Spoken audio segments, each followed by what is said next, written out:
and Warwickshire.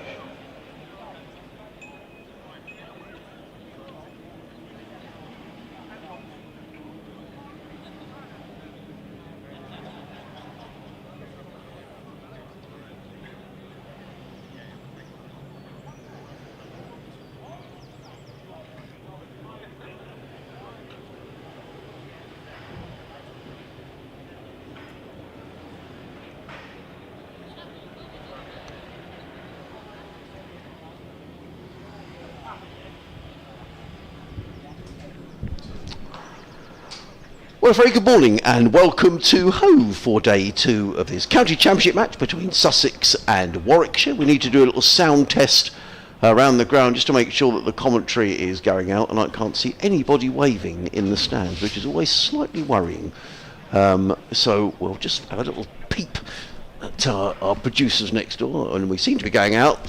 So fingers crossed, someone will put the headset on in a minute and we'll get a wave from the pavilion to say that we're going out loud and clear around the ground. I'm Adrian Harms. A very good morning. Welcome to Mike Taylor from BBC WM. Also a very warm welcome to our listeners on Sports Extra 3, as well as those on BBC Radio Sussex. The score here, a good day's cricket yesterday, with Warwickshire finishing on 372 for 7. Rob Yates top scoring with 93, and Sam Hain with a very innovative innings of 87. It's a beautiful day down here, a bit of high level cotton wool cloud. It's going to be very, very hot. Not a day I imagine you want to spend too much time in the field. But without further ado, a good morning to Mike. And if yesterday's anything to go by, Mike, we should be in for another cracking day's cricket.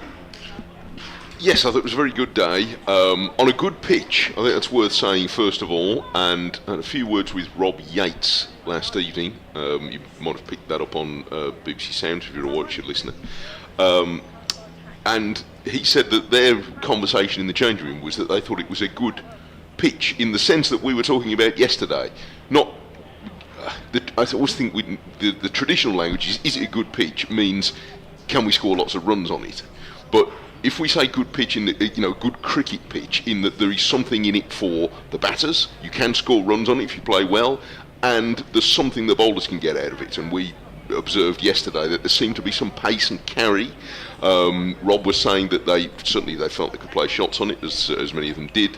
But if the bowlers bowled in good areas, they could get some response. They felt there's a little bit of spin in it as well. So I imagine they'll be seeing more of that as the game goes on. So yeah, I thought it was a day that both teams had something out of. I'm sure winning the toss and batting yesterday, you'd been looking for a 400 as a minimum, and if Sussex can keep them close to 400, I think they've done a pretty good job.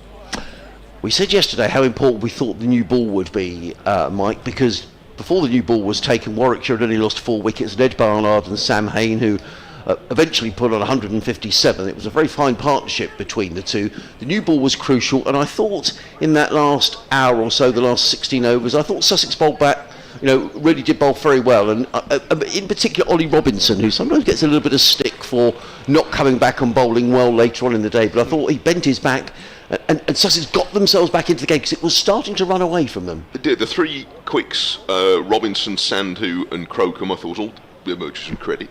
They took all the wickets between them. Robinson bowled 22 overs yesterday, 12 of them after tea, yes, when it was really pretty warm. Yes, it was. And they'd already spent 2 sessions in the field, so I think he answered that charge comprehensively.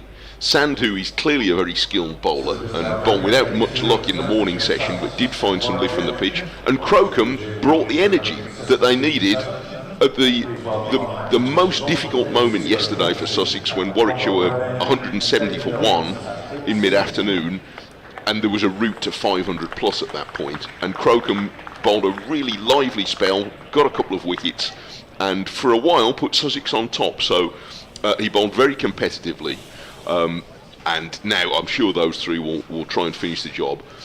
I'm not enough of an expert to talk about the Kookaburra ball in comparison to the Duke ball, but what I would observe is that throughout yesterday, even when the ball was quite old, runs were being scored, the ball was coming onto the bat, the bowlers seamed it off a pitch which we said had a little bit of grass on it, but it's not, not liberally so. But both the new and old ball did deviate. So yesterday, I think there might be problems with the Kookaburra ball, and I hear it from all around the country, but yesterday was not spoiled by the Kookaburra ball at all, and both the batters and bowlers were able to make use of it. I would agree, and actually the very last ball that was bowled with the Kookaburra ball before the new ball was taken was bowled by Henry Crocombe, and it went through. I remember John Simpson taking it waist high, so it's not as if it trickled through. And interesting with Henry, he was a very young bowler. Spoke to him last night and he was saying, well, you need to, he didn't endorse the Kookaburra ball, but what he did say was you need to find other ways of getting batters out. That's right, but again, the charge last week, and I appreciate the conditions around the country were a little bit different last week, was that it was going soft and soggy and all that. Well, all right, it's not going to go soggy this week. No. But it didn't observe, what we observed was not cricket with a ball that's going soft, because then you see batters struggling to time their shots, which nobody did yesterday, and the ball not carrying through, which also didn't happen yesterday. Well, we talk about Ollie Robinson, and it is going to be Ollie Robinson who's going to get us underway on day 2 here at Hove. 372 for 7 are Warwickshire, as in comes Robinson and bowls, and Smith, I think that came off the gloves, the ball bounces down onto the leg side. Let's wait and see the umpire's signal. And they're not signalled as leg byes, so Sussex have picked up a run off the very first ball. Warwickshire off the first ball of the day. 373 for 7. Did they take that single? I thought they did. It's a couple of things actually. It's been signalled as a no ball. Now I wonder if that was because Sussex had 3 men behind square. They did take a run because Smith turned it off his pads and away to the leg side. So the batter certainly changed ends. So we'll just see if that corrects. But this is now Bamber on strike. Yes. So in comes Robinson, bowls to Ethan Bamber, who lets that one go outside of the off stump, taken by John Simpson, and there is no run. So the field, there are 2 slips, a backward point, cover, mid-off, mid-on, mid-wicket, a leg slip. Tom Haynes, who took a very good catch in there yesterday, and down at fine leg, Daniel Ibrahim. The crowd not as big as yesterday. We had over 2,000 people in the ground yesterday, Mike, which was a good attendance on County Championship Day. And they were a chatty crowd too. They were. It was good. It was very good. It was a good day's cricket, as Robinson is on his way. And the Cromwell Road end bowls to Ethan Bamber, who plays this very confidently down to fine leg and opens his account. He goes to 1, and Warwickshire to 375 for 7 here on BBC Radio Sussex, BBC WM, and Sports Extra 3 on the BBC. I'll just do another shout out around the ground, because I do worry when no one has waved to say if they can hear the commentary going out. We're assuming all is well. Just scanning around towards the far end of the ground and towards the Spenkama Pavilion. Normally we get someone waving a hat or something or another.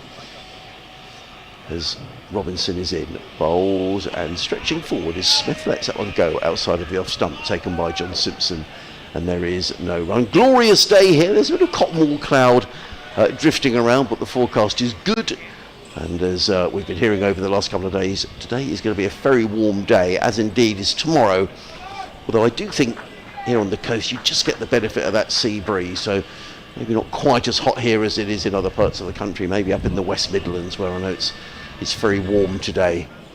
As Robinson wheels around and comes down the hill from the Cromwell Road end. He's in and bowls and clipped nicely by Smith. He picks up another run, again down to Ibrahim at fine leg, who gets in the throw. 1 more to the total, which goes to 377 for 7. Clapping his hands at slip is Tom Clark. James Coles is at first slip in his white sun hat. Clark at second, Hudson Prentice backward point, Carson at cover, Daniel Hughes at mid-off. As in comes Robinson again, over the wicket, bowls and clipped away by Bamber. Picks up another comfortable single down to fine leg, fielded down there again by Ibrahim.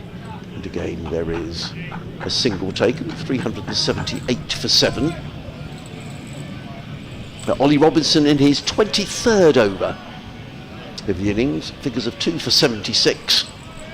And as Mike was saying, really bent his back after tea yesterday, Ollie Robinson. He picked up a couple of wickets. Importantly, the wicket of Sam Hain, who batted very well for his 87. Robinson in bowls, short, and the ball balloons over the head of Kai Smith into the gloves of John Simpson, and there is no run. So end of the opening over of the day, Warwickshire 378 for 7. That means they've added 6 to their overnight score. With Bamber on 2, Kai Smith is on 21. We've got a couple of guests coming in later on today. George Garton, who began his career here down at Sussex and moved to Warwickshire,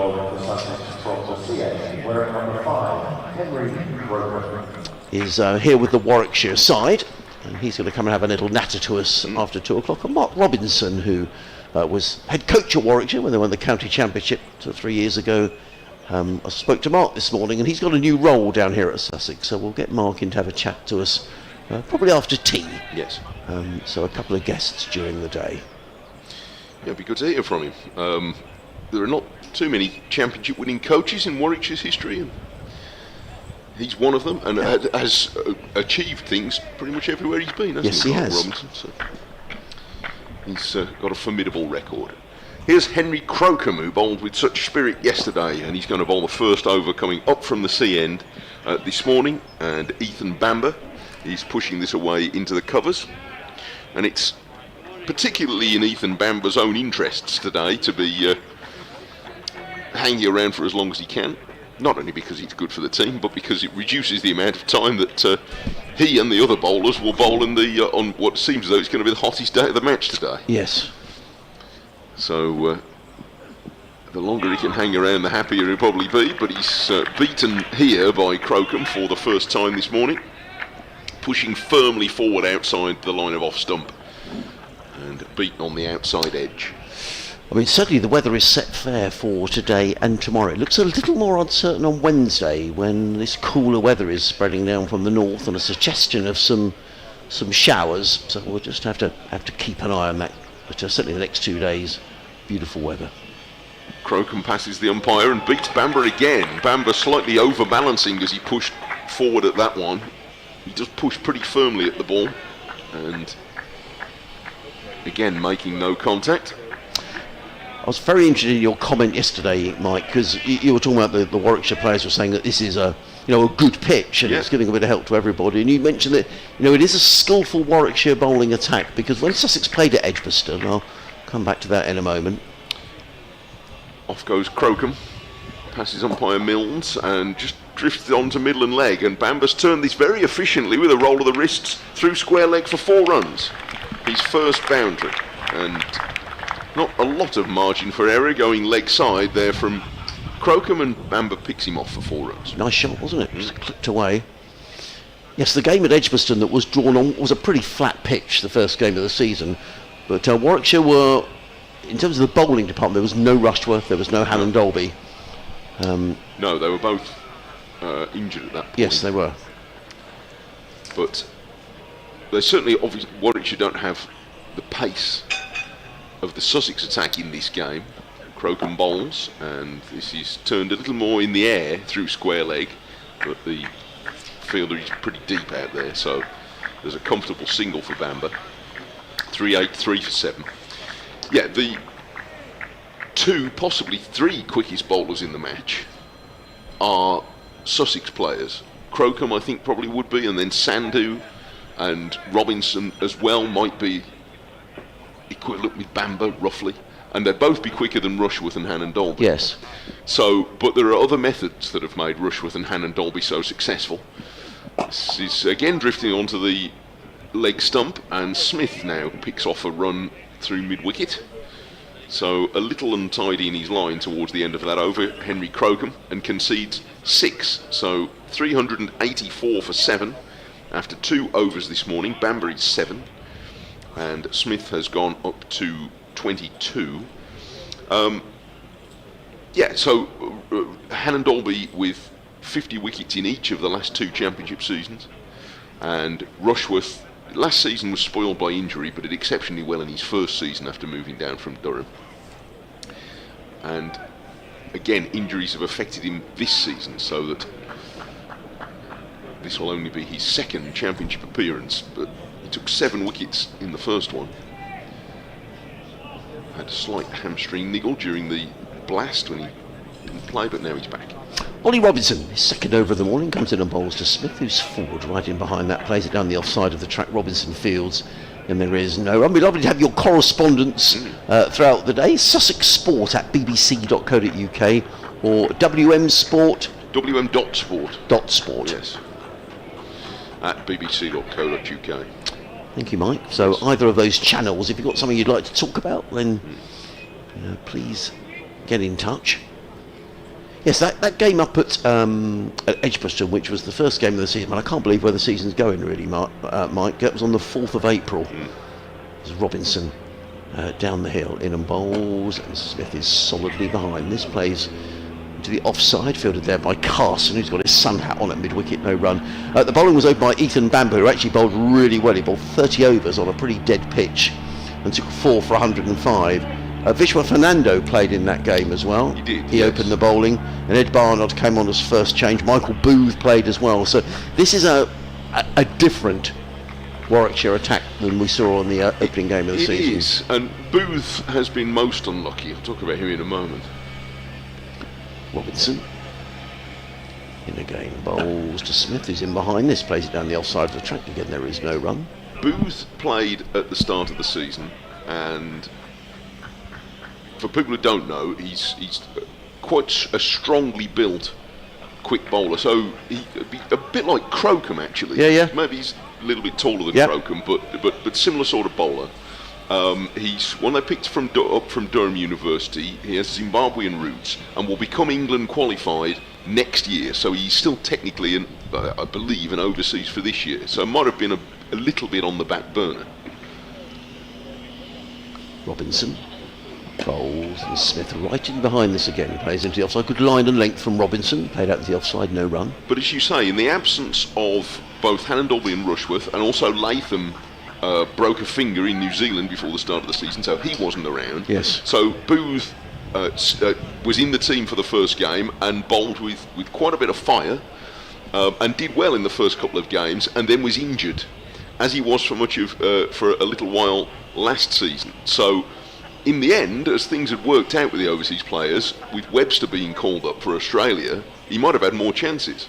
Robinson bowls, and he's caught behind, and Ollie Robinson picks up his third wicket, and Kai Smith is on his way. Very well caught by John Simpson, just the start that Sussex wanted. Smith goes for 22, caught down the leg side by Ollie Robinson. Did you see this again? It's taken the inside edge, yes, it has. think, yeah. Good catch by Simpson, low down to his left. Robinson picks up the wicket, and Sussex have got the breakthrough, and Smith has gone for 22 in 44 balls. He was there for just over an hour with 3 boundaries, and Ollie Robinson picks up his third wicket of the innings, and Sussex continue their fight back with this new ball. Well, that was pretty skillfully bowled. My impression was that he went slightly wider on the crease, but he angled in quite sharply to Smith, touched the inside edge and went through a little gap between the bat and the pad. So Simpson was quite a long way down the leg side when he took the catch. So well bowled by Robinson to pick up his, where are we, second wicket of the innings? Third wicket of the innings. Yeah. So 384 for 8, and with only Hannon Dolby and Rushworth to come, then they have realistic hopes now, Sussex, of capping this Warwickshire innings around 400, which, given the situation yesterday on a hot afternoon at 170 for 1, Warwickshire would have had rather higher ambitions than that. Yes, and also when Sam Hain was out, they were 340 for 4. Yes, indeed. So actually, Sussex have picked up 4 for 44 here. Yeah, done very well. With the old and the new ball. Or no, that's with the new ball. No, the new ball, that's right. New Yes. ball's saying it's 308 for 4, you're quite right. So Sussex, we say for much of yesterday, we thought that Warwickshire would be looking 400 almost as a minimum. Well, they're not far away. They're only 16 runs short, but that sort of felt they'd have perhaps left a few in the middle. In comes Robinson to bowl to Chris Rushworth, who has come in, and Rushworth defends onto the onside. There is no run, so a wicket maiden from Ollie Robinson, who has now bowled 24 overs, 4 maidens, taken 3 for 76. Generous applause from The Sussex crowd, as I say, nowhere near as big as yesterday when we had over 2,000 people in the ground, I should say. But still not a bad attendance here for a Monday morning. We're picking up someone saying hello, how are you, in our effects microphone down to our right hand side. Well, if you were here yesterday and maybe you're at work today or whatever you're doing, then do let us know what it was like yesterday, because it sounded... there was a lovely atmosphere in the ground. Yes. So do please get in touch and tell us what it was like yesterday, especially if maybe you're an infrequent visitor to county cricket for whatever reason, but you were enticed along for the County Cricket Day campaign yesterday. Love to know what you made of it. Here's Crocombe starting a new over, bowling to the right-handed Bamber, who defends this firmly into the leg side. There's some guys just arrived, Mike, and I was given advance warning of this, and I need to get in touch with them, who have done a walk to the ground today in support of prostate cancer. Oh, well done. And they've just arrived. They've got blue caps on and T-shirts, so they've just arrived en masse, probably a dozen guys. I think I saw them in Edgbaston not long ago. Here's Crocombe, he's going to bowl, and this is pushed away square on the offside for 1 run. There was a group in similar garb a little while ago at Edgbaston, so I don't know if it's part of the same campaign, but I think that's one that we can all get behind. So. Yeah, absolutely. Yeah, I did get an email that I saw earlier on, so just while you're talking through the over, I'll just see if I can pick it up, Mike. Well, it's nice that they've picked a day for it, haven't they? Yes, they have. Yeah. 385 for 8. Crocombe is waiting for Rushworth, who has moved ahead of Hannon Dolby in the batting order. He's done a lot of batting since he's been with Warwickshire, and he gets a full delivery which he turns off the line of leg stump up to a short mid-on. Rushworth and Hannon Dolby, as the lower order, have had rather different approaches to batting in their time with Warwickshire. Ollie Hannon Dolby is very much of the opinion that it's not about the runs. He would like to be judged by the number of balls he hangs about for, and thinks frankly that batting averages ought to be calculated on that basis. Whereas Rushworth tends to take a slightly more aggressive approach, but not to this delivery from Crocombe, which he's pitched right up, and he's content to defend it back down the pitch to the bowler. Crocombe in his 19th over. I was saying about Michael Booth earlier, to finish that thought just before the wicket. He ended up playing in the first 4 championship games and picked up 16 wickets. His first 5-wicket haul again.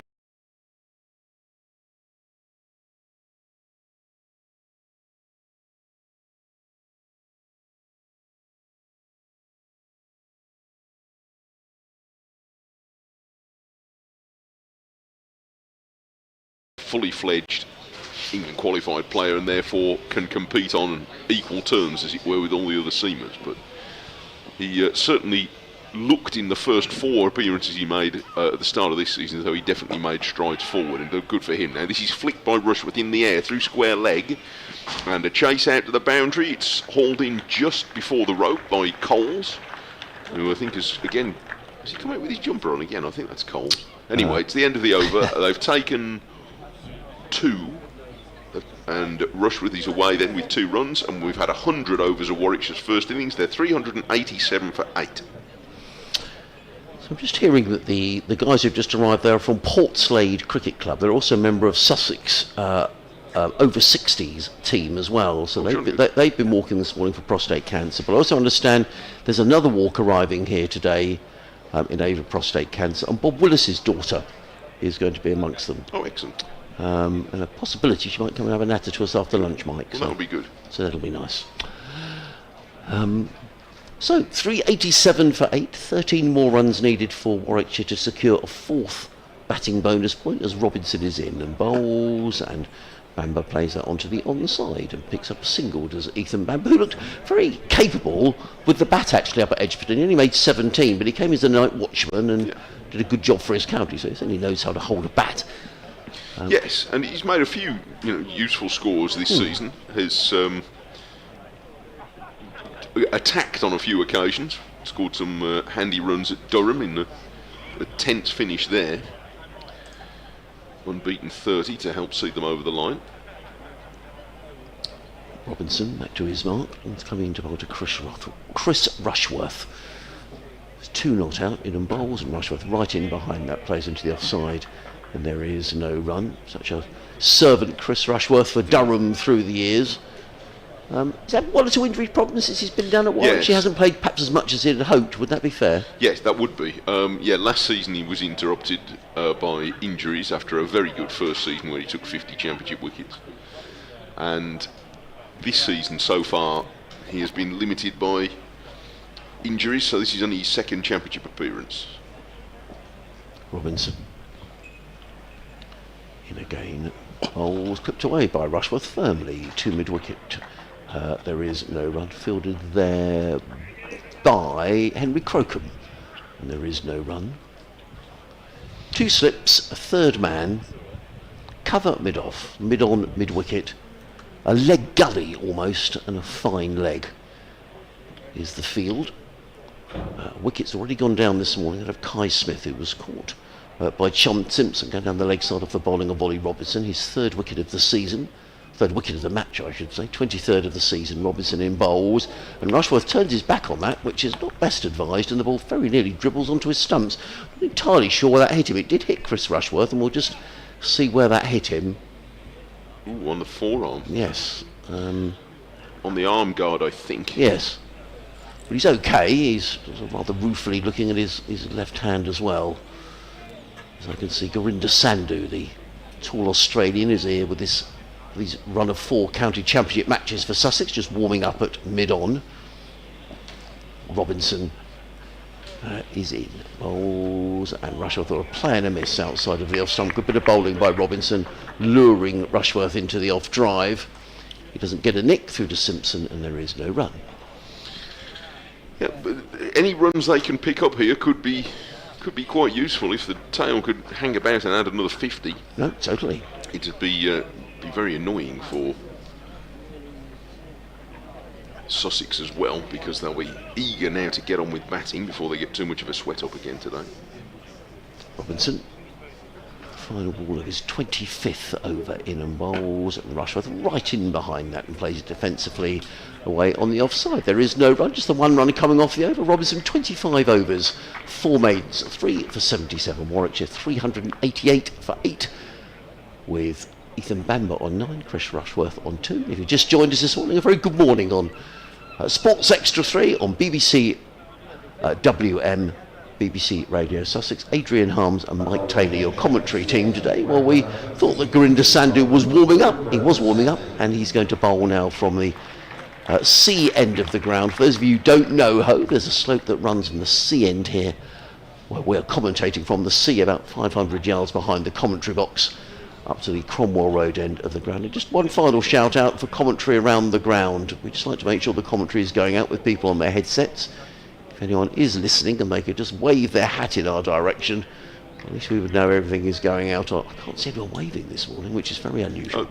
Yes, I think there was a chap waving the Was front of there? the pavilion. Yeah. Thank you. Anyway, here's Sandhu moving in from the C end, and this is hit in the air towards deep square leg, but not held. I might just have carried to Finn Hudson-Prentice. Sandhu certainly thinks it did. He's got his hands on his head. Yeah. Bamber has taken 1 run, but it was in the air for quite a long time, that. I think that's a chance gone missing. It was heaved away. A little bit agricultural from Ethan Bamber, but I think Finn Hudson-Prentice did get there, and he'll be a little disappointed that's gone down. It would have been a good catch, don't get me wrong. He had to make ground towards the ball, but my feeling was he got both hands to it. Yes, it was coming low, but he couldn't hang on, so 1 to Bamber, and now Rushworth is nudging this off his thigh pad and away into the leg side, but he doesn't take a run. Sandhu yesterday bowled 24 overs and took 2 for 96, and he's, I think, misleading to look at his approach and not be expecting him to be quite sharp. Maybe not quite as quick as Crocombe, although there's not much in it. But he moves in again easily to bowl to Rushworth, who is going to get a run this time, just nudging this round the corner. And Hudson-Prentice comes in, picks the ball up and hurls it back to the wicketkeeper, still bit cross with missing that tricky chance. Oh, leg bye has been signalled. So, total to 390. He fielded very well out here yesterday, Hudson Prentice, because it was hot. Yes, he did. On this side of the ground. Yeah. Ground fielding was pretty good yesterday. Off goes Sandhu, long striding approach. And Bamber, he's turning this off his pads as well, and he's going to get a run out to Hudson Prentice again. So, like Crocombe, Sandhu just a little bit leg side at the moment.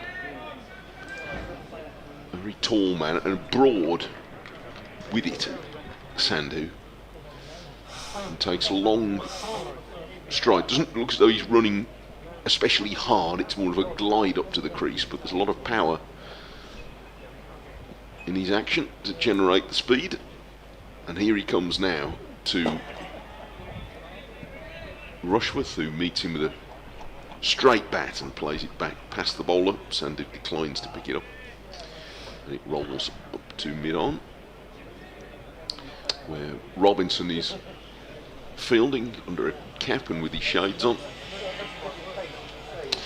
You're right. Sussex will be very keen to wrap this up. I just think time taken out in the middle, just picking up these odd ones and twos. It's all nudging Warwickshire up towards the 400. 9 runs for another batting point as well, which wouldn't go amiss. This time Rushworth is defending from the crease and pushing it away into the offside, and it's the end of the over. So we've had 6 overs today. Warwickshire have added 18 runs for the loss of Smith, caught off the inside edge by Simpson off Robinson for 22. The deck chairs are back. I'm not sure if they were away, but I had a report yesterday, a concerned report, asking where the deck chairs are, but I can see them. They're picked out on, for those of you watching on the YouTube stream, you can see them now in front of the little shop at the Cromwell Road end of the ground, in the corner between the pavilion and the blue plastic seating there. So yes, you can grab a deck chair if you want one. Ollie Robinson is going to carry on from the Cromwell Road end, as Mike mentioned, in down the hill and bowls. And Bamber is struck on the thigh pad, and they go through for a leg bye. Bit of hesitation from Bamber, but he got there comfortably in the end. Another run to the total, 392 for 8. Email in from Bob Pook down the coast in Hastings. Hello, Bob. Lovely to hear from you this morning. He said a good day's cricket yesterday with honours even, I would say. I would agree. It would already appear that this game is heading for another draw, so maximising bonus points is a must. Interesting you say that, Bob, because suddenly Mike's interview last night with Warwickshire, comes Robinson and bowls, and Rushworth is beaten outside the off stump, playing a miss through to Simpson, no run. Suggested that Warwickshire think this pitch might spin a little later in the game, and Sussex would be batting last in the game, so that's an interesting thought. In the 5, sorry, Mike. Doesn't feel like necessarily a drawn game to me at the moment. We'll see. I mean, we'll see. Yeah. I mean, it could be, but I think there might be a bit more in there. We'll see. Robinson, I'll read the rest of your email in a moment, Bob. As in comes Robinson again and bowls, and Rushworth is stoutly forward, plays to mid-off, and there is no run. In the 5 Division 1 matches yesterday, 1,758 runs was scored for the loss of just 21 wickets, which equates to an average of 83.7. Hardly an even contrast between bat and ball. Was it the weather or was it the Kookaburra ball? Profuse apologies for again banging on about the Kookaburra, but the powers that be need to hold up their hands, admit that the ill-conceived idea has made an unmitigated disaster, and reverse the decision before the next 2 rounds of Championship cricket in July. In brackets, I won't hold my breath. In comes Robinson and bowls, and Rushworth defends onto the onside. There is no run. Just something to say about that, actually, Bob. We were talking in the press box yesterday exactly about that, but obviously it's within the ECB powers, if they felt it isn't a good experiment, always to say, if you've got 18 counties saying, yes, we want to play in the Duke's ball for the next 2 rounds of matches, I wouldn't have that doesn't impact on anyone else apart from the counties, but I doubt it'll be reversed. I doubt it. I mean, quite a few of the counties have bought in players specifically, and these 2 of them with the Kookaburra in mind. Rocky Choley and I imagine Sandhu as well. Robinson over the wicket bowls, and Rushworth drives into the covers, fielded there by Jack Carson on the matting which is over one of the wickets, and there is no run. I mean, we've spoken a lot about the Kookaburra ball, but I think one of the issues is around the wickets as well. I think it's a twofold issue. If you get a very slow pitch, which this one isn't, and the combination of that and the Kookaburra ball and a bit of damp weather like we had in Durham last week, it does make for pretty dull cricket. I think this pitch is a good pitch. Mike was saying, Warwickshire was saying it's a good cricket pitch, so it's not quite as pronounced in this game. As in comes Robinson, bowls, and Rushworth plays very nicely through the offside. He could well get 4 runs here. The ball is dribbling towards the boundary. Is it going to get there? Yes. Just dribbles over the rope. Nice looking shot by Rushworth. 396 for 8. Yeah, it was a good shot. Good shot.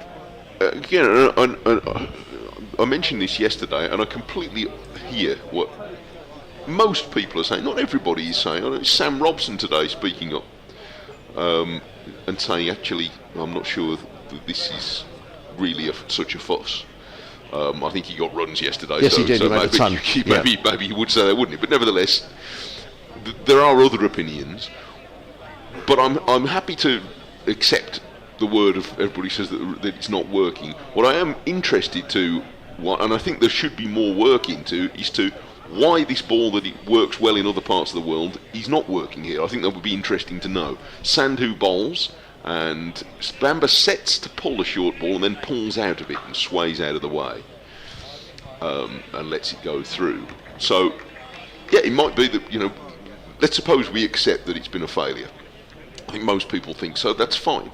But I think it would be interesting to know, and might be informative, to work out why did the Kookaburra ball that works in Australia and works in all the other places that it's used, why didn't it work here? What does that tell us about the way that pitches in England behave? What does it tell us about the way that bowlers and batters used it?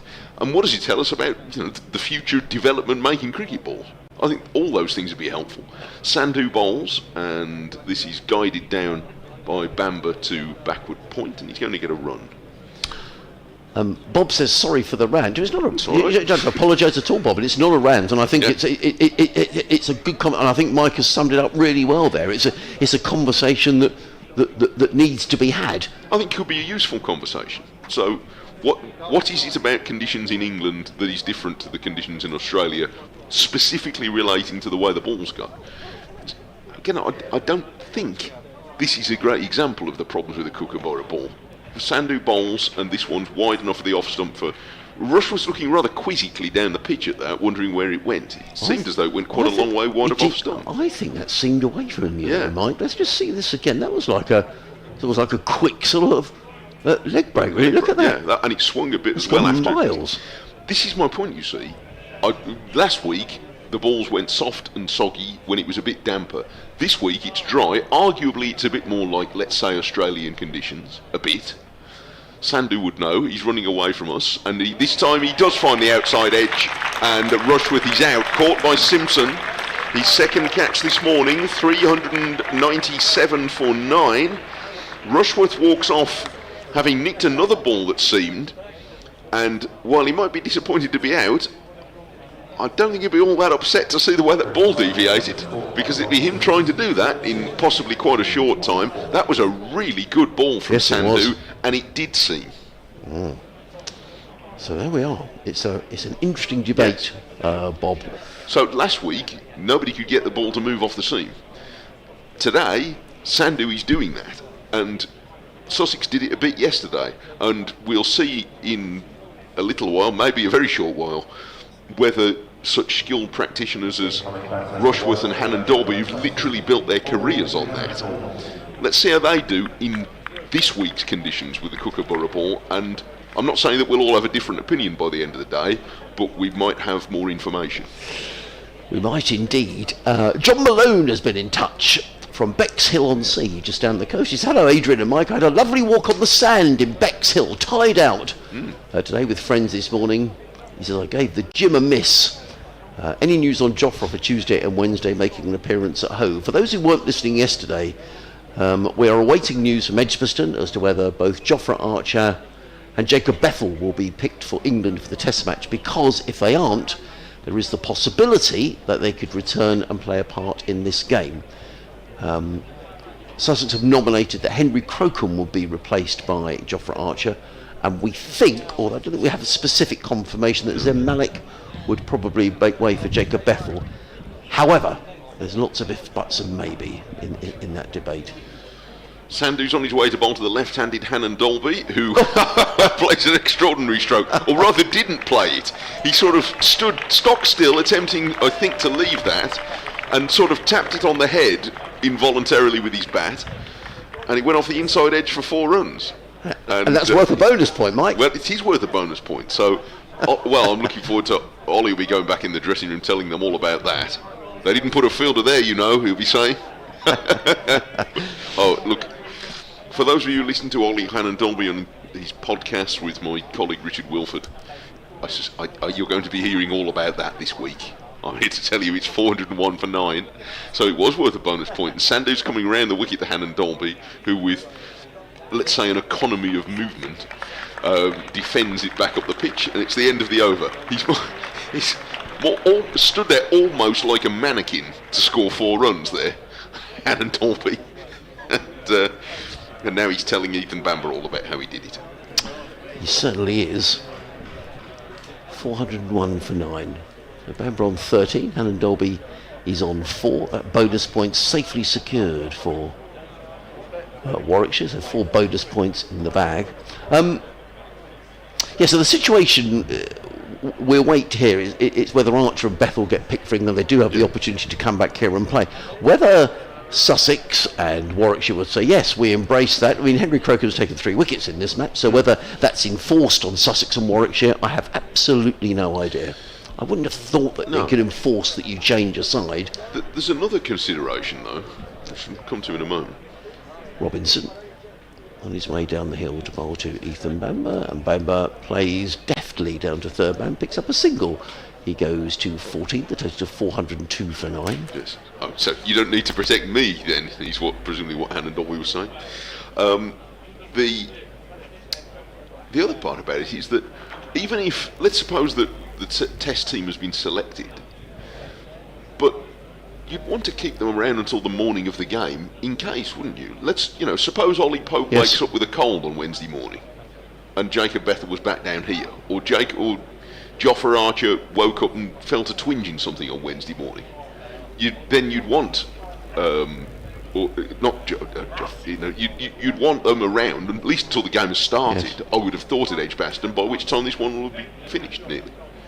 Robinson in bowls to Hannon Dolby, who defends with minimal fuss down the track, and there is no. I agree. And as someone was making the point here, captains have got plans, haven't they, about how they're going to play things. Would they want to change things mid-match?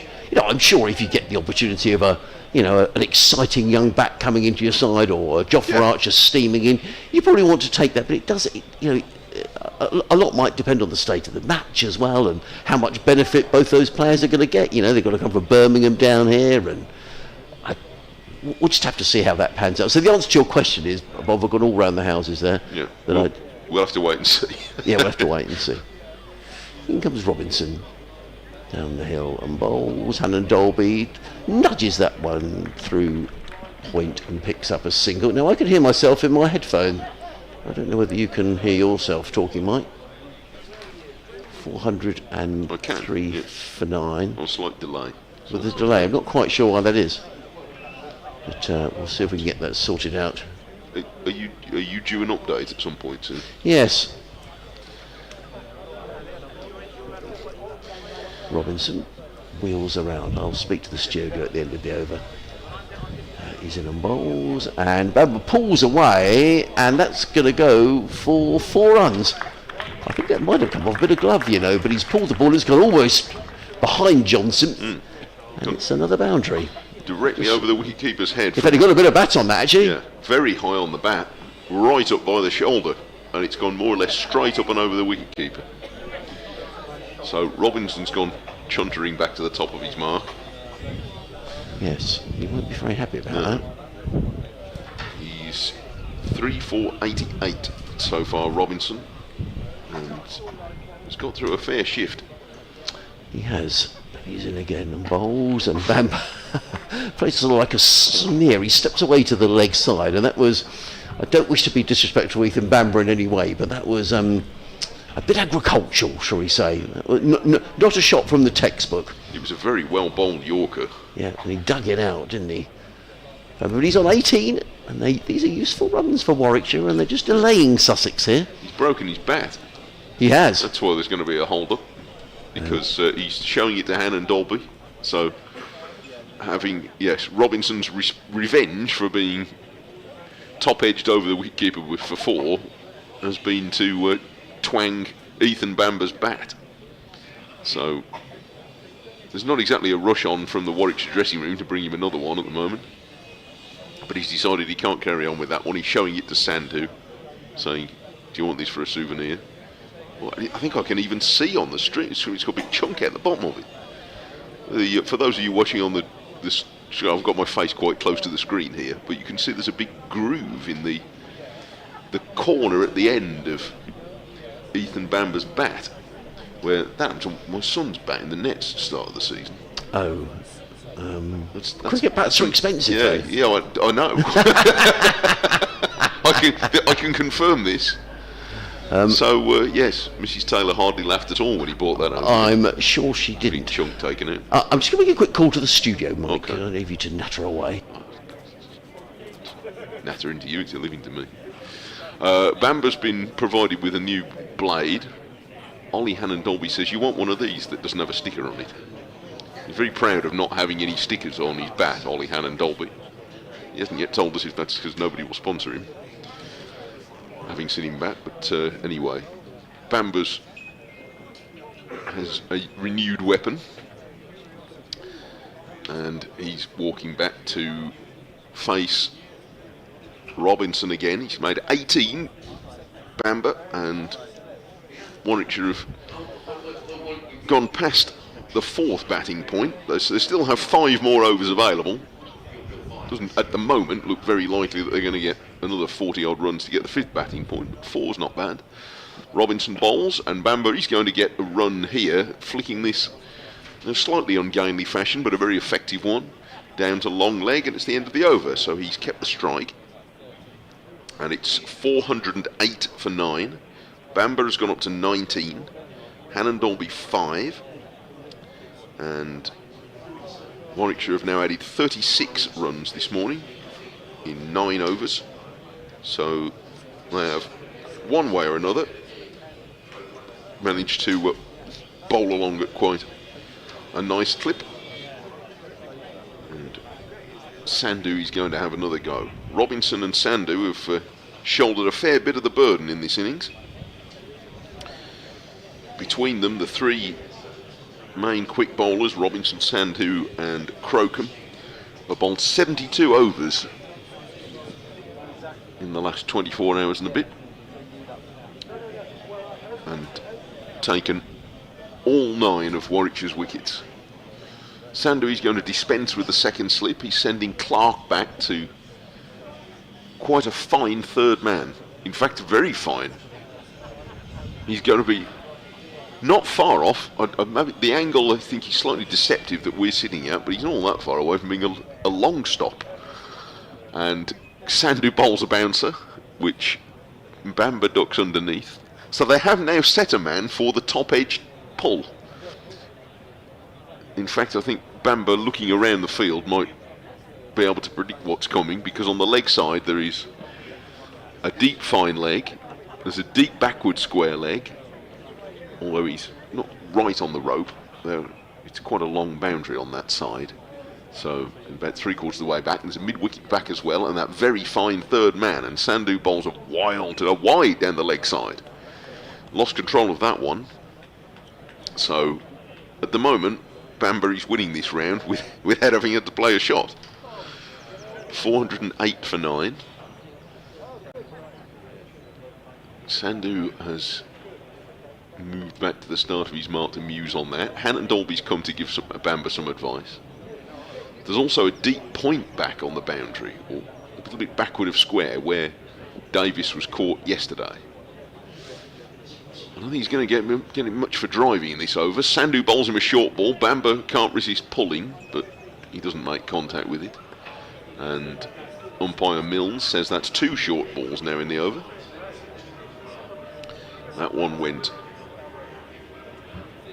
past the grill of his helmet.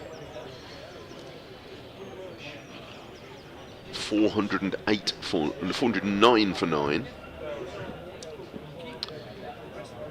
Off goes Sandhu.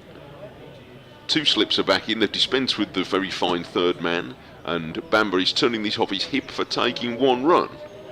So having used up his 2 short balls in the over, Sandhu, he abandoned that tactic, and Bamber's taken a run. 4-10 for 9. Remember, you can email us, wm.sport@bbc.co.uk is the email you can get me on today, wm.sport@bbc.co.uk. I did have a good email just after we finished yesterday, which I promised I would read today, so I'll do that in a moment if the wicket doesn't fall. Sandhu bowls, and Hannon Dolby is forward with a more positive defensive stroke. It's from Duncan in North Angus in Scotland, which sounds like a lovely place. I don't know whether it's quite as hot today there as it is here, but thank you for being with us, Duncan. I hope you're with us today as well. He was certainly listening yesterday, and we made reference to players being called up for England during championship games. Off goes Sandhu, and this is a full delivery outside the line of off stump.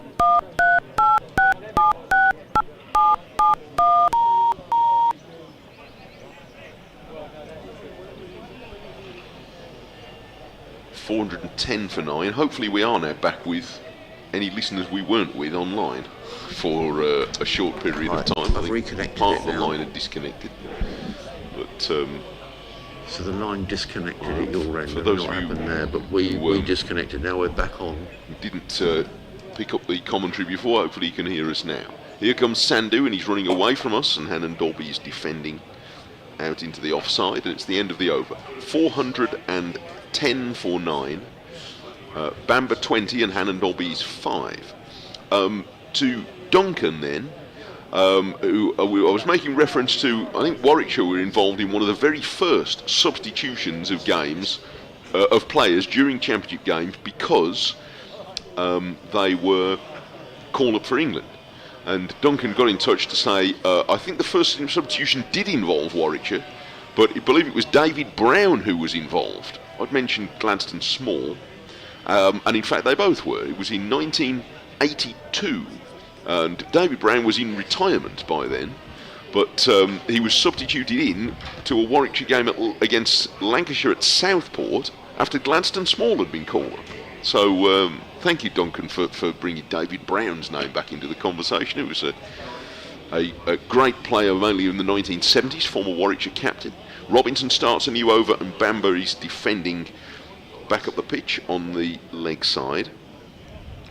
So many of you will remember David Brown, I'm sure. He's now in his 80s, I believe. And Gladstone Small, still a very popular figure around Warwickshire. But yes, David Brown became the first substitute ever to take a wicket in county cricket in 1982 in the sort of circumstances we've been talking about. Here comes Robinson, and Bamber is defending a ball on a good length. Duncan went on to say, he said, thanks for the live stream commentary, receiving it in North Angus. A long-term Warwickshire supporter, I was brought up watching the likes of Donnelly, Hollies, Grove, Pritchard, Fed, Gardner, and many others. They were a short tram ride away in those days. So I think we're talking 1950s, aren't we there? Tom Dollery, his name's still remembered in parts of the ground at Edgbaston, was a championship winning captain of Warwickshire in 1951, when the first championship winning captain of Warwickshire. This ball from Robinson beats Bamber on the forward push, and it wasn't very far away from the off stump either. It's a good one from Robinson, 410 for 9. So thank you, Duncan, and it's great to be with you. I hope you've been picking up the stream and the commentary again this morning, and best wishes to you in North Angus, which I don't think I've been to North Angus, but I've been around that part of Scotland, but I've not actually been to Angus. Is that somewhere on the west coast? It's up towards the northeast coast, I think. Oh, right, okay, completely So I've wrong been a direction. bit around the northeast. This is outside the off stump from Robinson, and Bamber's letting it pass well through to Simpson. I apologise if we lost commentary momentarily. We've had a few issues with our studio down in Brighton this morning with our regular radio updates that we do, but as far as I can ascertain, we are going out live around the ground and on the stream and on the BBC website, which is the most important thing. So we'll worry about our radio updates later in the day. So apologies if you momentarily lost commentary. Robinson's on his way again, and Banbury's getting a short ball and pulling it to long leg, and he's it's gone for 4. Oh my Lord. It was in the air for a long time, and Ibrahim fumbled it right in front of the Shark stand. Oh dear. And that one, I think Ibrahim will think he really should have taken it. That was something. Yeah, I mean that's almost inexcusable at this level. Oh dear. Just dropped it. It looks as though he got control of it all the way. Just one of those inexplicable ones sometimes that happens, and that's 2. He's had 2 lives. Yeah, the first one was rather more difficult than that one, but they have been expecting Bamba to pull. I think he can't resist, and he does resist this time as Robinson gives him another short ball, and he sort of spins through a pirouette on one leg rather than committing to the shot. It's the end of the over, 414 for 9, and Bamba has gone up to 24, having been given a life there by Ibrahim's fumble. Well, it all it means to put a catch down, and well done to James Coles, who's just gone across. Oh, is Dad from leaving the field? Has he hurt his hand maybe in that trying to take that catch? No, I think is he having a word to the umpire? No, he's staying on the ground. I wondered for a moment if he was leaving the ground for some reason, but I think he. No, he's not. A helmet was being brought out, but that was a poor miss. And that won't do anything to improve Ollie Robinson's mood. We are going to get a change of bowling. It's going to be Jack Carson who's going to be coming for the C end of the ground. 13 overs, 1 maiden, no wicket, 49 for Jack Carson yesterday, his first bowl of the day. And these are irritant runs now for Sussex, Mike, because, well, they really will be irritating now after that. After a very poor, a poor drop. And they've added now, 28 plus 19, so what's that, 40? Yeah, so they've added 42 this morning. Yes. As in comes Carson, bowls to Alan Dolby, who plays down the onside of the track, and there is no run. Didn't see very much of Carson yesterday. You'd have thought he would have bowled a lot more after tea. Actually bowled only 1 over after tea. Oh, I agree. But the quicks did most of the work. Carson in again.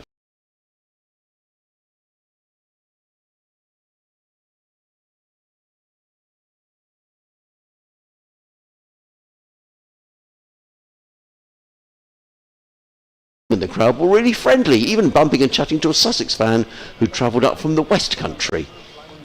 Carson bowls, let go by Hannon Dolby, taken by Simpson, no run. Sussex have a new fan in my daughter. Good, I'm pleased. So was that, what was the emailer's name? Craig. Pardon, Craig.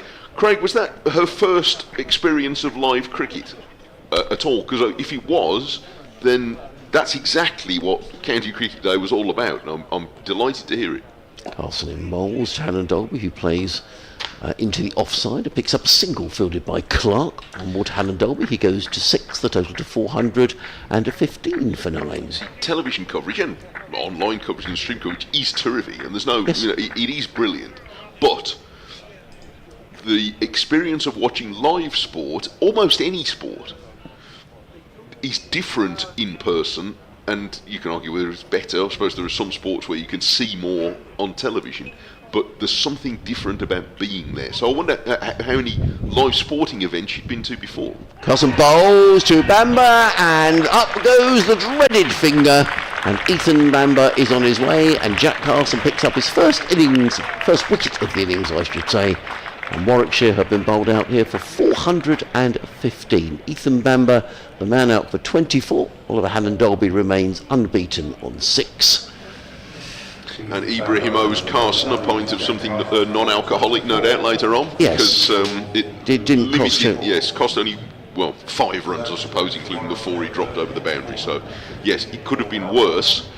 But Warwickshire have kept Sussex out there for, in the end, 50 minutes this morning, and it could have been quite a bit less. Yes, indeed, it could have been. So Ethan Bamber, the last man out. Hannon Dolby remains not out on 6. And actually, we had another email come in as the players make their way off the field. We'll run through all the statistics here on 5 Sports Extra, BBC Radio Sussex and BBC WM in a couple of moments' time.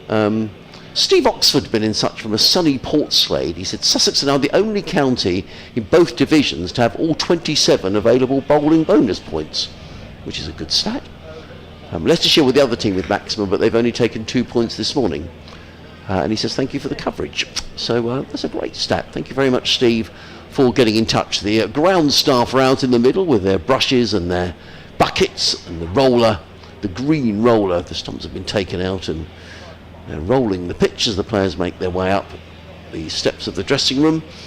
What do you think, Mike? I mean, Warwickshire won the toss. They've elected to bat first. This 11 o'clock yesterday morning, would they have taken 415 all out? Yeah, I think they probably would have done. It's a solid score. I think it's not a dominating score on this pitch in these conditions, but it is a reasonably competitive one. If the pitch is going to take a bit of spin, then it could turn into a better one than it looks now. And by the sound of it, Warwickshire think that it's going to. But it is, I think it's maybe par or just fractionally above. Yes. And we'll see, because it is going to be hard work. There is something there, a bit more than we might have expected at 11 o'clock yesterday for the bowlers, but I think it's still a day you'd want to be batting more than you'd want to be bowling. Yes, I would agree with that. So we'll run through the scorecard, and we'll also run through the scores in the other games as well for you. So Warwickshire won the toss here yesterday. They elected to bat first. Rob Yates made 93, Alex Davis 37, Tom Latham 31, Sam Hain an excellent innings of 87, full of all sorts of innovative shots. It was a pleasure to watch him bat yesterday. Hit 3 sixes and he was only in for 118 balls for his 87. Zen Bannock made 9, Ed Barnard a typically classy 66. Keeper Kai Smith made 22, Corey Roccanoli made 4, Ethan Bamber 24, Chris Rushworth 6. The not out batsman was Oliver Hannon Dolby. At one stage yesterday, Warwickshire were 174 for 1. They were also later on in the day when Hain and Barnard were going along very nicely. They were 440 for 4. But they've got themselves up to 415 all out. As far as Sussex are concerned, the bowling figures: Ollie Robinson 28 overs, 4 maidens, 3 for 93. Gurinder Sandhu 27 overs, 4 maidens, 3 for 105. Sandhu, who picked up 5 wickets last week at Durham, 3 more to add to his haul. So I think Sussex will be very pleased with the performances so far of the tall Australian. Henry Crocombe 19 overs, 4 maidens, 3 for 82, the paciest of the bowlers.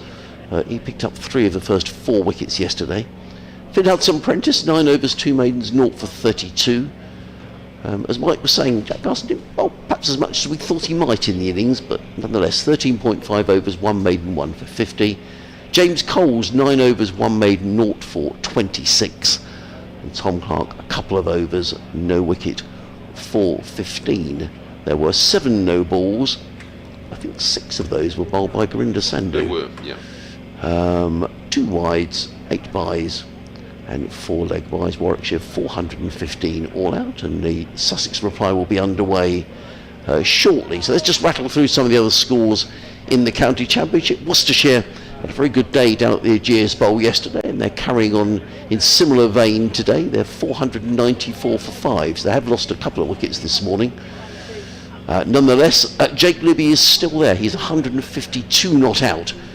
Adam Hose making 266 for Worcestershire yesterday, so Worcestershire, needless to say, have secured maximum batting bonus points down at Southampton, which will help their cause at the bottom of the table. Down at Taunton, Somerset are 326 for 7. Tom Banton 78 not out. And then the 110th over there, so it looks like Somerset are going to end up with a couple of batting bonus points down there. Surrey continuing to pile on the runs at the Oval. They've secured maximum batting bonus points, 479 for 3. Surrey centuries right down the list. Dominic Sibley's 198 not out. Yesterday Sam Curran made 108. And today Dan Lawrence has gone through to his 100, coming off just 99 balls with 12 fours. So Surrey going great guns at the top of the championship and piling on the runs at what I'm sure is a very hot Oval today. The other game in Division 1 is at Headingley, where it's been a bit of a struggle for Essex. It's been a bit of a struggle all season, really. They're 278 for 6 after 109 overs, so it looks like they're just going to pick up the one batting bonus point. Very slow progress there. Tom Wesley made 107 yesterday, and a couple of wickets. Wickets really shared around as far as Yorkshire are concerned. Jack White picking up a couple, and George Hill also picking up 2 wickets. In the second division of the Championship, a real turnaround for Lancashire yesterday, who were in real trouble against Derbyshire at one stage, but they finished off making 367. Runs down the order from Ben Green, who made 121, also 100 from Keaton Jennings at the top of the order. At one stage, Lancashire were 132 for 6, so that was some performance to get to 367, and now they've reduced Derbyshire, who are the host, to 47 for 3.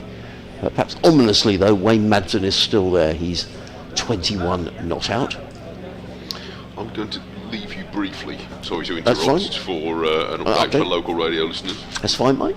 Gloucestershire 322 for 9 at Cardiff against Glamorgan.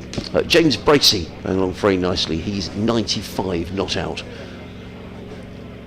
Who else made runs down the order?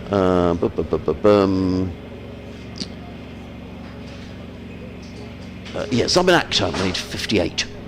So good recovery for Gloucestershire, who were also in trouble in that game. Across the county border here, down at Canterbury, Kent are 385 for 5 against Northamptonshire in the 111th over. Daniel Bell Drummond is 90 not out. He's having a decent season, is Daniel Bell Drummond. And at Grace Road, Leicester, Middlesex continuing to pile on the runs. They're 390 for 6. Ben Geddes, young cricketer who made his way over from the Oval over the winter months, he is there 62 not out. Yesterday Sam Robson made 100, he made 133. There's a one-day match going on between England under-19s and India under-19s, that game being played at Northampton. India are batting first and they are 78 for 2. Back here at Hove, the ground staff are just finishing their preparation. The 2 umpires are making their way out to the middle, Steve O'Shaughnessy and David Mills. The umpires are just wandering out, the ground staff just finishing up their rolling. They've marked out the creases. The umpires will, one set of stumps already installed, and the other 3 stumps now making their way into the ground. The Sussex openers are on their way. Tom Haynes and Daniel Hughes, and the Warwickshire players in a huddle in front of the pavilion down at the far end of the ground. You're listening to 5 Sports Extra 3 here. You're listening to BBC Radio Sussex and BBC WM. Live cricket here from Hove. If you just joined us, a very good morning on the most glorious day down here on the south coast. Lots of blue sky. Away in the distance there is some cotton wool cloud bubbling up over the downs, but the forecast for today is good, as indeed it is for tomorrow. Wednesday a little more uncertain with the possibility of showers, but that's a long way away. If you've just joined us, Warwickshire bowled out here this morning for 415 in their first innings. Some lower order resistance, particularly from Ethan Bamber, who made 24. The Sussex wicket takers really shed around, with 3 for Robinson, 3 for Sandhu, 3 for Crocombe, and 1 for the off-spin of Jack Carson. So it's going to be Oliver Hannon-Dolby who's going to open the bowl. Is it going to be Hannon-Dolby? No, it's not Hannon-Dolby at all. It's Chris Rushworth who is going to open the bowling from the Cromwell Road end of the ground. It means it's going to be running down the slope here at Hove, and he's going to be bowling to the left-handed Daniel Hughes with 2 slips, a point, cover. In fact, they're changing the field. They're going to put a 3rd slip. I think a bit of chopping and changing going on. There's certainly 2 slips. In fact, there's now going to be a 3rd slip, and there's going to be a 4th slip as well. So, an attacking field set here by Alex Davis. 4 slips in place, a point, extra cover. There's a mid-on, a mid-wicket and a fine leg as Chris Rushworth is going to open the bowling from the Cromwell Road end of the ground as he's on his way around the wicket, bowls to Daniel Hughes, who drives, and that's a 4 off the first ball of the innings, overpitched by Chris Rushworth.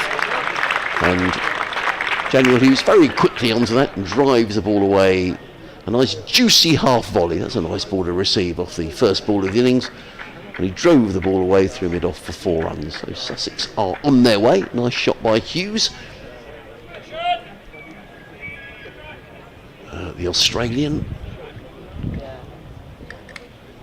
waits again as Rushworth won't be happy to have conceded a boundary off his opening delivery. He's in around the wicket, bowls, and Hughes is forward, plays into the offside, and there is no run, fielded at cover point. Oliver Hannon-Dolby is just down below us. For some reason he's rubbing his hands on the outfield, the palms of his hands. Here in his white floppy sun hat, tall figure.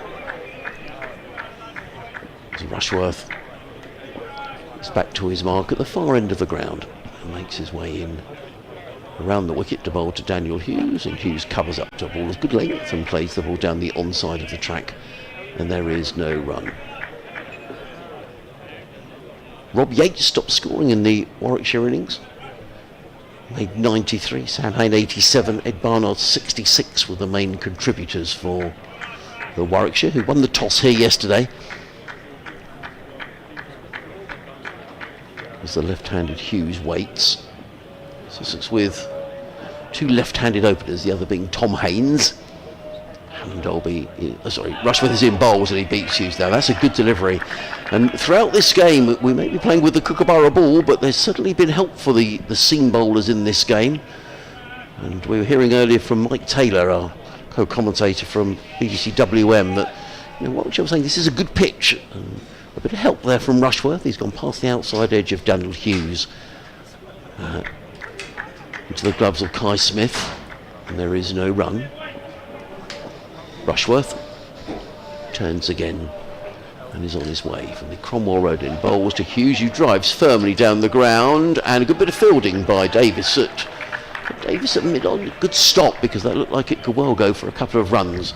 But diving across and prevents it. It was. Who's that up there, Mike? It was a good diving stop. Mid-on? Yes. Yeah, that's Davis there. Looks like him, I think. Diving full length, yes, and prevented the single being taken. So Kai Smith is keeping wicket, just to make it clear, by the way, because occasionally Davis does. Rushworth on his way again. Bowls to Hughes and beats it for the 2nd time in the over. So apart from the opening ball of the over, which was a rather juicy half volley from Chris Rushworth, 5 good deliveries, 2 of which went past the outside edge of Daniel Hughes' bat. So first over, Sussex are 4 without loss. All 4 of those runs to Daniel Hughes. Yeah, he's pretty canny, is Chris Rushworth, and already finding a tricky length for Hughes, and we'll see if he and Hannon-Dolby can find the same, not prodigious seam movement by any means, but just a little, that the Sussex seamers did this morning. Hannon-Dolby is going to bowl.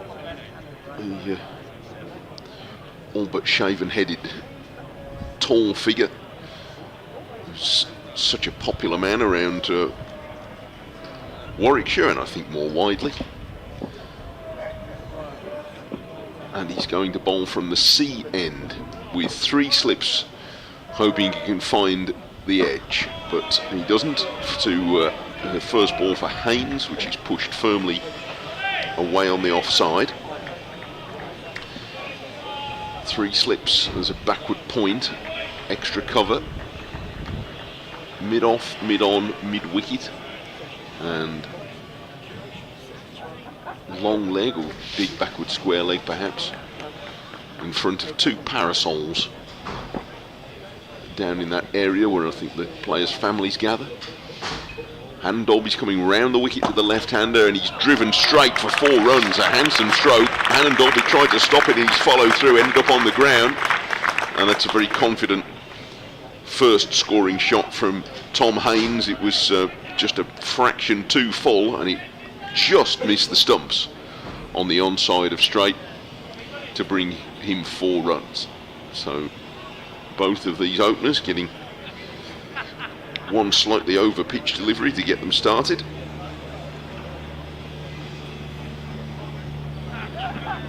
In reply to Warwickshire's 415, and the ball's been found. It's wriggled away somewhere.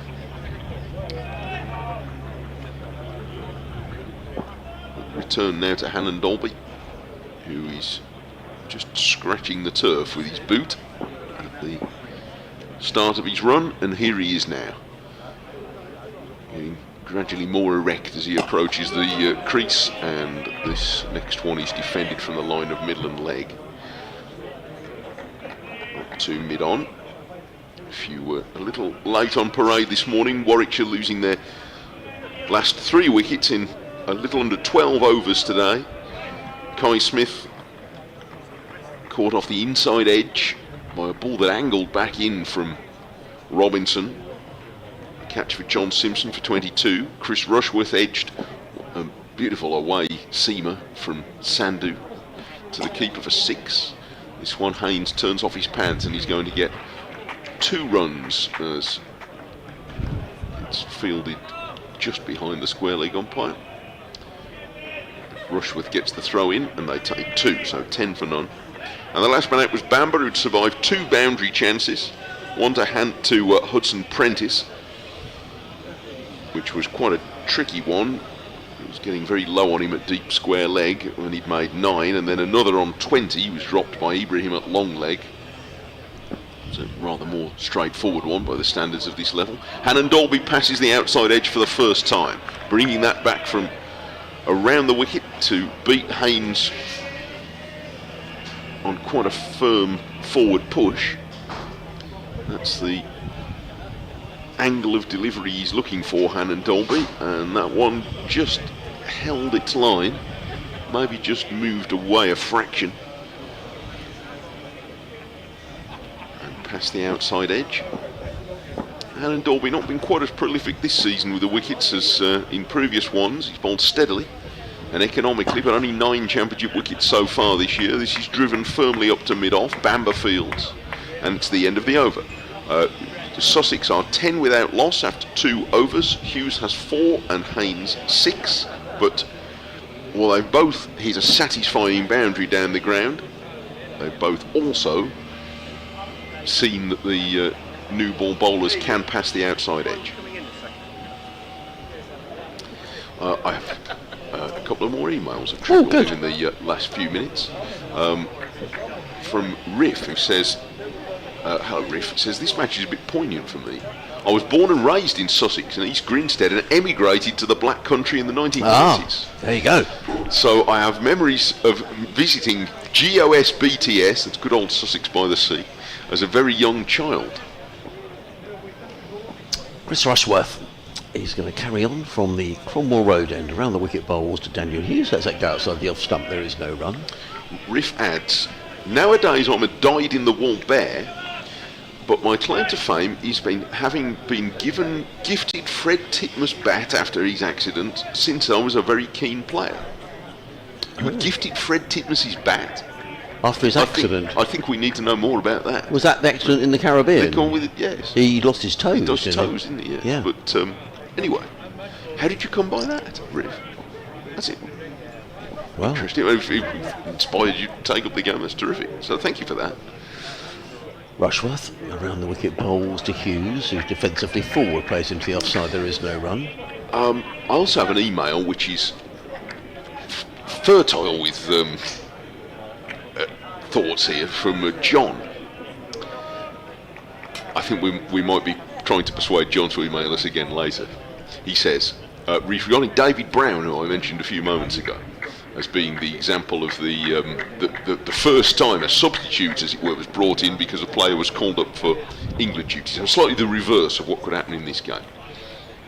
Rushworth in again, bowls to Hughes, who drives down the ground. More runs here for Daniel Hughes. I'm not sure that's going to go all the way to the boundary. He's going to get at least a couple. Is Hughes. He goes to 6 and Sussex to 12 without loss.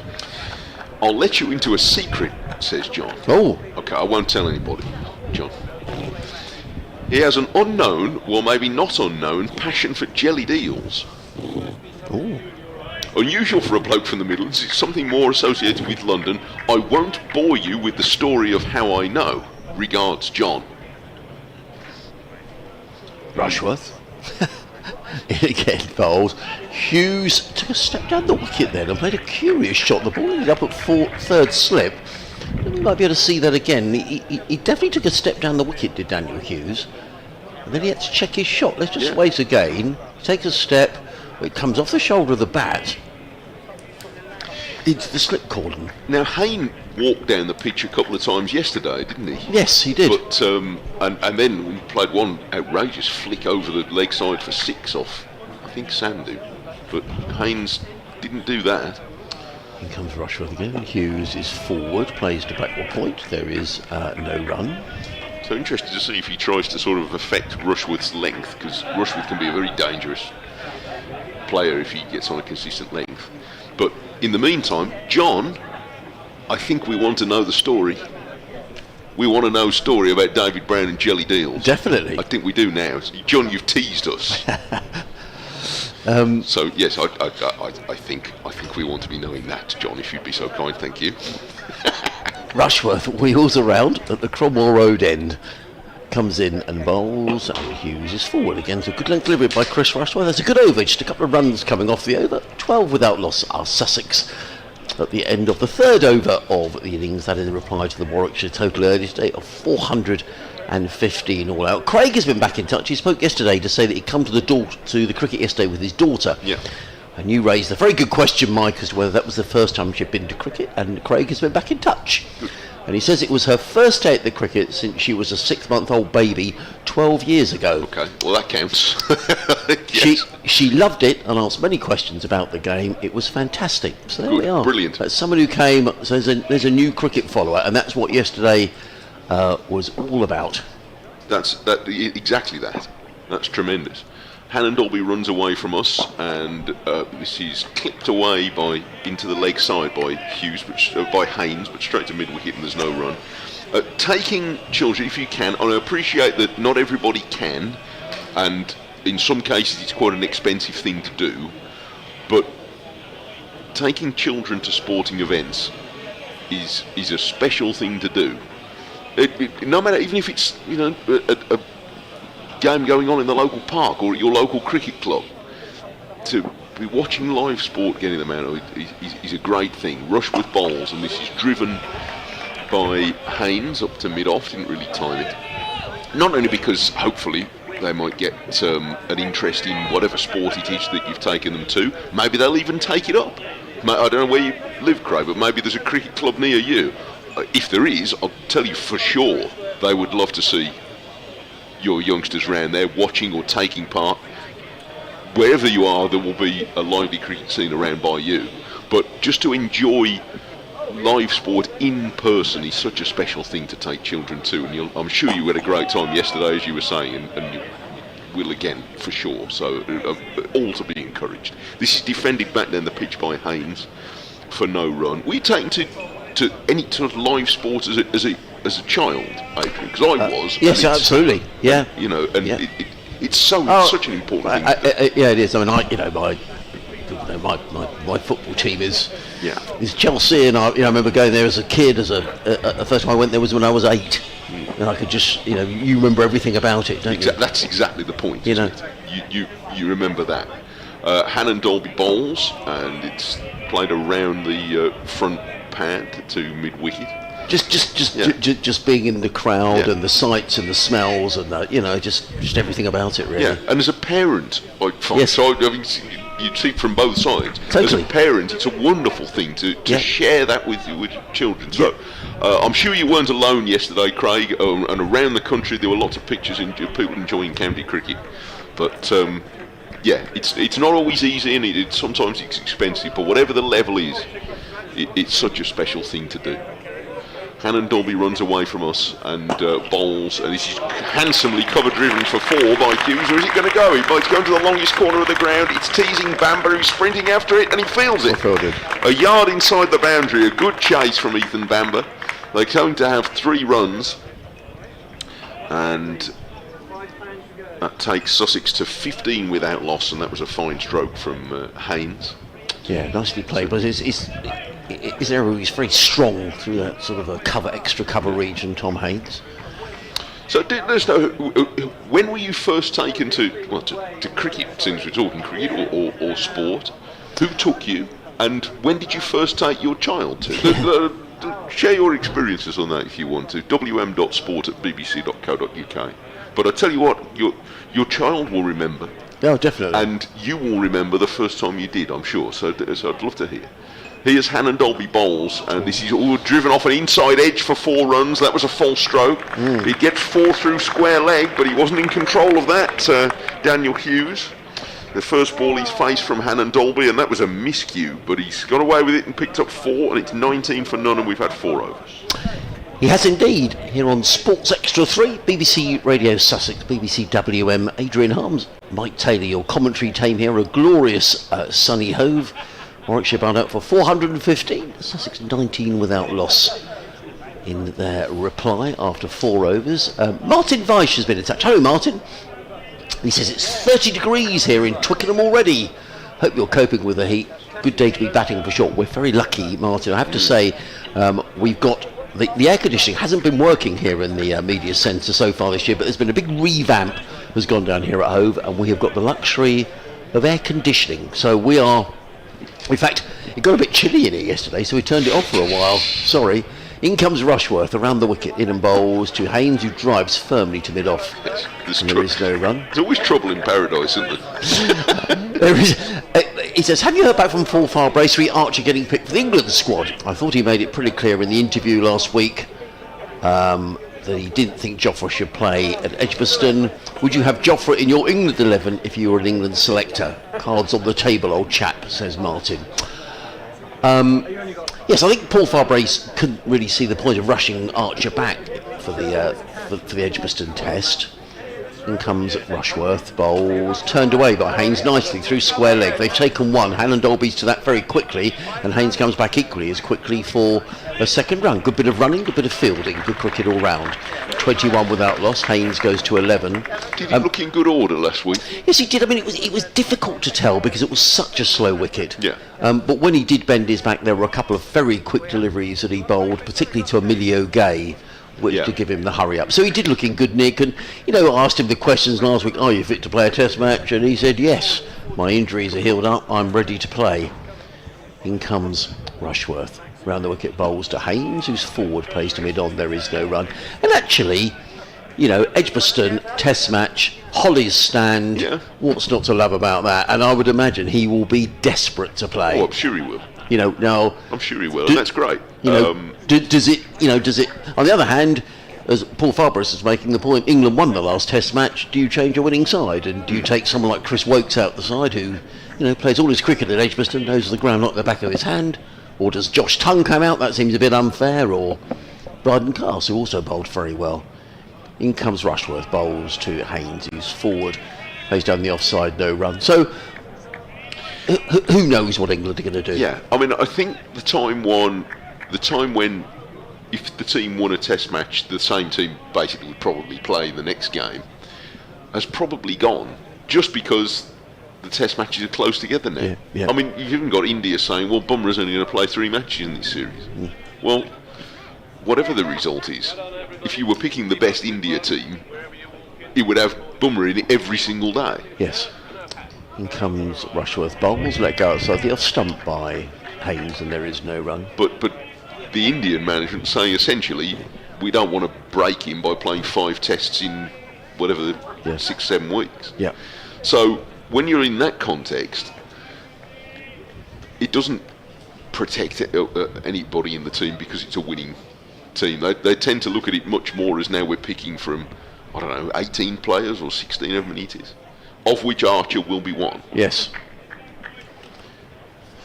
So we'll have to wait and see. I think the team will be announced. In comes Rushworth and Bowles, and Haynes clips nicely through square leg. More runs here, another long chase for Oliver and Dolby.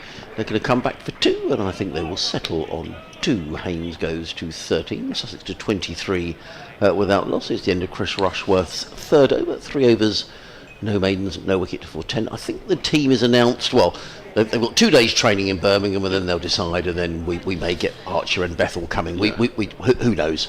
We just have to wait and see. They usually announce it before the day these Yes, days, they don't do. they? Yeah. But even so, even if you did, were I the England management, if I announced the team tomorrow, I'm not sure I would be necessarily happy to let players who weren't in it go until the morning of the game, until you were sure that everybody was fine. Yes. Because players do, you pick up a bug or you feel a tweak of something the day before the game, or on, the night before the game. It happens. Hannon Dolby's running away from us to start the 6th over, and he has the left-handed Hughes playing this ball awkwardly into his pad. The first delivery he bowled to Hughes in this innings squirted off the inside edge at the end of the last over. And now Hughes again was slightly inconvenienced by that one.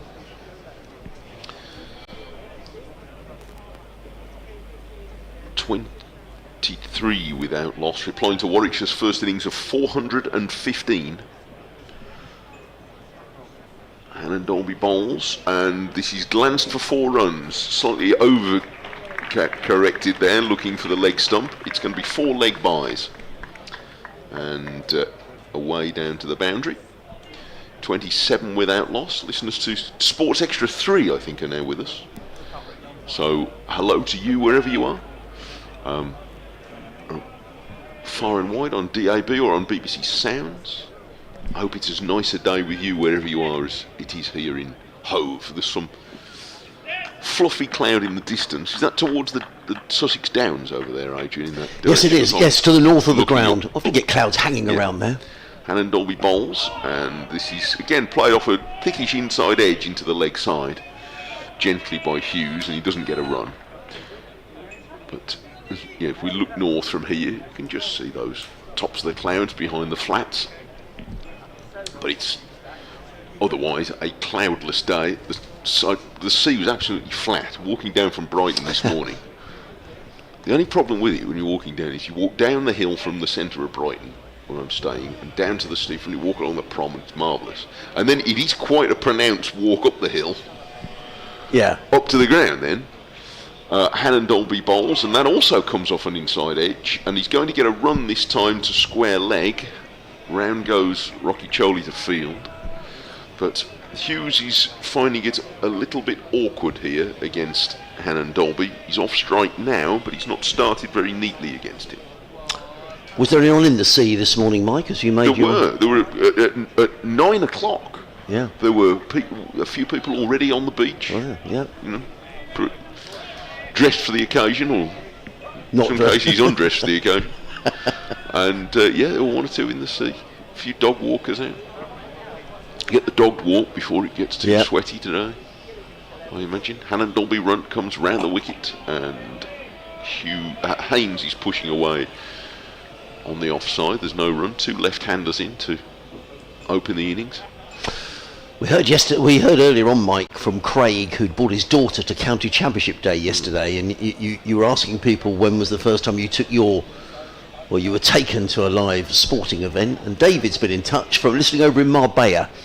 And he said, my dad took me to watch Sussex when I was 10-year-old. He was at the Saffrons, and I think maybe Ted Dexter was playing for Sussex. Gosh.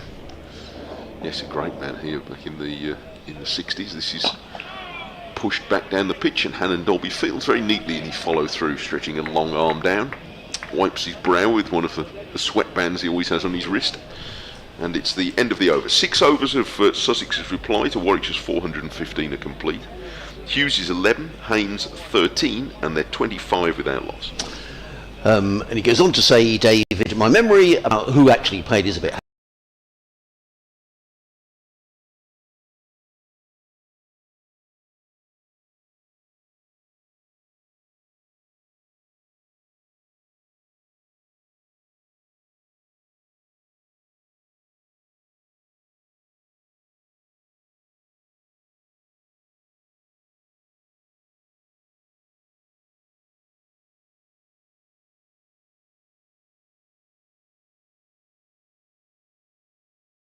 Who goes away having enjoyed it. Well, it's all been worthwhile. We've got to change of bowling at Cromwell Road end of the ground. It's going to be Ethan Bamber who's going to come into the well, I think it's fair to say he's made a good impression, hasn't he, at Warwickshire since he moved from Middlesex last season. He's a very likeable chap, and 26 championship wickets already. Very good indeed, and he's running in, bustling in around the wicket from the Cromwell Road end, bowls to Daniel Hughes, but his first ball is smacked away through extra cover for 4 runs. Beautifully played by Hughes, who's played a couple of lovely extra cover drives, but that was a bit of a loosener from Ethan Bamber. Cracked away by Hughes, who goes to 15. Sussex 32 without loss in reply to the Warwickshire total of 415 all out, in which Rob Yates top scored with 93. Sussex picking up the last 3 wickets they needed this morning. A wicket apiece for Robinson, the Australian Gurinder Sandhu and Jack Carson. Robinson and Sandhu finishing with 3 wickets apiece. Henry Crocombe also taking 3 wickets as Bamber is in, bowls to Hughes, and there we are, that's 4 more. Again, over-pitching is Ethan Bamber. It's a relatively short boundary on the offside of the ground as Daniel Hughes plays that shot. That's towards the members' pavilion, for those of you who know Hove. I would think it might, if you're coming down the hill and just dialing into doing that, because it's, again, as we've been saying, and a lot of people listening will know, but it is quite a pronounced slope here down the hill, then you would have a tendency possibly just to over-pitch a little bit. You arrive maybe at the crease a little bit quicker than you think, but just for a couple of balls until you dial into it. Rushworth did as well, didn't he, with his first ball? Yes, he did. Bamber again. His busy approach to the crease is in and bowls, and that's a better delivery that Hughes lets go outside the off stump, taken by Kai Smith behind the stumps, and there is no run. 3 slips in place. It's a cover point, cover mid-off. Mid-on, square leg, who's nattering away to the umpire. And Oliver Halland-Dolby, he's just down below us here at fine leg, swinging his arms. He's got his drinks container in front of him. It's a baking hot day here on the south coast as Bamber is in again, bowls, and Hughes is solidly fought a ball of good length, punches that into the offside, and there is no run. Not as big a crowd as yesterday, as we were saying, but it's not a bad crowd for a Monday. One of the most glorious day here. I'll run through the scores in the other games in the Championship as we make our way through this Ethan Bamber over. Worcestershire continue to pile on the runs down at the Aegeus Bowl, 524 for 5 against Hampshire as in comes Bamber. Round the wicket, bowls, and Hughes lets that one go through to Smith behind the stumps, and there is no run. Somerset are 371 for 9 against Nottinghamshire down at Taunton. Surrey 549 for 3, having been put in by Durham at the Oval. Dominic Sibley 221 not out. Dan Lawrence 147 not out. An innings that's included 4 sixes and 16 fours. And he does get on with it, does Dan Lawrence. Bamber, final ball of his opening over. Round the wicket, bowls to Hughes. Is he caught? I thought for a minute he'd been caught behind. A play and a miss outside the off stump by Daniel Hughes. And a dot ball. End of the over, 36 without loss. So a good response from Ethan Bamber, having seen the first 2 balls of the over dispatched for 4. Hughes on 19, Haynes on 13. Just to run through the other scores very quickly. Essex 294 for 6 at Headingley against Yorkshire. Slow going there today. In the second division, Derbyshire 76 for 3 in reply to Lancashire's 367. Gloucestershire 362 for 9 against Glamorgan in Cardiff. A century there for James Bracey, who's 122 not out. Kent 422 for 5 at Canterbury. A century there for Daniel Bell Drummond, who's 100 not out. Kent playing Northamptonshire. And Middlesex 418 for 6 at Grace Road against Leicestershire. Ben Geddes on his way to a century. He's 75 not out. He was a little bit loose there, Hughes. He was beaten on the inside edge there by Bamber. The bat was a bit away from the pad. Hannon Dolby's going to carry on, and he is a little bit too full here and driven by Haynes, but straight to mid-on. I have an update from John, who teased us earlier by, in discussing David Brown, says, I have a story about David Brown being a particular fan of jellied eels, but he didn't want to bore us with the details. Of course we want to be bored with. That's exactly the sort of detail that we want. John. So John is obliged. Sending good wishes from Thailand, where it's probably one of the few places where it's even warmer here than there than it is here today, I dare say, John. But I'll bring you that in a moment. It's Hannon Dolby, who's penchant for jellied eels I can't speak to. And he finds the inside edge here of Haynes, and it's going to run away for 4 rather fortuitous runs. Very fortuitous. Second time that we've seen. Well, Hannon Dolby himself benefited with 4 runs in that fashion a few minutes ago when he was batting, but he brought that one back in to Haynes. And again, there is a danger of being bowled through the gate here for both Haynes and Hughes are leaving a bit of room. They've been a little loose in some of their driving. Some of it's been very good, but it's got Hannon Dolby interested. 40 for none though, they've clicked up to in good time. Hannon Dolby bowls, and this time Haynes is very tight and pushing this into the leg side. John says, I was involved with the committee that organised a benefit night at the Rover for David Brown, the old Rover car factory. In those days I was a cockle seller around the pubs of South Birmingham. I took a good selection of stock to sell at the do with the intention of donating all profits to the night's collection. Unfortunately, I fell foul of David's passion. I couldn't charge him at his own benefit, so I paid for his helpings myself. Hannon Dolby bowls round the wicket, and it's pushed away into the covers, and there's no run. No profit was made, and my pocket was lighter. Says John in Thailand, who also says, come on you bears and keep right on. Only a few weeks till you'll be cheering them back on in the Championship, Birmingham City, David. Thank you, David. What a tremendous story. It's John's story about David Brown. David, I'm sure when David Brown still likes a jelly eel. It's not a passion I can honestly say I share. But yeah, I agree with you on that. John, it means what better advert could there have been for your product? I hope you were going around South Birmingham saying these are as recommended by David Brown.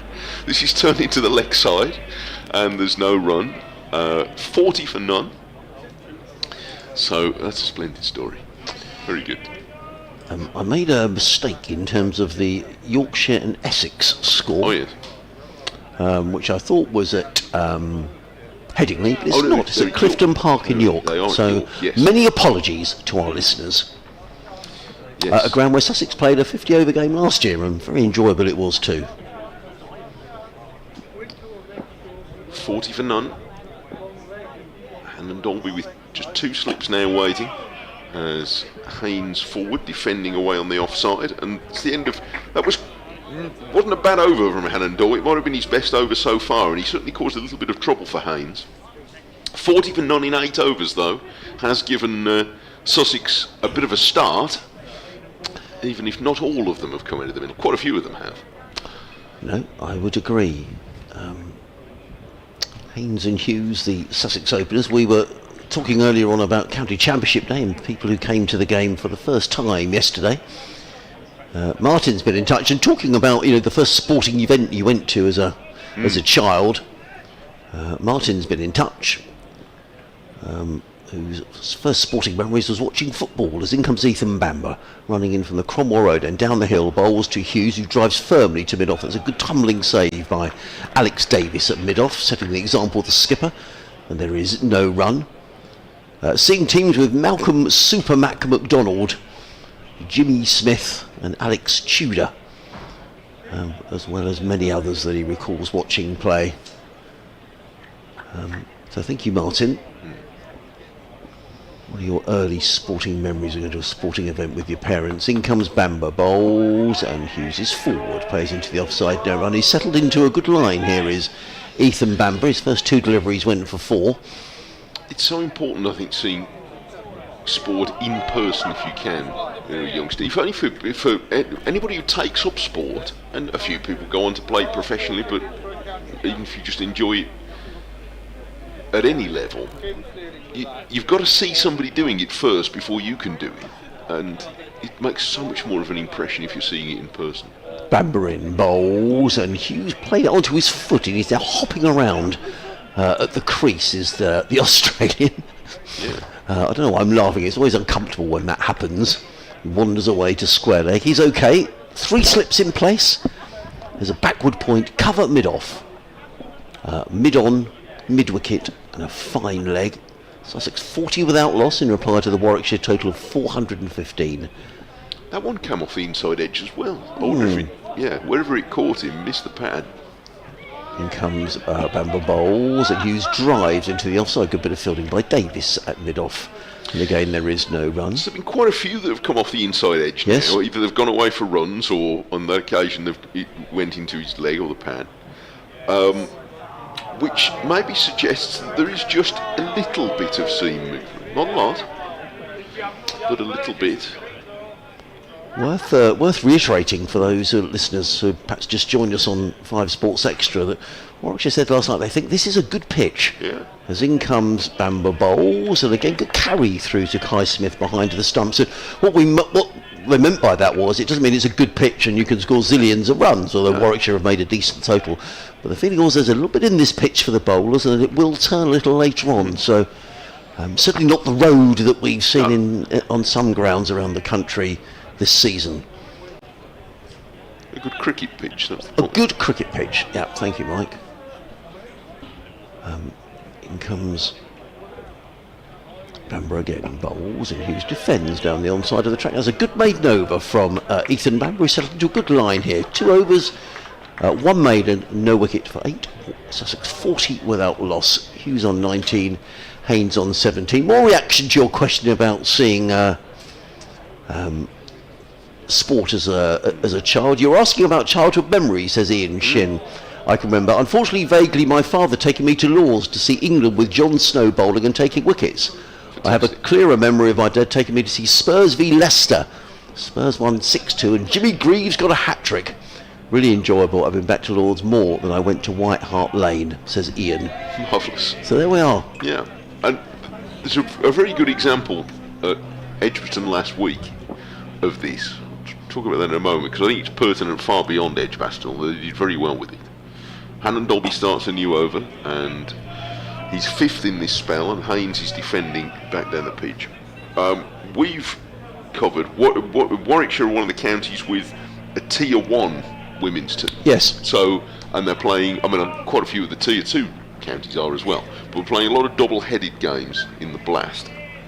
And we've covered quite a few of them, and they've been really enjoyable. They've been a very, the standard's terrific, and the most of the games have been close and competitive. It's been really good. Hannon Dolby's running away from us, and this is played around his front pad by Haynes, and there's no run. But there's been a few games that have been sort of standalone, just the women's game, and we've covered a couple of those as well. Last week they had one on the Wednesday morning at 11:30. I thought that's a peculiar time to play. If it's a standalone game on its own, it's not the first of a double header. Yeah. Why are you playing at 11:30 on a Wednesday morning? There was a reason, and we just couldn't work out why they should schedule it, and it became apparent when we were there to cover it. Off goes Hannon Dolby, and this time Haynes again. He's playing very cautiously into the leg side, and he doesn't get a run.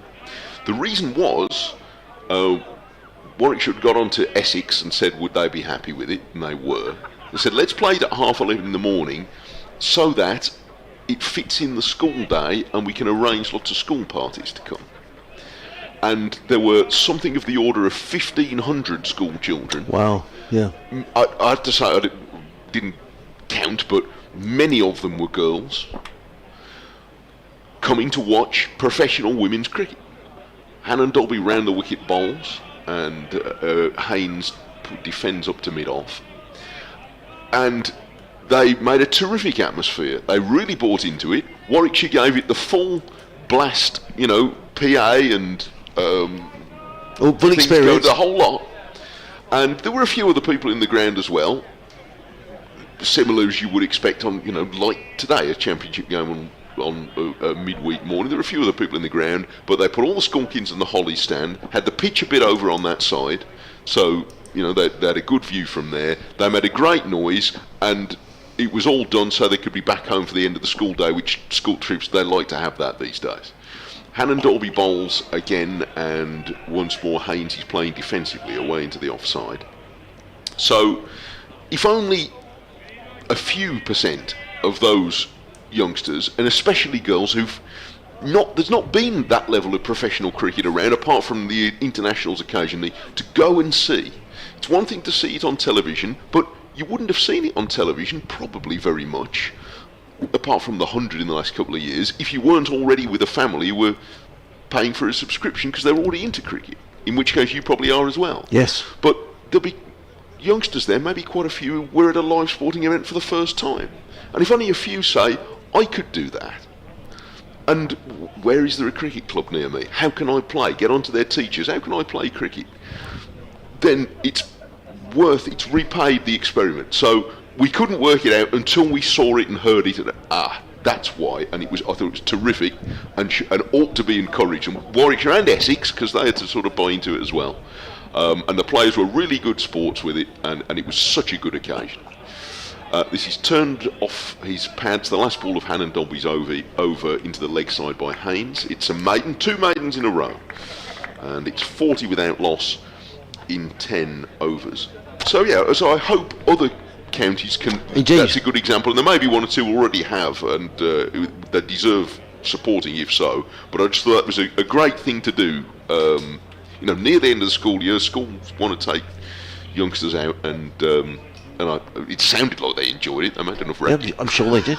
No, I'm sure they did.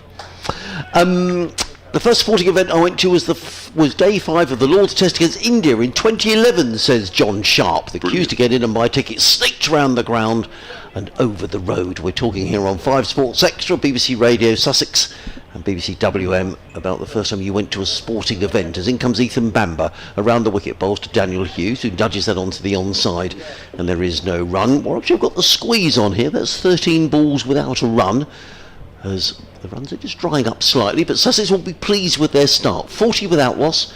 Daniel Hughes, the Australian, on 19. Tom Haynes, Sussex born and bred, on 17, both left-handers.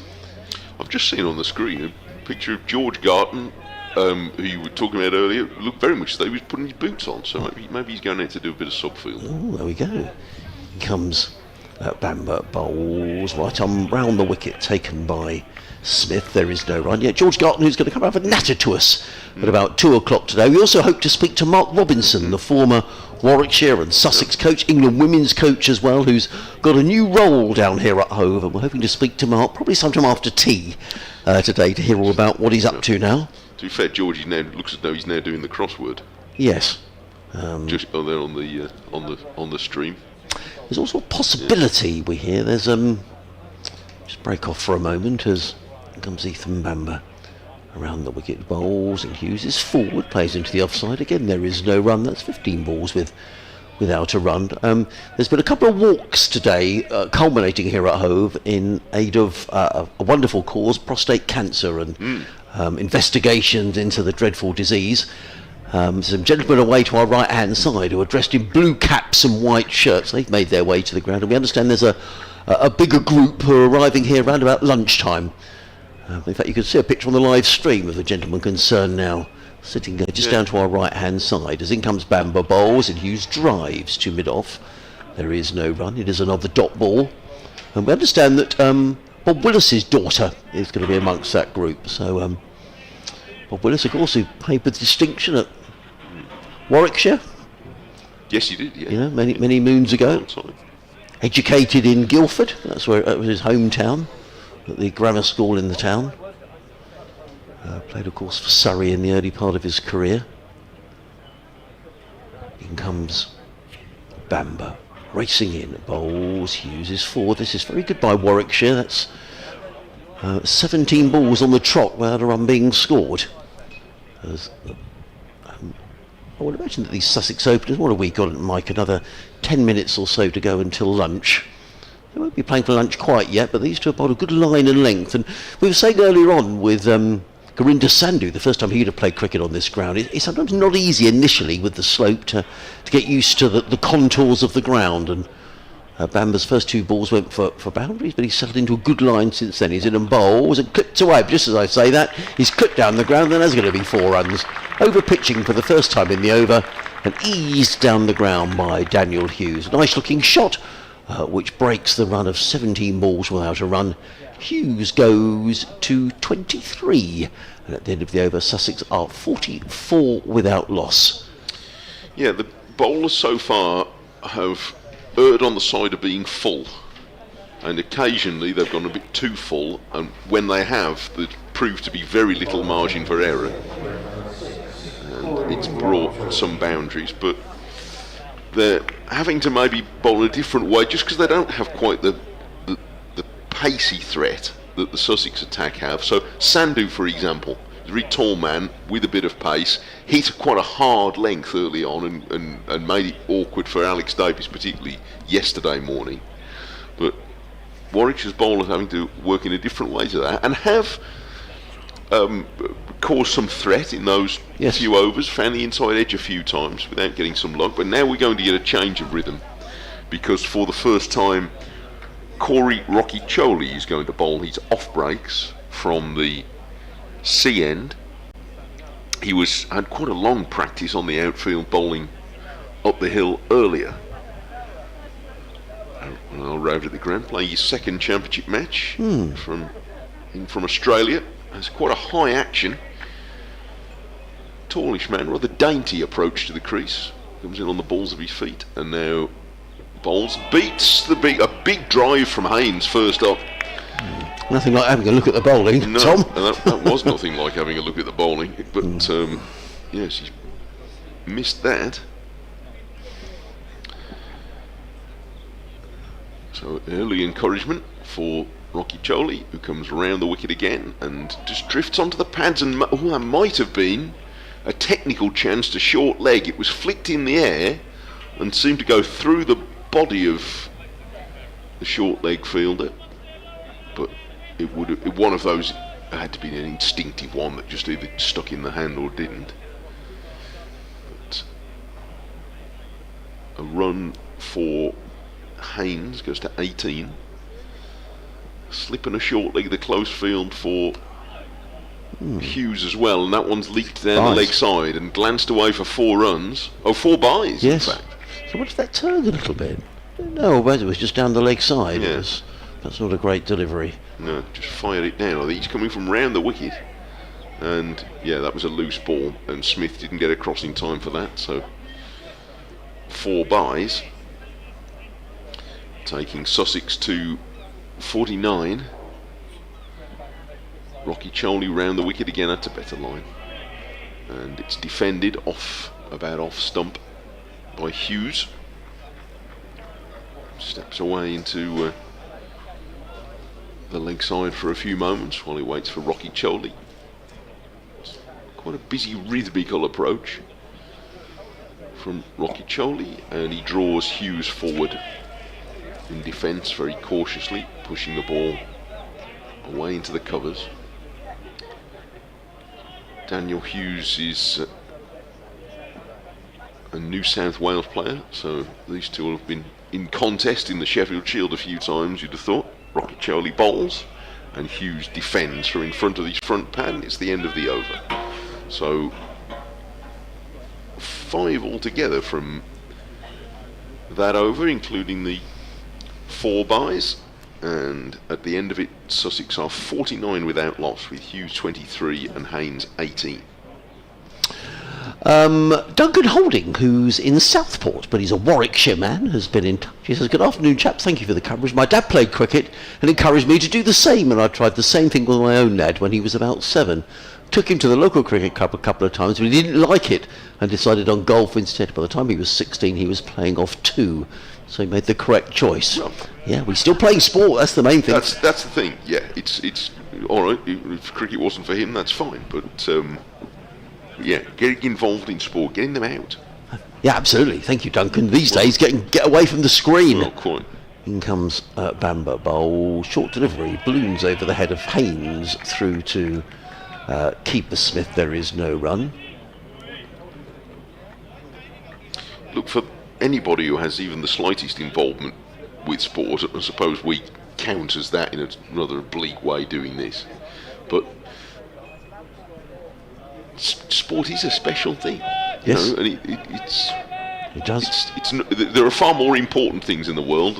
What's that phrase? But this, you can immerse yourself in this.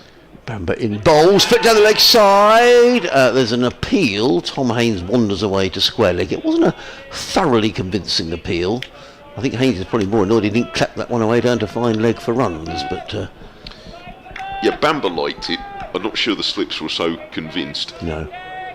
He's got a very fast approach to the crease, hasn't he, Ethan Bamber? I mean, he really sprints in. Yeah, Oliver Hannon Dolby is giving it plenty of vocals down below us. Clapping his hands together as Bamber is in. Bowls, and Haynes clips this down to deep backward square. Fielded there by... Well, that's the 50 up for Sussex. Yeah. 50 partnership in 75 balls. That's in 50 minutes. A good time. It's Dan Mosley on the field. Ooh, so someone's off. Yeah. So I can see Hannon Dolby here. Just looking around for Rushworth. Yeah, because he only bowled 3 overs, but it doesn't necessarily mean anything. So that would be a blow if Rushworth is for some reason not on the field. In comes Bamber, bowls, Hughes defends into the offside, and there is no run. So 50 up for Sussex. Hughes and Haynes, largely without alarm. There's been one or two sort of inside edges, so it hasn't been entirely straightforward for the openers. But no, they've been pretty good at picking off anything that's been over pitch. Yeah. They haven't missed out. No, I would agree. Bamber on his way again, bowls to Hughes. That's a good stop by Ethan Bamber. I think he stopped that with his left foot. Well, see a replay of that. It was hammered by Hughes down the pitch. Let's see it again. Yes, yeah, he did. He stuck out his left foot, did Ethan Bamber. He slide tackled it on a pretty good length. It was. And actually, that's caused the umpire to come down and have a good look at the pitch, because he slid to Ethan Bamber. I mean, he's perfectly entitled to do that. Yeah, he wasn't trying it. I don't think you could say he was trying to rough up the surface. No. It was an instinctive attempt to field the ball, but he's more or less slide tackled it. He has. And left quite a scar on the turf there, actually. Bamber in again, bowls. Hughes with a forcing shot, and a lovely forcing shot as well. 4 runs. Too much width from Bamber. And Hughes has been particularly severe on anything that's been over pitched or short, and he punches that one away through backward point, and this good start for Sussex continues. They're 54 without loss. Hughes on 27, Haynes is on 19. We've probably got time for, we might have 2 more overs before lunch, because Rock'n'Roll does get through his overs pretty quickly, but they might just make sure it is just the one before we have the interval. I think Sussex will be pleased. Well, he will be pleased with the start that they've made. Oh, sure. They've picked off on anything that's, as you say, earning length more than anything else. Rocky Choli bounces in again to start a new over, and Haynes is defending back down the pitch. In his first championship appearance last week, Rocky Choli was quite expensive in the first innings against Somerset, but took 5 for 67 in the second. And here he is round the wicket and finding the outside edge of a defensive bat from Haynes. It runs square on the offside and harmlessly. And he's quickly on his way again to bowl a little bit shorter of a length this time, and Haynes is easing forward and nudging it into the leg side. Malik is the short leg fielder with all the kit on, and he's about a pitch and a half width away from the left-handed Haynes, who goes back to cut, and it gets 1 run out to the unmistakable figure of Hannon Dolby, who loops a throw back. We might get another over here, you know, before lunch. Yes, batters need to do a bit of urgent gardening if they don't want one. Rocky Cholney goes wider on the crease, and Hughes is forward, playing a very respectful, stately defensive stroke. Rothesay ran back to his mark there, literally. They would like another over. I think they would. Swings his right arm and then sets off into his approach. Oh, that's leg side and glanced for 4 runs by Hughes. It's a couple he's leg side now. One went for 4 byes. That one was very deliberately played by Hughes. Took a step to the leg side and helped it away. So a little bit slack in dropping a couple down the leg side, and there's no protection there. So another boundary for Hughes. That's 6 boundaries now in 31, and Sussex 59 without loss. And they are going to have another over, and it is going to be Rob Yates to bowl his off breaks down the hill. Yes. Steve has been in touch. Hello, Steve. He says, my first live event was on November the 14th, 1964. Crumbs, you've got a good memory. I was 8, and I went with my dad, who was 38. It was the football combination game at the Goldstone, 3 o'clock on a Saturday. In other words, the reserves. Brighton played Spurs, and the game was 0-0. We sat at the Old South Stand on the then wooden seats. I first came to Hove in 1965, was a regular in 2000 until 2011, when health prevented any further visits. I've been bedbound since August 2013 and really enjoy the combined coverage of commentary and the stream from every game. Thank you, Steve. That's really kind of you to write. As in comes Yates, played by Haynes, down to wideish mid-on, fielded by the skipper Davies, who sends in a shocking throw, which is fortunately backed up, or else that might have been embarrassing for the skipper. Was that John, was it? It was Steve. Steve, I beg your pardon. Steve, thanks for being with us. We appreciate you getting in touch. Yes. Glad to be able to bring you coverage. No, absolutely.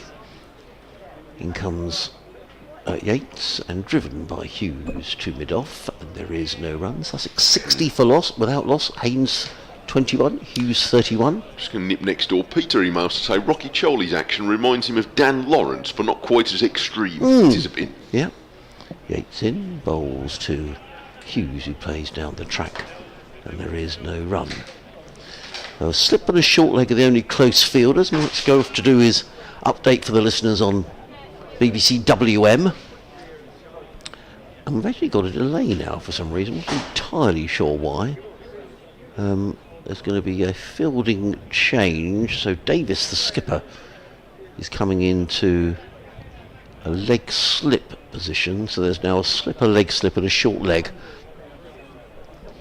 3 balls to go until the break. Yates in, bowls, Hughes carefully forward, plays to short extra cover, there is no run.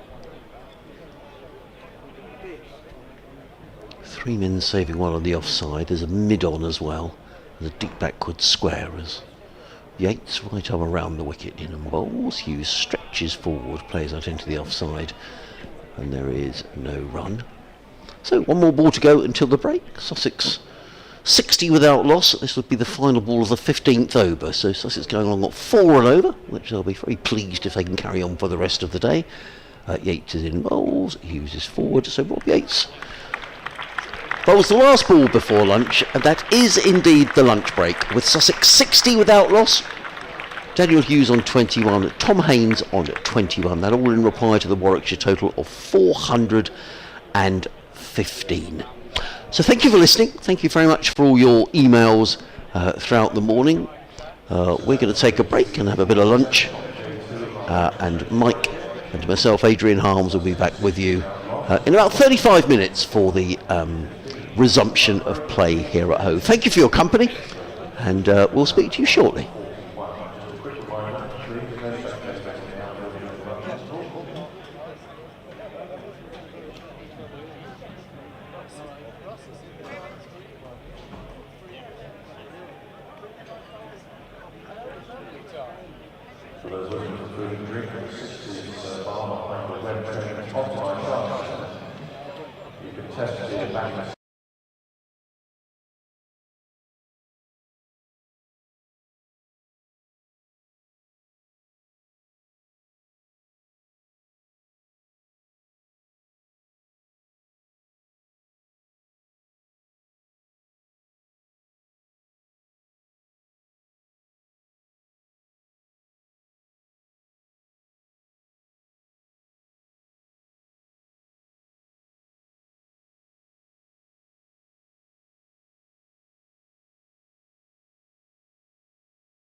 Weak website?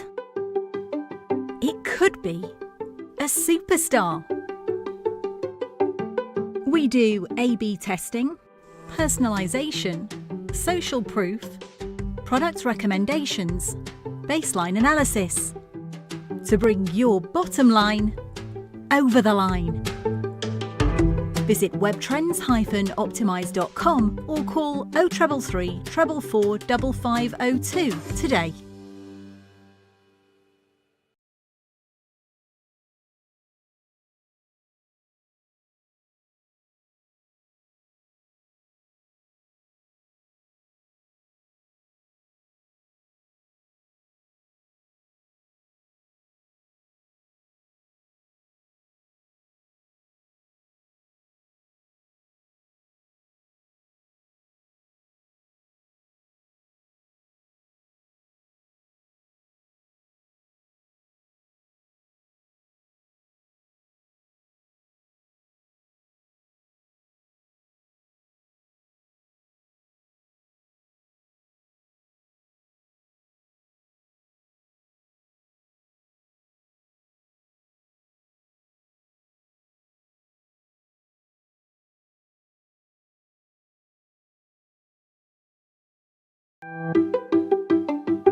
Weak website?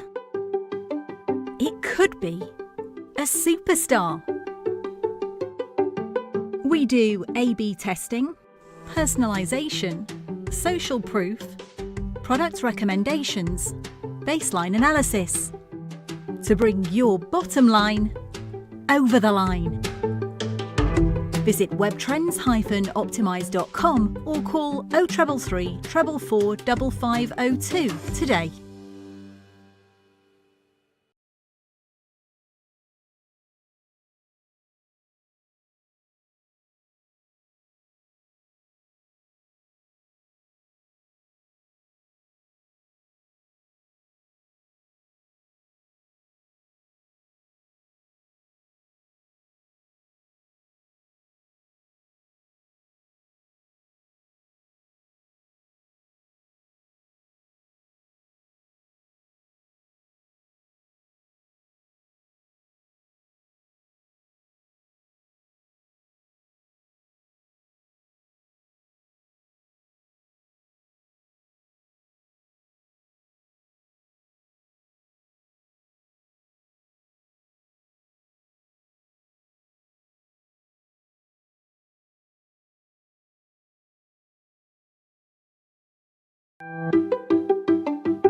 Weak website? It could be a superstar. We do A/B testing, personalisation, social proof, product recommendations, baseline analysis to bring your bottom line over the line. Visit webtrends-optimise.com or call 0333 444 5502 today.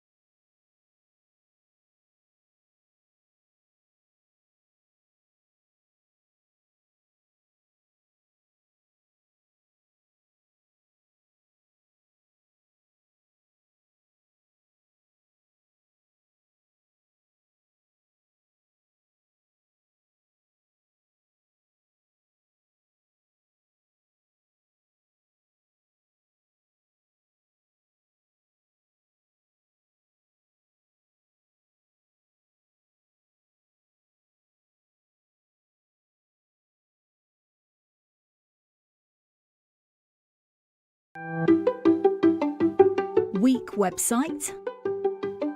It could be a superstar. We do A/B testing, personalisation, social proof, product recommendations, baseline analysis to bring your bottom line over the line. Visit webtrends-optimise.com or call 0333 444 5502 today.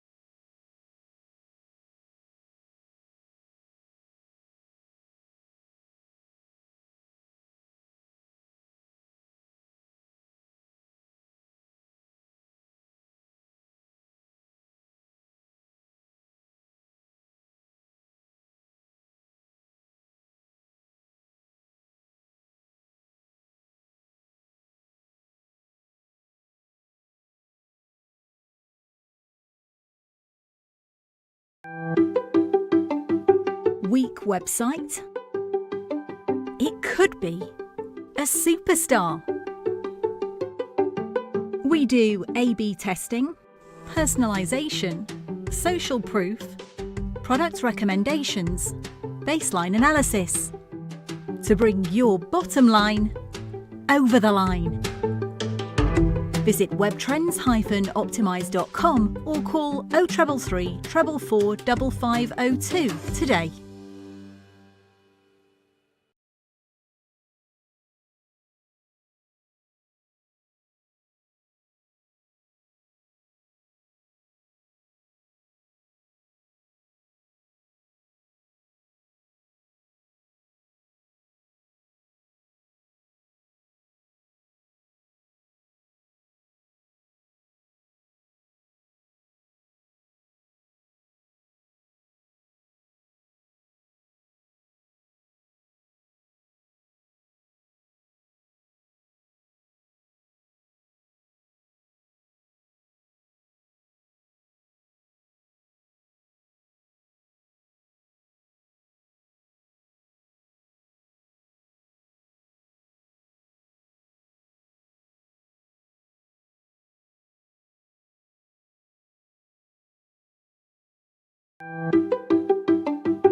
Weak website?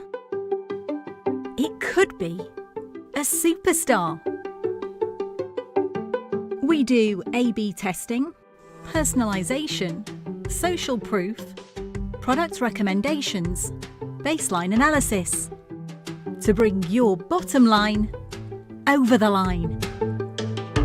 Visit webtrends-optimise.com or call 0333 444 5502 today.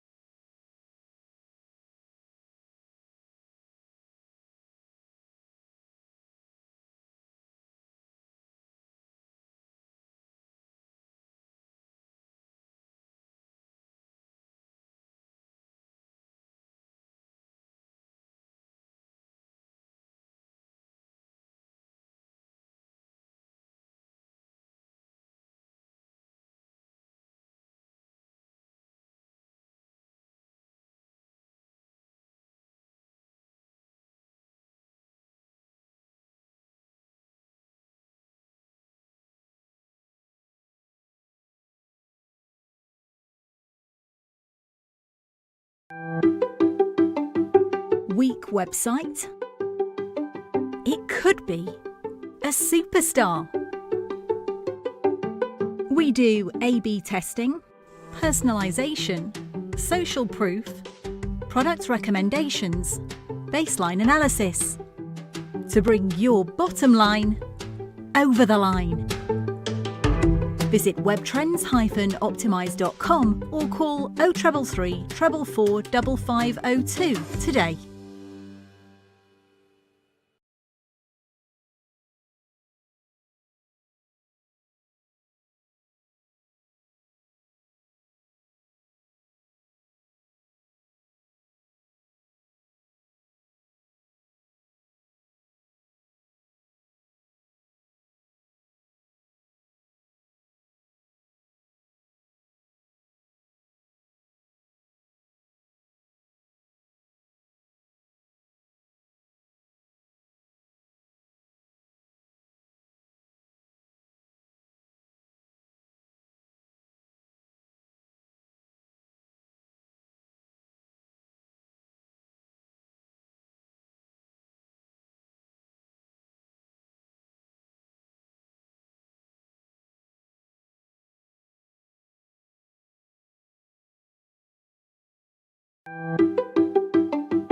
Weak website?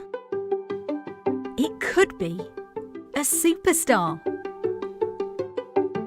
We do A/B testing, personalisation, social proof, product recommendations, baseline analysis to bring your bottom line over the line. Visit webtrends-optimise.com or call 0333 444 5502 today.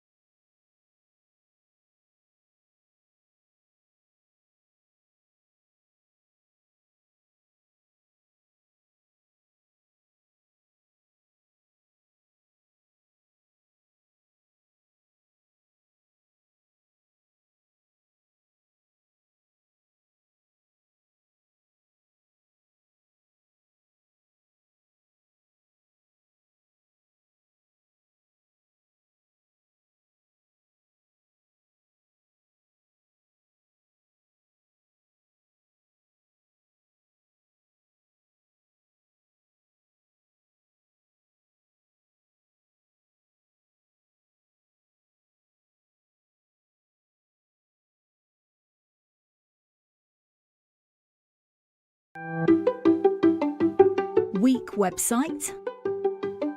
It could be a superstar.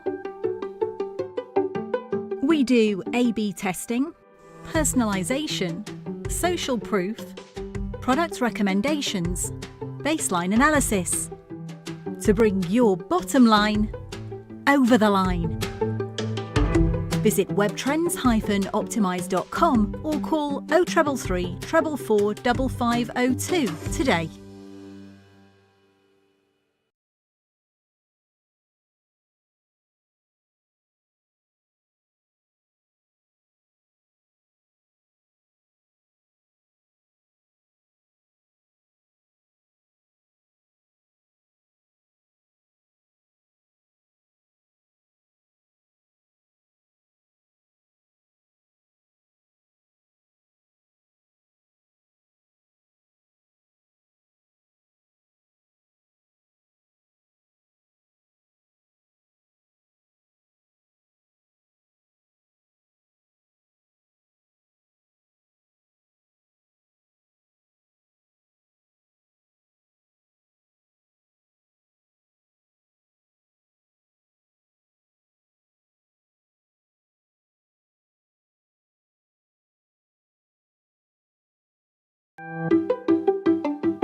Weak website? It could be a superstar. We do A/B testing, personalization, social proof, product recommendations, baseline analysis to bring your bottom line over the line.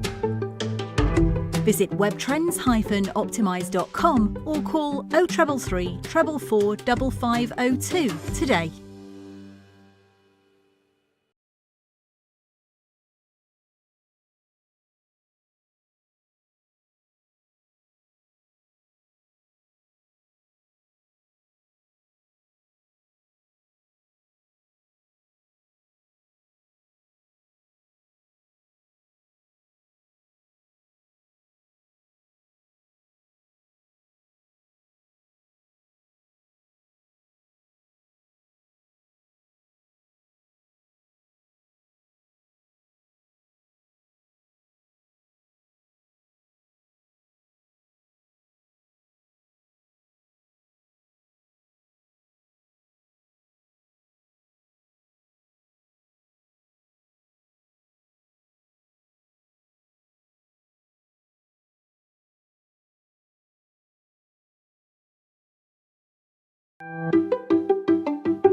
Weak website?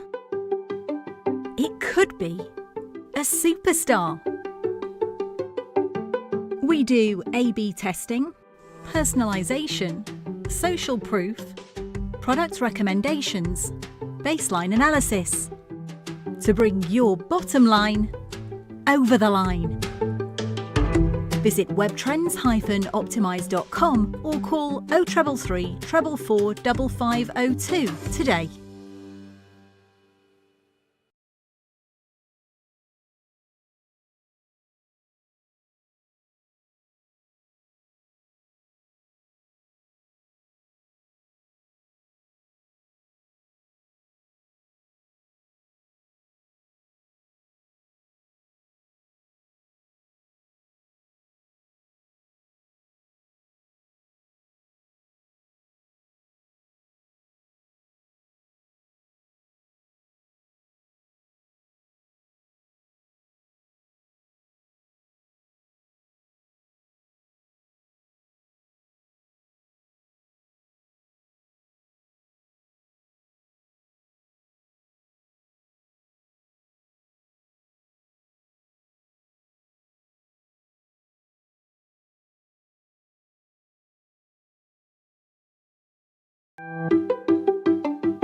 Weak website? It could be a superstar. We do A/B testing, personalization, social proof, product recommendations, baseline analysis to bring your bottom line over the line. Visit webtrends-optimize.com or call 0333 444 5502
of the track, and there is no run. We won't get much time, Ron, in between deliveries here to talk, because he does get through his overs a bit sharpish.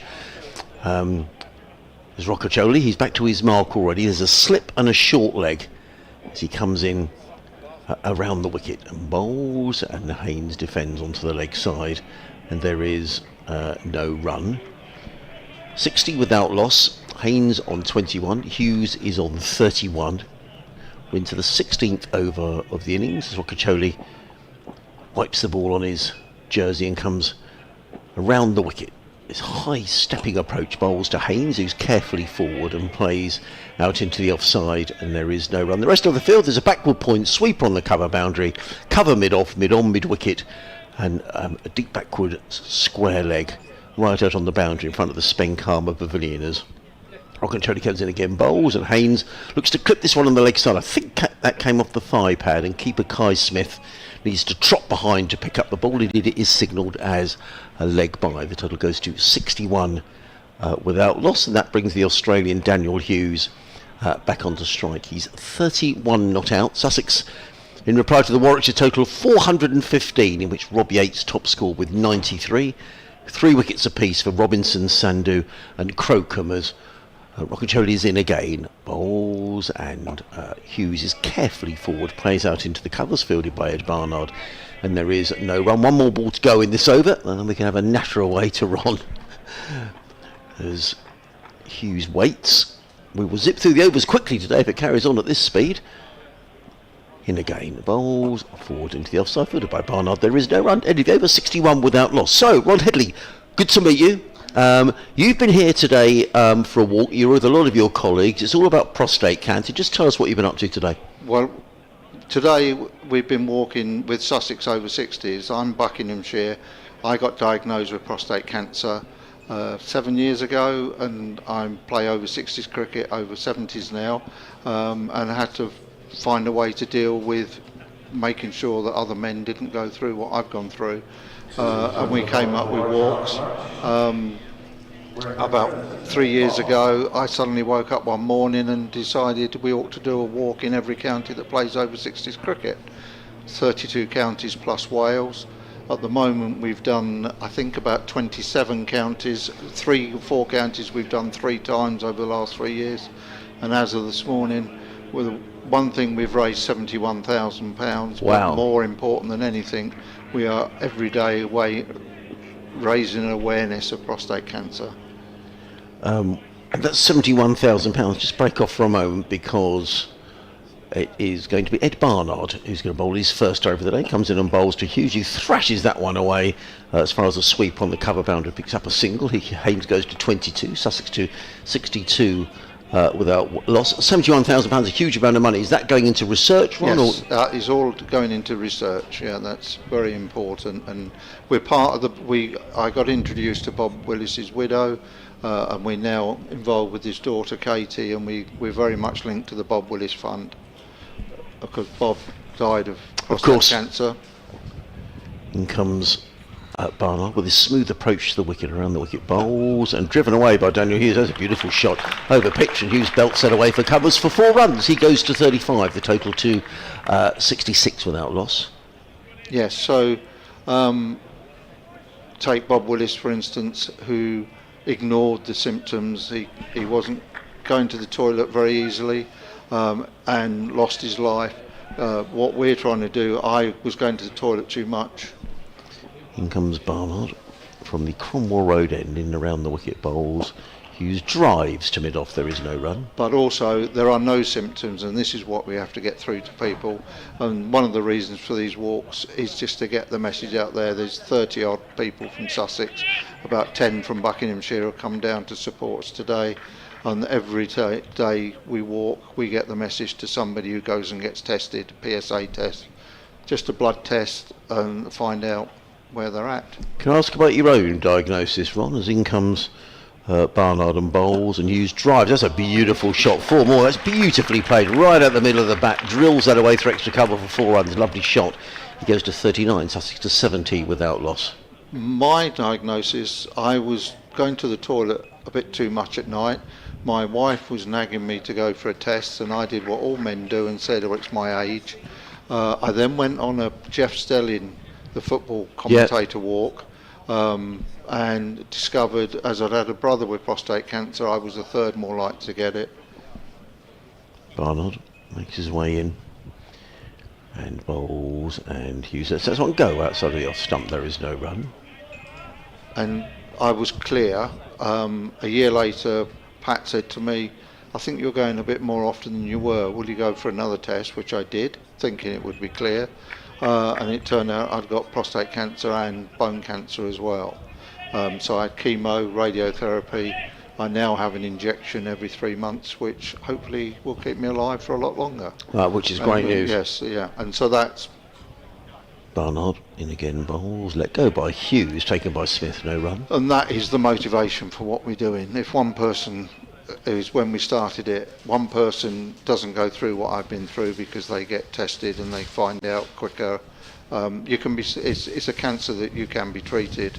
Not necessarily, I've got it for life, but it's under control at the moment, hopefully. But we want people not to go through what I've been through. And we know people who have lost their lives, like Bob Willis, because they didn't go for the treatment at the right time.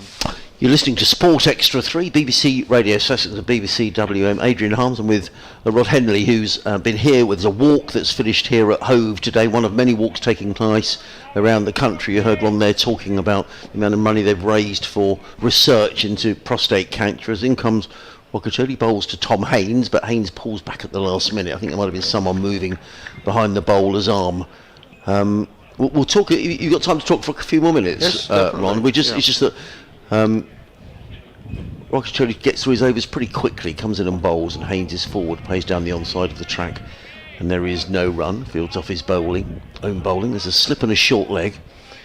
Sweeper on the cover boundary. Ring of three, saving one on the offside. Then a mid-on and mid-wicket, and a deep backward square.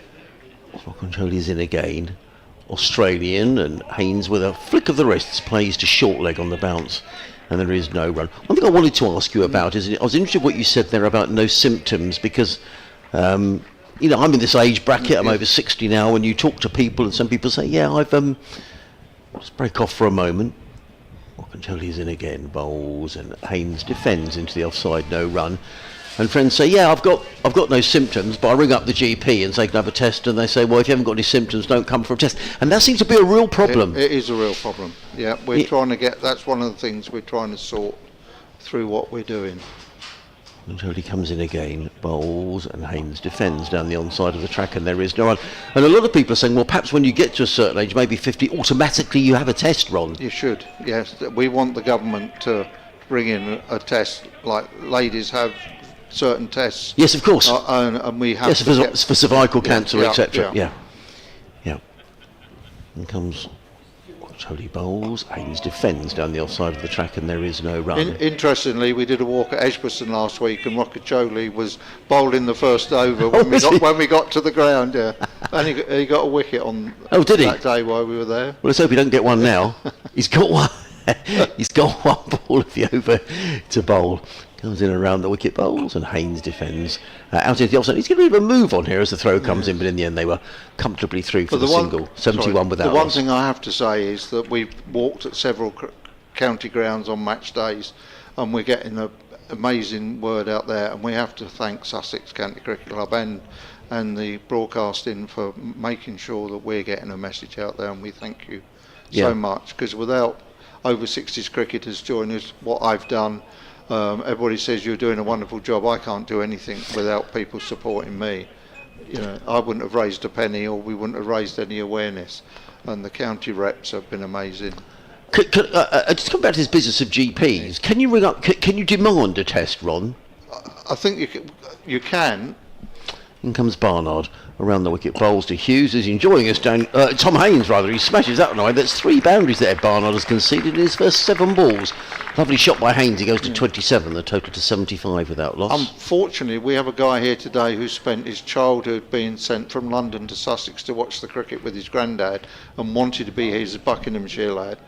When I got diagnosed, he went straight to his doctor, and the doctor said, you haven't got any symptoms, I won't do it. So you've got to, unfortunately, you've got to pressure some doctors.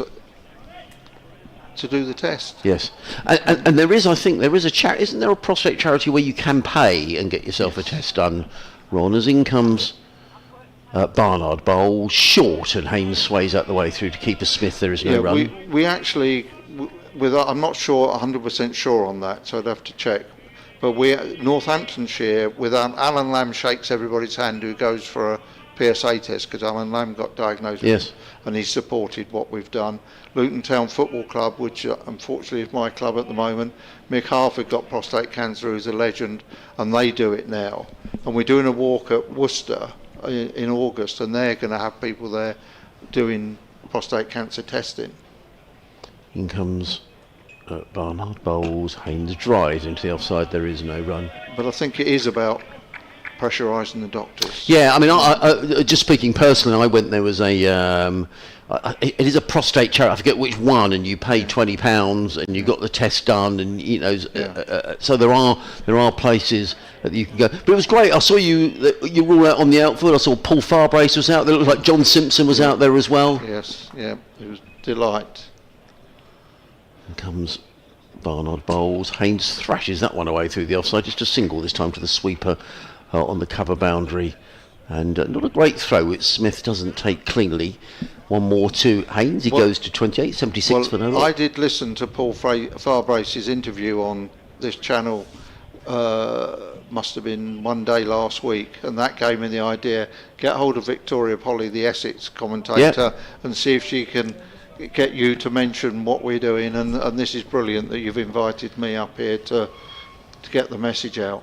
Well, it's fabulous. As in comes Barnard Bowles. Oh, he was back on his stumps there, Daniel Hughes. That's a no ball actually from Ed Barnard, but we've got a little inside edge on that as well, Daniel Hughes. There is no run. Where's your love of cricket come from, Ron? Are you a cricket man? Or? Yeah, just from family, just always played. 45 years at one club until it folded, unfortunately, in this modern world. Yeah. I'm now chairman of Bucks over 60s and over 70s, and just love it. Just love sport. In comes Barnard around the wicket, bowls, and Haynes up on his toes, and that thrashes that away. And Ed Barnard's been expensive here. That's another boundary. Back to the square, belted away by Hughes, and Sussex off to a flyer here, 82 without loss. Hughes goes to 43, and Sussex in reply to this total of 415. So your advice, Ron, get yourself to your GP. Would you say over a certain age you should be doing this? Or? Well, we're now saying over 50. Yeah. It was 60. We know people who've lost their lives at 53. You know, go at 50 and get tested regularly. You know, go back. A lot of the people have these medical insurances and that now, and companies get tested, and they will do the test yearly. In comes Barnard Bowles, and Hughes defends into the offside, and there is no run. It's the end of the over. Sussex 82 without loss. Hughes is on 43. Haynes is on 28. So get in touch with your GP, get the test. Yeah. You mentioned Paul Farbrace. We've just had a funny one out in the middle.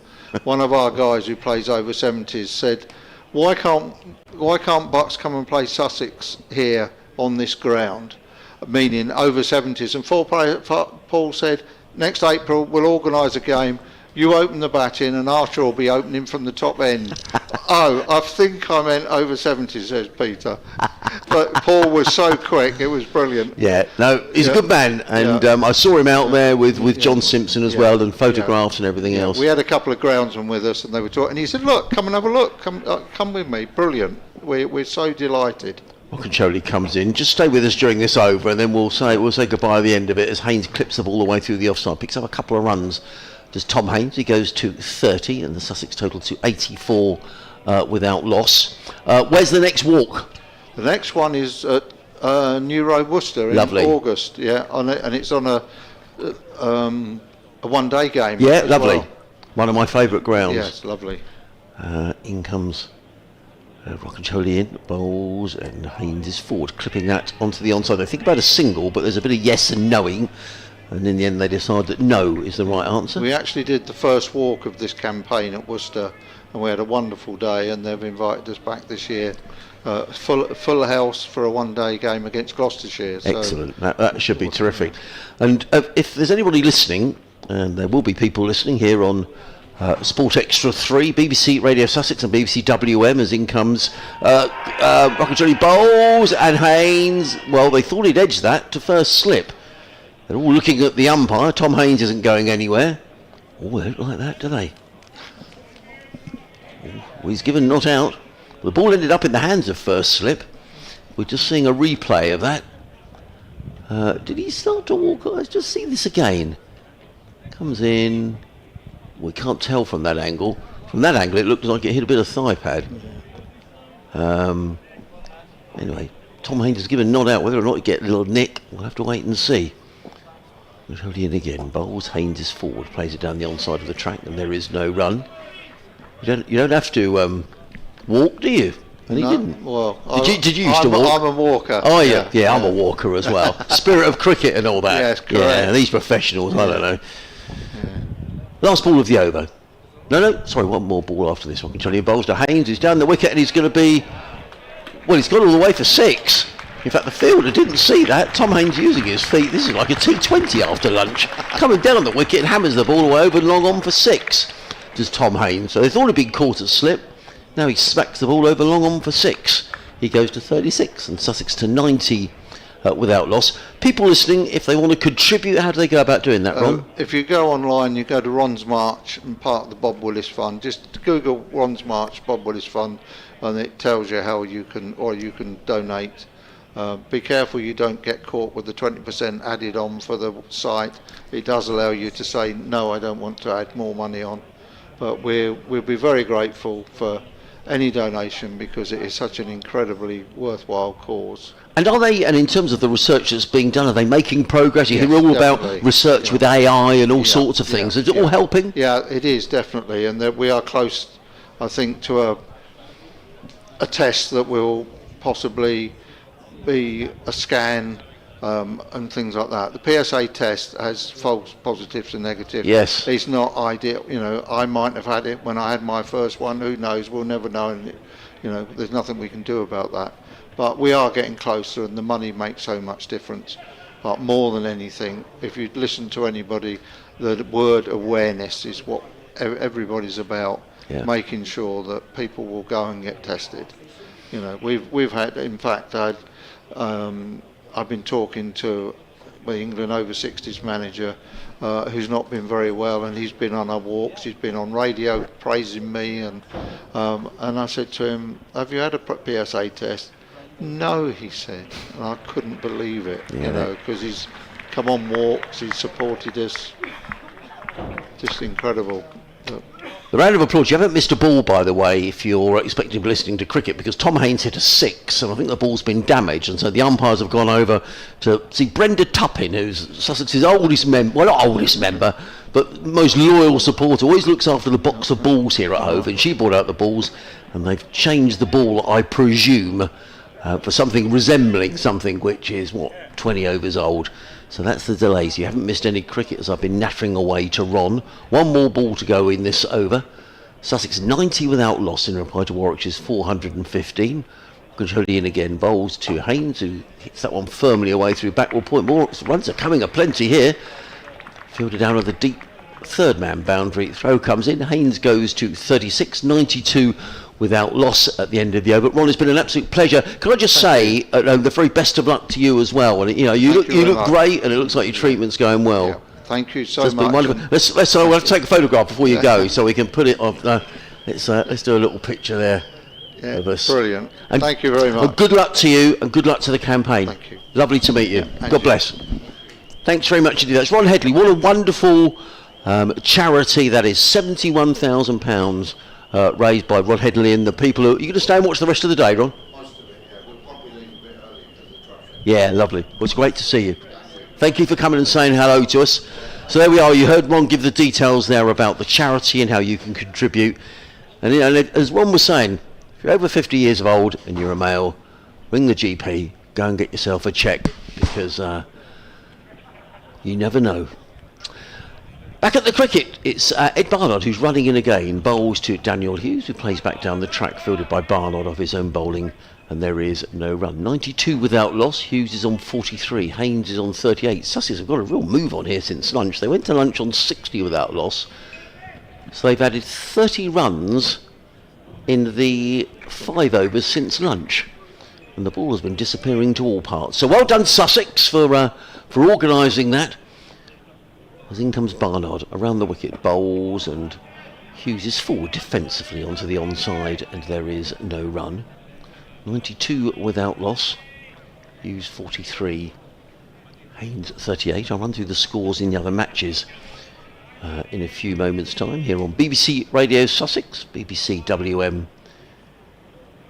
and BBC Sports Extra 3. We're hoping to speak to George Garton in a few moments' time. Former Sussex and now Warwickshire all-rounder, as in comes Barnard bowls and Hughes plays that into the offside, and again there is no run. In fact, it's another no ball I think has been signalled. Let's just wait for the umpire's signal. Well, he certainly signalled something. Now, was that for running on the pitch? I think.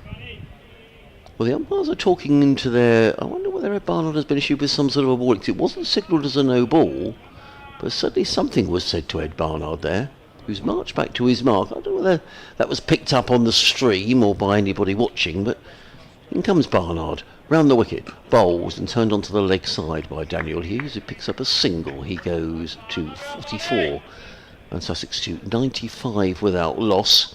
And I certainly saw one of the umpires on their radio, so just see if we can get some confirmation of that, so maybe from the club or from the scorers.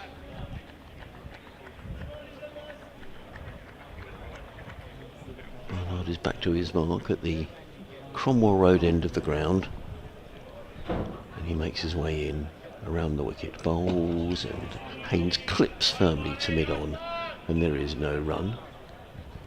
95 without loss. Elsewhere in the county championship,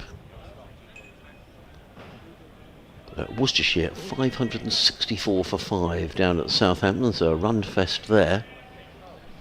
Somerset 379 all out, Notts 36 without loss in reply. Surrey 628 for 4 at the Oval. In comes Barnard, bowls, forward is Haynes, placed firmly down the ground. Fielded at mid-off by Alex Davies, the skipper. And there is no run. In fact, that third ball of the Oval was signalled as a no ball, so I think that was the signal from the umpire. I don't think it was any kind of a warning for Barnard. It's just that the no ball didn't go up originally. I'm pretty certain that's what it was. So one more ball to go in this over. As in comes Barnard round the wicket, bowls, and Haynes clips beautifully through the onside. He's timing it beautifully here today. Tom Haynes clipped away, and he's picked up a couple more runs. He goes to 40, and Sussex at the end of the over are 97 without loss, and Sussex rattling along here. The best part of 5 and over. 21 overs gone, 97 without loss. So Surrey 629 for 4. Dan Lawrence now out for 178. 19 fours and 4 sixes. Dominic Sibley making 260 not out. Elsewhere in the First Division, Essex 357 for 7 against Yorkshire at York. Mike Taylor back with me. What a wonderful cause that is, and well done to Ron Headley from Buckinghamshire. Well done to Sussex for allowing the walk here today. 71 grand they've raised, Mike. That's tremendous. Yes, I think I saw them at Edgbaston. Yes, you did. Not long ago. Yes, he said he was there, and he said Rothesay was bowling. You take the over. And yeah, he is. Again, from here, and he's punched square on the offside for 1 run. Yes, I'd spotted them, but I wasn't aware of exactly what the cause was. Yeah. So they're doing a super job. And they're going to Worcester next, did he say? Yes, they were. There's a one-day game at Worcester Good coming time, up in August, and they'll all be there as well. Well, I'm sure the folks at Worcester will make a fuss of them. This is Rocky Choley. Oh, he's hit the off stump. Yeah, he's bowling. That one did turn and it went through a bit quicker. And the first strike at last for Warwickshire, the first wicket falls at 98. And Rocky Choley, well, Warwickshire thought there would be a bit of spin, and he found it there, a perfectly pitched off break that pitched about middle and off and hit the top of off stump. Well bowled, and Haynes out for 40. Well, Good ball, that was. yes, it was a good ball. Yeah, and he was thrilled, wasn't he, to take the wicket. But Tom Haynes, I mean, Sussex have really got a move on here since lunch, Yeah. Mike. Rattling on about 6 and over. 6 and over they've been rattling along at since lunch, but it will open up a new phase of the game. We didn't see a lot of spin bowling from Sussex. In fact, I thought, to be honest, we'd see rather more. Yes. Which was no slight on Jack Carson. I think it was just an indication of how well the seamers bowled. And that they carried that threat with a lot of stamina all through yesterday evening. But that's some encouragement for Rocky Choli. And also, batters see that, don't they, in the dressing room? They're all looking now. And there's all crumbs, another left-hander, Tom Clark, coming out at number 3. And you'd be very much aware of that. But nevertheless, Haynes played very well for his 40. He did. Now, Tom Clark coming in at 3 now, he needed some runs, Tom Clark. I mean, he's a young cricketer who started off the season with a bang. He made 140 up at Edgbaston, but it's fair to say that he hasn't made the runs since. Now, he does bring other facets to the side, does Tom Clark. He's a wonderful slip fielder. He bowls medium pace. And as I say, a very good fielder in general, but he's, batting at 3, he'll be aware that, don't want to put too much pressure on, but he'll be aware that he probably needs a score. I think that's fair to say. But as I say, he brings other things to the side, which is why he's holding his place in the side. Well, Rocky Choli's going to bowl to him now, right arm around the wicket, and Clark is forward, getting right to the pitch of this and driving it out square on the offside for 1 run. Rocky Choli went through a very slow turn there with his arms up as if he thought he'd almost squirted that one through, but it looks as though Clark played it well enough. So the first wicket falling at 98 in the 22nd over. Rocky Choli is in again to bowl to Haynes, who defends back down the pitch. And there's 3 left-handers at the top of the order, and then Coles and Ibrahim are right-handers, and Simpson's another left-hander, so 4 in the top 6. That'll keep the off-spinner interested. Yes. Rocky Choli goes wide of the crease and drifts that onto the pads, and Hughes is going to score Sussex's 100th run, for which there is generous support. It's not as big a crowd as yesterday, but it is still an enthusiastic one, and they are. I don't think it's a bad crowd actually for a Monday. A lot of people are working, but it's one of the more attractive places to be in generally a very attractive part of the world. Round the wicket comes Rocky Choli, and Clark stuns this back to the bowler, and it's the end of a successful over for Rocky Choli, who looks a fairly jolly character. I haven't had a chance to have a chat to him yet, but seems to bounce around the place. Had a big smile there. Yeah, he was certainly pleased to take the wicket, Mike, wasn't he? Wicket. Just finally, talk about Ron Headley there with the prostate walk today. And the interesting thing and final thing to say on it is Ron was saying, go and get yourself tested if you're over 50, because a lot of men, so you've been the same, Mike, you speak to people, I've got no symptoms, and the GP said there's no need to have a test. And Ron was saying, they're trying to bring in so that at 50 you get the test done, regardless if you've got symptoms or not. Get yourself a test. It is so important, and it's PSA, it's an easy test to have done. It's not definitive, but it's a very good guide. It's a good one. No, I mean, I speak as someone not all that far away from 50, and my wife said to me, you should think about doing that. Yeah, and she's as so often, Mrs. Taylor, she's probably right. Yes, absolutely. I try not to tell her. Yeah, and as Ron said, it's one of those. She's working at the moment, so I can say that. And Ron was saying it's one of those things. His wife said you ought to go and get it tested. Yeah, I'll do it next week. Well, that's it. Yeah, do it tomorrow. It's quite. Do it today. Quite right. In comes Hannon Dolby, first time he's bowled from the Cromwell Road, and bowls to Daniel Hughes, and the first ball goes for 4 as a thick outside edge from Daniel Hughes, who's racing along, and that boundary takes him to 50. Not quite where he intended it to go, but 50 off 67 balls in 88 minutes with 11 boundaries. And Daniel Hughes is motoring here for Sussex. Yeah, he's played some better strokes than that in this innings, but there have been some handsome strokes. Yes. We're expecting George Garton to come up and natter to us sometime soon, just about for 20 minutes or so, former Sussex and Warwickshire player. As in comes Hannon Dolby, around the wicket, bowls to Hughes, who plays a rash shot. And having just got to a half century, he'd have been annoyed with himself. He'd he was looking to cut that one away through backward point. I think he got a little bit more bounce, Hannon Dolby. He's a tall man. In fact, George Garden looks like he's got his kit on, actually, George. Well, I was going to say, I'm not sure. They've got a sub on in Moseley. Yeah. And I'm not sure that Chris Rushworth is out there, which not... is a little bit concerning. Well, it's a big concern, isn't it? I'm not looking around the field from there, but definitely they've got one sub out. Hannon Dolby bowls to Hughes, who drives back down the pitch. Hannon Dolby fields of his own bowling, no run. So which was going to lead me to say that if George Garton is the 13th man, then he's not coming over. Conceivably, might be needed to be on standby at the moment. And that's not good news with Chris Rushworth. I mean, he just bowled the 3 overs. Yeah, exactly. I mean, I don't think he's bowled very much. Did you say just his second game of the season? Yes, he's only had one previous championship game. He has played in the seconds in the last week or so, which is at the time they were playing. The first were playing Somerset last week. He played some second 11 cricket, so that's why they brought him, frankly. And Dolby in again, bowls to Hughes. He lets that go, taken by keeper Smith. There is no run, so that may have been a false alarm, because it looks like George Garton might be on some 12th man duties here at Hove. Yes. So if he doesn't appear, that might be why. And he's got a few issues here, hasn't he, to compete with Alex Davis, because Ed Barnard unusually went, I think, 24 in his 3 overs. Both Hughes and Haynes took rather a liking to Barnard, who's normally very economic. And Dolby in, down the hill, bowls, Hughes is forward, the ball is played onto the onside. I think that came off the bat. There was a sort of a stifled appeal. I think it came off the bat.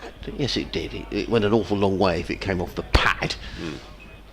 It's a very different character of attack. That was an inside edge into the pad, I think. Yeah.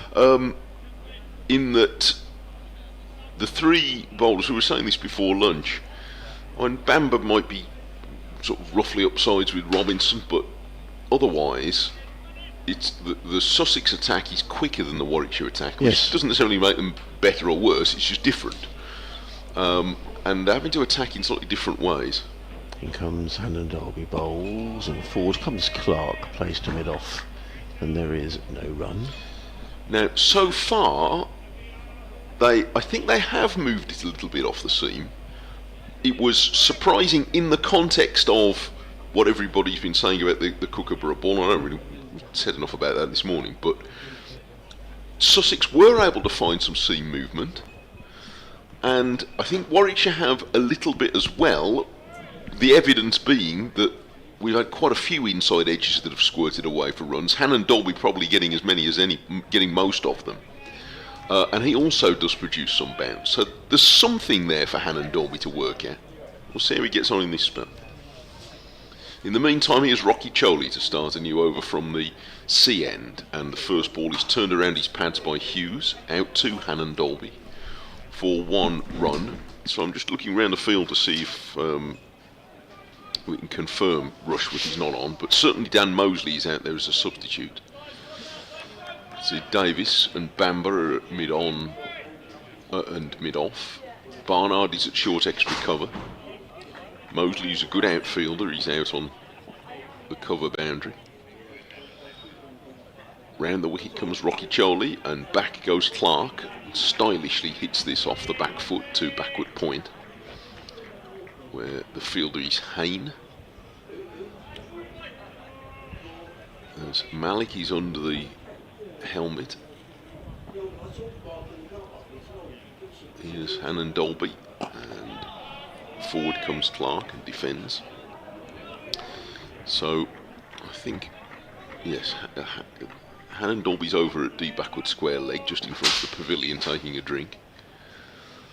So with Latham at slip, I think that by process of elimination, it's definitely Rushworth who's missing. This is flicked off his toes through mid-wicket. And Hannon Dolby's taking 1 run out in front of square leg. So yeah, I am pretty sure now that Rushworth has not been out there since lunch, and indeed not been out there since before lunch. He bowled just 3 overs, so that is a cause for concern for Warwickshire. Rocky Choli's next delivery is left by Hughes, and it went straight on and very close to the top of the stumps.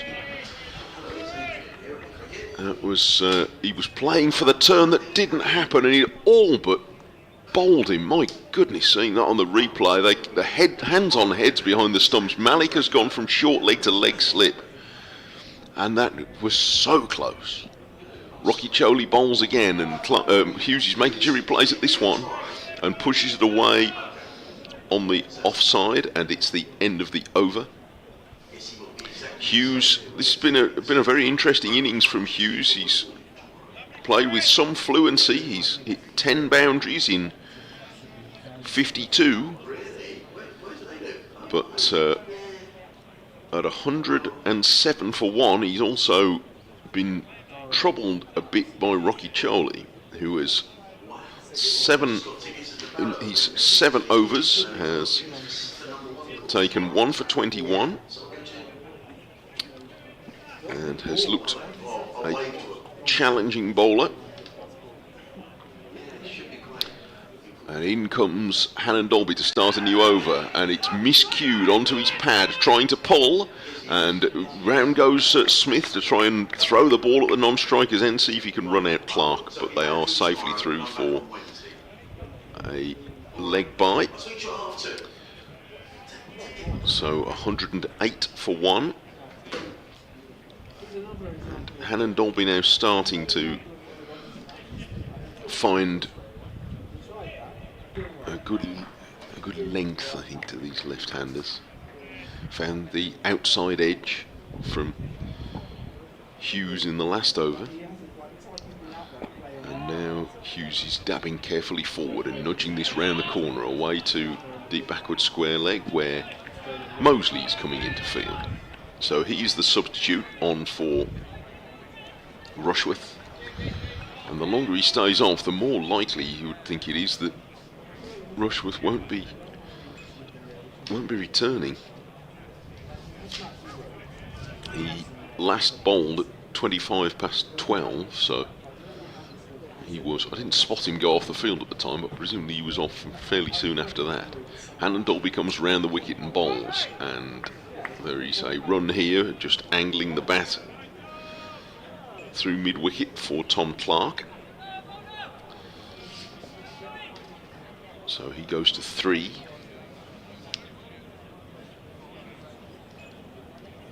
Out of 110 for one. So if you weren't with us earlier, reply to Warwickshire's 415. They added 43 this morning for the loss of the last 3 wickets in 50 minutes.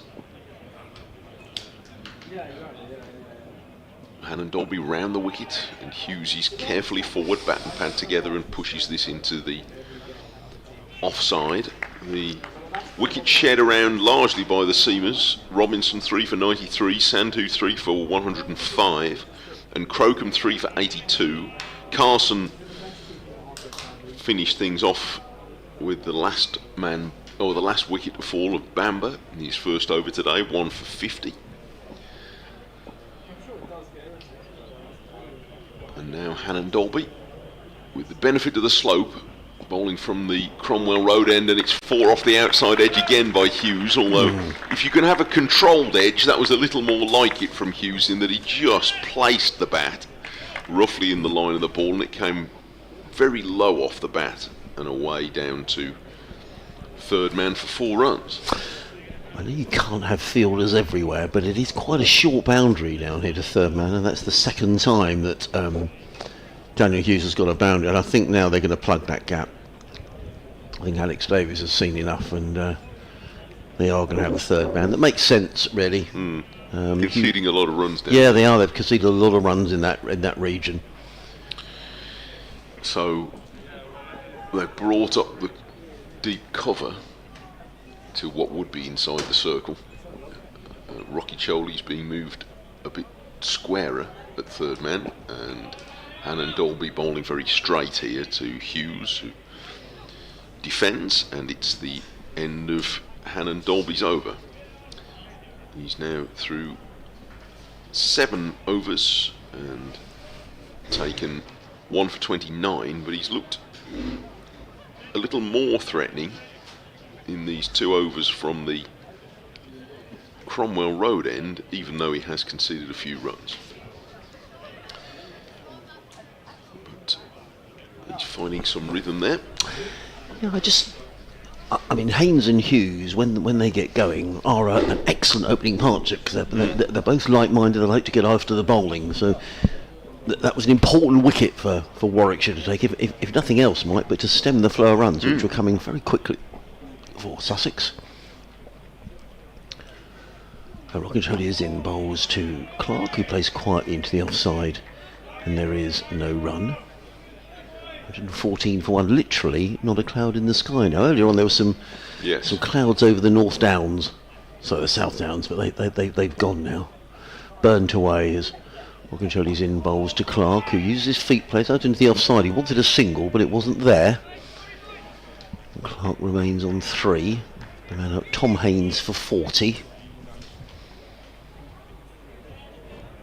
So another 56 overs to go. So I mean, if Sussex were to score at the rate they are going, which is around about, well, they're not going up, we're not far off 5 and over at the moment, but I think that'll probably slow.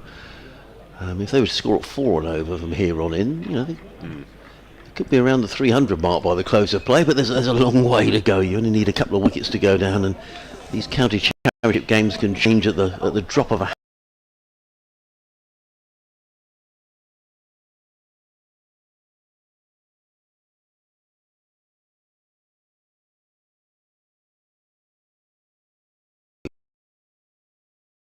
backward point, and there is no run. Turning the ball a little bit, Rocky Charlie, but we also saw there's a danger in his arm ball, but very nearly got Hughes in the last over.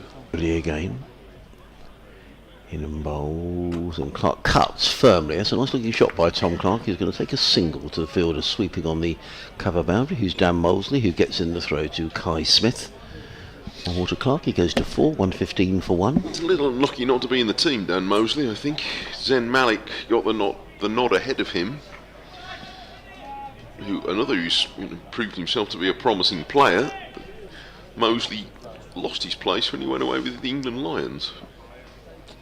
Rothesay in again, bowls to Hughes, who's carefully forward, plays on the offside. There is no run. He will assuredly be back in the team at Leicester on Friday when they resume in the T20 Blast. They've got a hard travelling week, the Bears. So Leicester on Friday and then Durham on Sunday. Rothesay in bowls, and forward comes Hughes, plays back to Rothesay, who fields off his own bowling, nice and tidy from the Australian. He's bowled 8 overs, 1 maiden, taken 1 for 23. The 1 wicket to fall, that of Tom Haynes, who he bowled for 40. Yeah, that's a trip, isn't it, for a T20? I mean, Sussex had. We hope on Wednesday morning that we're going to have a guest, John Philby, who's the Sussex chair. I saw John around the ground, and I know there's some. I think there's a Zoom or something meeting tomorrow with various counties to talk about these proposals. And John said he hopes to have something to say to us on Wednesday morning about what's being spoken about. But Sussex's schedule, they had a T20 here against, I forget who it was now, on the Friday night, Essex, I think. And then they had to go down to Glamorgan on the Saturday to play. Yeah. So they drove halfway on the Friday night, then went down to Cardiff. You know, it was bonkers, really. Yeah, Warwickshire 1 or 2 like that. You know, these back-to-back games are just that. You know, it's not good for anybody, I don't think. And Sussex picked up a couple of injuries which were perhaps related to that. I guess we'll never really know. Hannah Dolby is in, bowls to Tom Clark, who plays carefully to mid-off. There is no run. I think almost naturally here the run rate is going to drop because Tom Clark, will know that he probably needs to make some runs here, and he's going to be very, very careful not to play a rash shot. By the same token, he will understand that Sussex are off to a good start, but Haynes and Hughes seem to be seeing it like a football. They do. They're playing pretty well. And Dolby in the game, bowls, and Clark defends into the offside. There is no run. He made a good 30 last week at Durham, did Tom Clark, before he was out. Oh, hot news from Jamie. Sorry? Really? Oh, not from here. So Joffre, what about Jacob Bethel? Thank you. So there we are, hot news. Yes. No Joffre Archer coming back. So thank you very much, Jamie. That makes perfect sense. In comes Hannon Derby bowls and clipped away by Clark. I think that came off the thigh pad of Tom Clark. Footed by Kai Smith, who shies at the stumps just in case Clark was dawdling. Signalled as a leg by, 115 for 1. So there we are. A bit more on that. So they have named the same team, after notwithstanding everything I said this morning. They've named the same team. They've named the same team for Edgbaston. And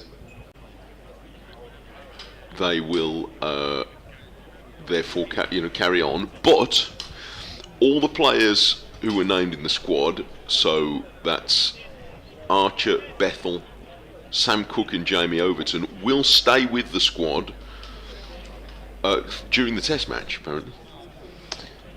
Hannon Derby in, Bolster Hughes, who plays to mid-wicket, there is no run. So, conceivably, both Essex and Surrey could have had a player back, yes, I suppose, but because the third test at Lord starts on, it implies in this report that it's because the third test starts on July the 10th. I'm not sure that he's necessarily implies that, but nevertheless that apparently appears to be the reason.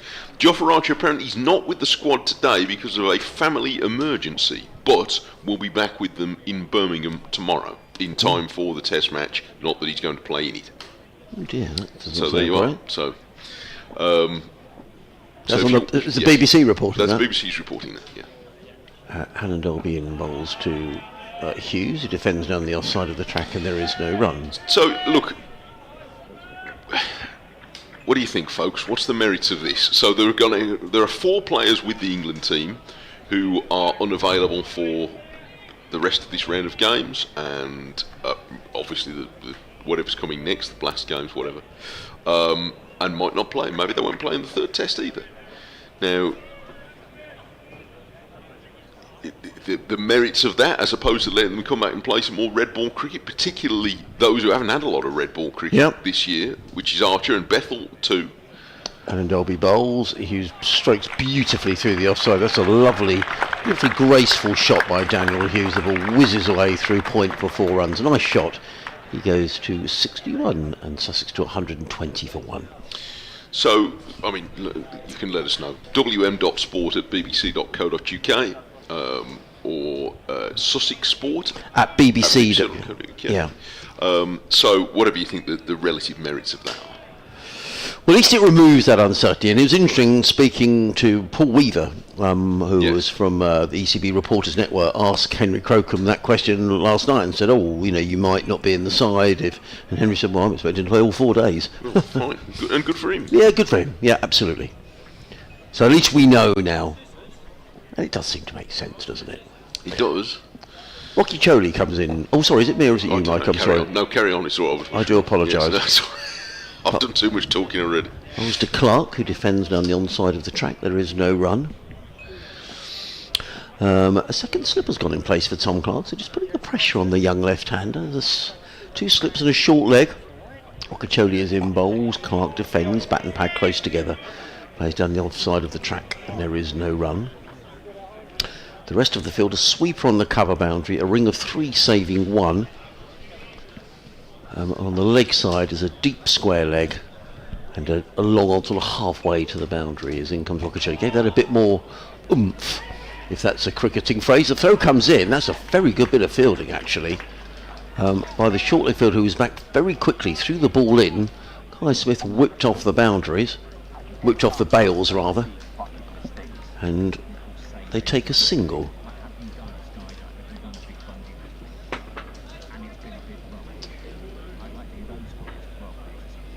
Rocky Choli.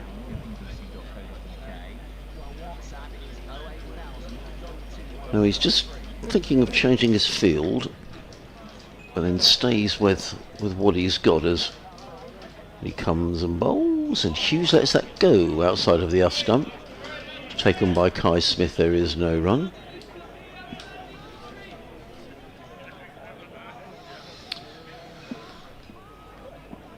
We'll have an update to our listeners in Surrey, Kent and Sussex in a few moments. Rockacholi in bowls, and Hughes plays that to backward point, and there is no run. For Hughes, the short leg has gone back to leg slip in the last few minutes.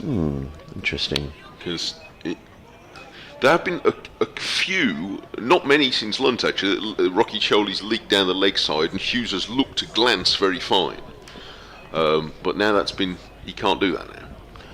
Rothesay in bowls, let go outside the off stump. It's been a good spell of bowling this by Rothesay, who could get a lengthy spell here because it very much looked as if, I was going to say Durham are a bowler down, Warwickshire are a bowler down. The reason I'm thinking it's Durham is because Chris Rushworth, a former Durham bowler who moved to Warwickshire 2 seasons ago now, Mike? This is his 1.5 season. Third season. This is third season.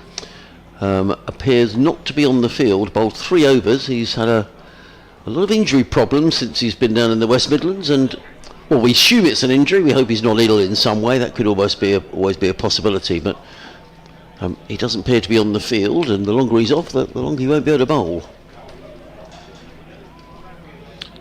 It's Hannon Dolby starting a new over, and the first ball is pushed away firmly into the offside by Clark. So the scoring rate has dropped just a little bit since the fall of the wicket, but not very much. They're still moving along pretty briskly, Sussex, and this is fine. I mean, they'll be wanting to bat at, I think, until this time tomorrow. The same sort of things we were saying about Warwickshire yesterday, because they'll want to get, well, milestones. Firstly, to close to Warwickshire score, past the follow-on target first of all, I suppose, and then try and get ahead of it. But that's going to need them to bat until this time tomorrow at least, as Clark defends the next one back up the pitch. Yes, it is. Yeah. And Rocky Choli's already started to look challenging, and it might be that he will find more assistance as the game goes on. We'll see.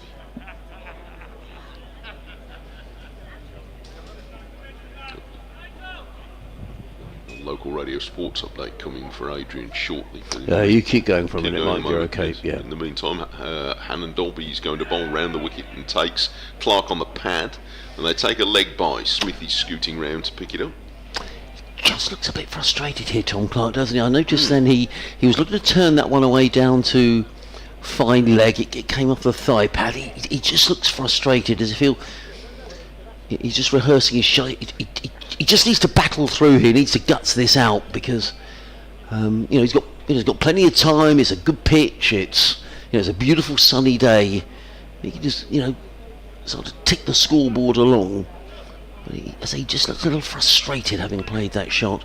And of course he'll be aware of the team, that Sussex off to a decent start here. They're going along a good clip, over 4 and over.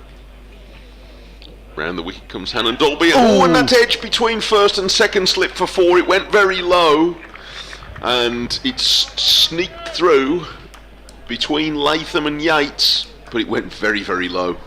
Yes, it did.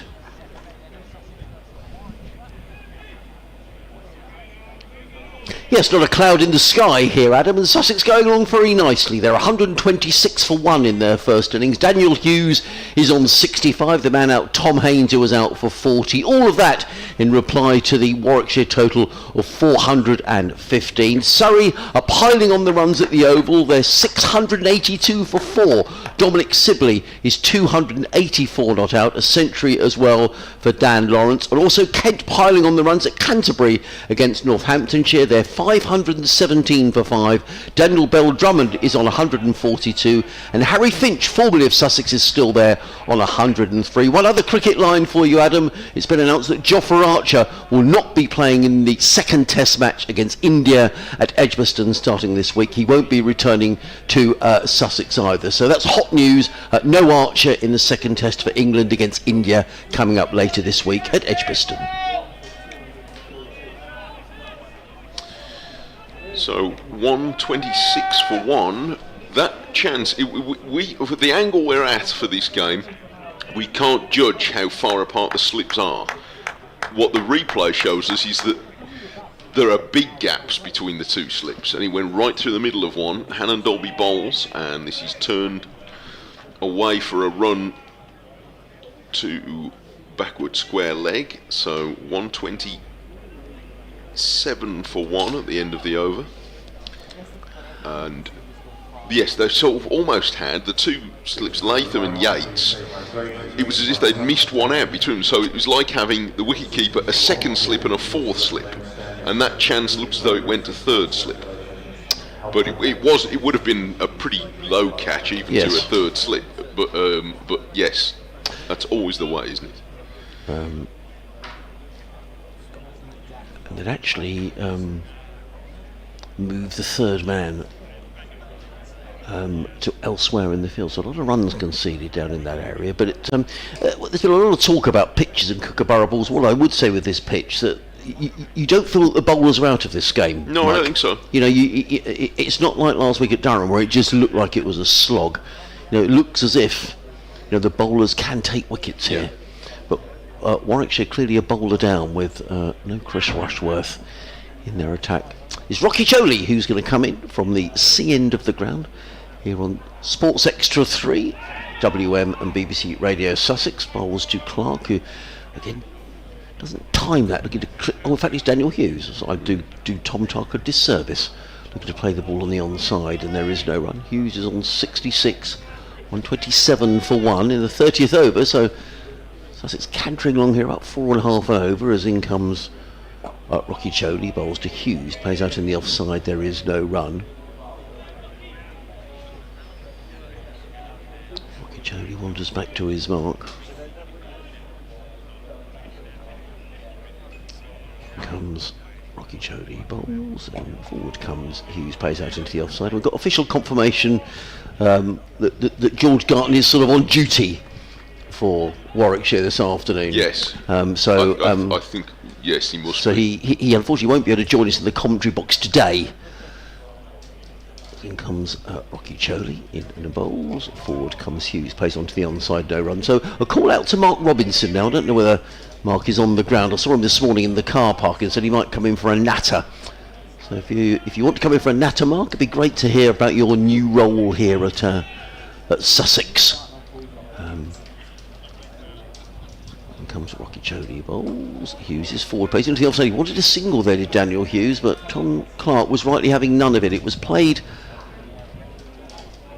Well, it was almost along the crease, wasn't it? It was neither backward or in front of square.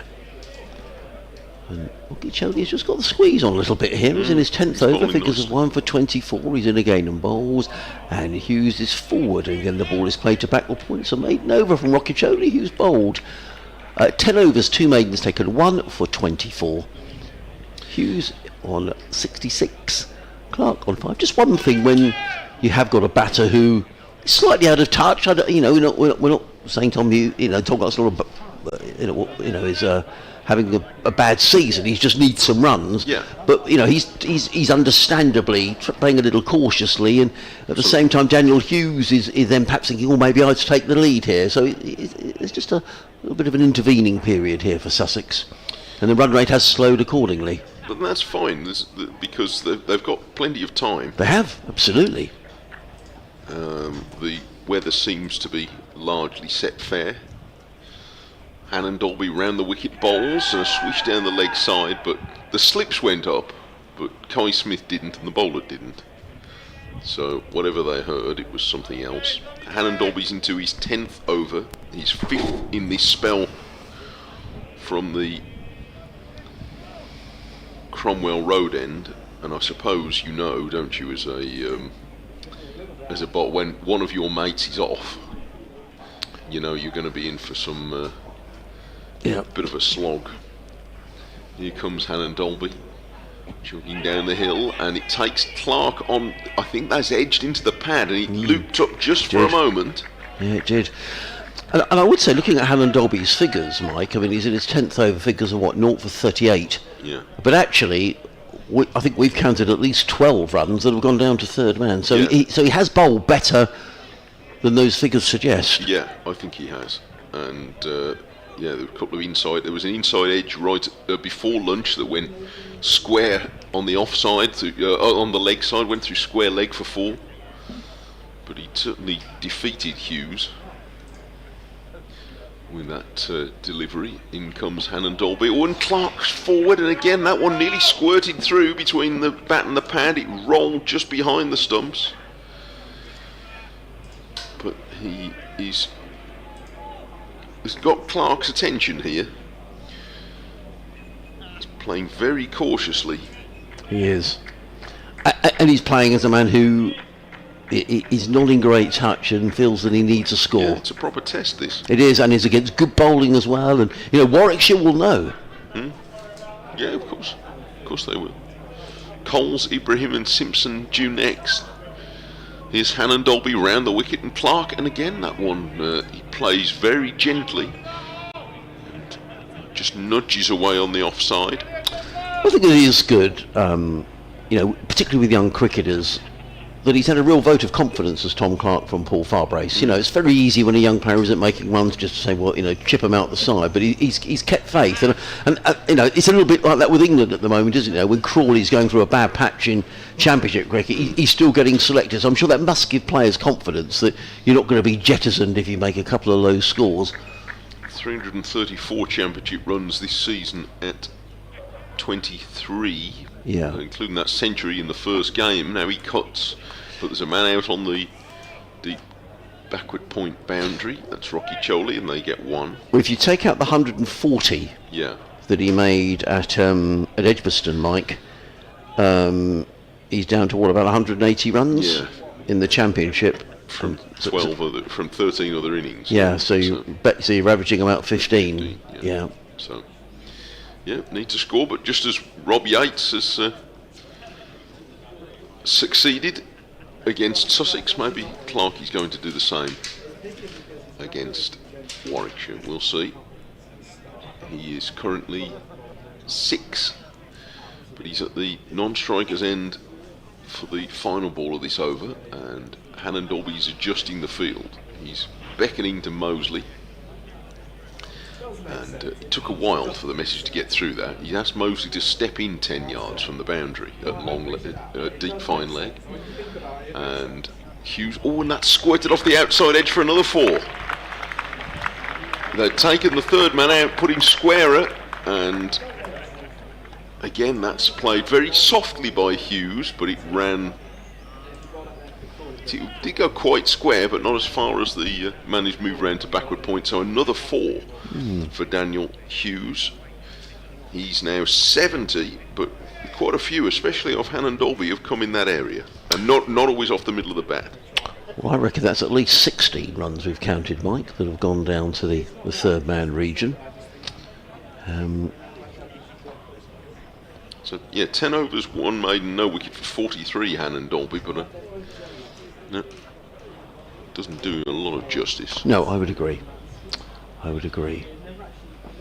Sussex Sport at bbc.co.uk if you'd like to get in touch with us, or in comes Rocky Choli again, bowls, and Clark, he's down the wicket, he's looking to clip that on the onside, he got a leading edge, the ball ends up at backward point. Clark picks up a single, he goes to 7, but it's all a bit nervy, Mike. Yeah, I'm just looking here at the wagon wheel pattern online of Hughes against Hannon Dolby, and sure enough, exactly as you say, 4 boundaries, and I think they've probably all come off the outside edge, coming through quite wide third man. Rocky Choli punched away by Hughes, a good bit of batting because he's played that through extra cover and comes back for a comfortable couple of runs, fielded by Dan Mosley, who comes in from sweeping on the cover boundary. 2 more to Hughes, he goes to 72. You can get this on the NV Play website, which is the one that the analysis cameras are rigged up to. But on that you can get this wagon wheel, which is very helpful and just illustrates what you were saying. Choli in bowls to Hughes, who's forward, played out into the offside, and there is no run. I guess these two would have played against each other in state cricket during their careers. 2 names perhaps not overly familiar with cricket fans in this country. In fairness, wasn't really aware of Rocky Choli as he comes in again. Bowls, and Hughes is solidly forward, plays down the onside of the track, and there is no run. One thing he is doing here is rattling through his overs, Mike. He is very quick. So that's not helping Ollie Hannon Dolby, because no, at the other end, by the time he's got out to the boundary, he's coming back again. Yeah, he's not getting much of a breather. Rocky Choli again. Bowls, Hughes drives, and he's going to get a single to Mosley, who comes in off of the cover boundary and fields. One more to Hughes, who goes to 73, and Sussex to 136 for one here on Sports Extra 3, BBC Radio Sussex and BBC WM. Adrian Harms and Mike Taylor, your commentary team. Now, changing the field for Clark, they're certainly putting the pressure on here. Mike, 2 slips and a silly mid-off in place. Rocky Choli is in again. Bowls to Clark, who's caught at second slip, and he's on his way. And I feel for Tom Clark. I mean, he's a decent young man who's trying his hardest, but it is just not happening for him at the moment. And it was a rather scratchy innings, and he's been pouched there in the slips. He's on his way, and the catch was taken there by Latham, low down at first. Thank you, Mike. And Tom Clark goes, and it's a long walk back to the pavilion, and you just wonder when sometimes you're in a bad trot, whether sometimes it perhaps does you a favour just to be taken out the limelight for a couple of games, like just to perhaps get in the nets, because people start to question. But he's a fine young cricketer, and his time will come again. But he's having one of those trots that happen, and it happens in the game. Yeah, absolutely, it does. Doesn't mean to say he's... No, he's a good... Look, he's clearly a good player. Yeah. He's obviously a good player, but he's struggling a bit at the moment, and didn't really look in any form. No, he today. didn't. No, and he looked anxious, didn't he? He looked unsettled. And that's tough, but it's a good wicket for Rocky Choli. It is. So he's now got both wickets, and it's up to 9 in his... third bowling innings, as it were, for Warwickshire. And now we're going to see James Coles coming out at number 4. Yeah, fine young player, James Coles. You'd have seen a lot of him. The umpires are in deep conversation with the Warwickshire players here. I wonder what the hell that's about. Is that just sort of a friendly chat, or... It just looks a little bit more than that, doesn't it? Yeah, I'm not quite sure what's getting their attention. It's just unusual for... Batters has gone off to prod the pitch, but yeah, Alex Davis is in quite long conversation with umpire Mills. And it looks like it's the sort of conversation that may be not a friendly chat. No, Davis looked hands on hips a bit. He is, isn't he? Okay, so... that's interesting. If something was said, or... Banbury's, I think, coming back. Hannon Dolby's had 5 overs since lunch, so they're going to have to look after the other seamers if Rushworth's out of commission, because this is going to be a tiring day. Rocky Choli, I think we can expect to wheel away quite for much of the day at this end. Yes, and he's doing it very successfully. He's doing a good job at the moment, yeah. He's 2 for 28 in 11 overs. And now it's Bamber's turn for the first time since lunch. So Hannon Dolby's spell was 5 overs for 25, which I think doesn't do him much credit at all. Bamber bowls, and he takes Hughes on the pad with a ball that looks as though it's going down the leg side. 5 overs to 25 in his second spell, Hannon Dolby, but he did... was always threatening the outside edge. Yes. Although I think we ought to also be fair to Hughes and say, although he's scored 16 off the edge down to third man off Hannon Dolby,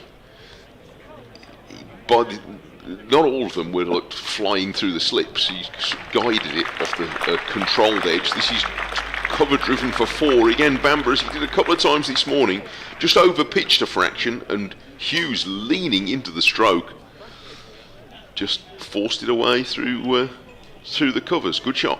It's a thing of beauty, isn't it? A Daniel Hughes extra cover drive, because he just seems to play it with beautiful timing. Yes, and doesn't look troubled by any movement. Sometimes a batter's strength can also be their weakness. You were talking about David Gower yesterday. Yes. There were a few better cover drives than his, but he got him out a bit. This is pushed down the pitch by Hughes and fielded by Bamber. George Garton is down below us now, actually. He's got an orange bib on, so he's clearly on official sort of 12th man duties. Yes. Talking to Dan Mosley, who is fielding on the boundary, and one assumes now he's going to be fielding for most of the day. in place of Rushworth. Bamber round the wicket, and Haynes is looking for that, or Hughes rather, beg your pardon, Haynes was out earlier, he's looking for that drive again, but this time he's hit it to the fielder who's gone a bit wider at mid-off. So there's just one slip now, that's Yates. There's a gully. There is now a man back at third man for Ethan Bamber. There's extra covers on the boundary, mid-off, looks quite wide at mid-off, it's hard to be sure from this angle. Mid-on, mid-wicket, a deep square leg and a long leg, and this is carefully pushed out on the offside by Hughes, and there isn't a run as it runs to Barnard at backward point. So Barnard bowled 3 expensive overs straight after lunch, but they're going to need a few overs from him, rotating the seamers at the top end. Even if Rocky Choldy's going to hold up our commentary end. Round the wicket comes Bamber, and played very carefully from the crease by Hughes, and it's the end of the over. 140 for 2. Sussex in 33 overs, both wickets for Rocky Choldy, and Bamber now 5 overs, no wicket for 21. Yeah. So James Coles, on the back of a very fine knock last week at Durham, where he made 148 in the first innings, 50 in the second, comes to the crease. Very stylish right-handed player. As we know, he bowls left arm as well. First right-hander for, well, I was Yes. going to say for Rocky Choldy's bowler, for Warwickshire bowler. Yes, I mean, normally, with the normal Sussex top 6, there are 5 left-handers in there. Because generally Tom Alsop would be in the side, Tom missing out with a calf injury, and Daniel Ibrahim will be the next man in, and John Simpson is a left-hander, always bats 6. Rocky Choldy is in over the wicket, bowls to Coles, and Coles is on his way with a clip through the onside for a single. So he's on his way. Sussex to 141 for 2. Still, are we halfway through the day yet? Pretty much. After this over, yeah. After this over, and we're, 10 to 3, so we're a little bit behind time, but with Rocky Choldy bowling, I don't imagine he's going to have a good old spell here. From the C end, he's in and bowls to Hughes. Hughes dabs that out to the offside, and it's well played by Daniel Hughes, and picks up a single. Good placement. He plays it to backward point, and there is no run. Fielded there up by... That's Mosley, Sam Hayne. Oh no, Hayne and backward point. Yes, That's sorry, all. I was No, that's all right. Yeah. Quite deep set at mid-off and mid-on there. Yes. Rocky Choldy in again bowls. Coles defends onto the onside. Fielded at mid-wicket, there is no run. Now Coles has just arrived, so I'm not sure whether they have some sort of intelligence that he's likely to try and hit down the ground, but look how far Bamber's come back at mid-on. Yes. Rocky Choldy in bowls, and Coles plays to... Now, I was just going to say that that's an area which is a favourite of James Coles, that little clip through mid-wicket. So the fielding distance interesting there is Barnard. And you clip that in the air Yes, for a moment. and that's the little clip that he likes to play, that shot, does James Coles. Rocky Choldy in again bowls. Haynes drills it down. They have to get a move on here. Bamber gets in the throw. I don't think there was ever any real chance of a run out, but it was a bit of fielding by Bamber, who gathered the ball, got the throw in. He threw to the striker's end. Daniel Hughes was running to the striker's end. He just had to...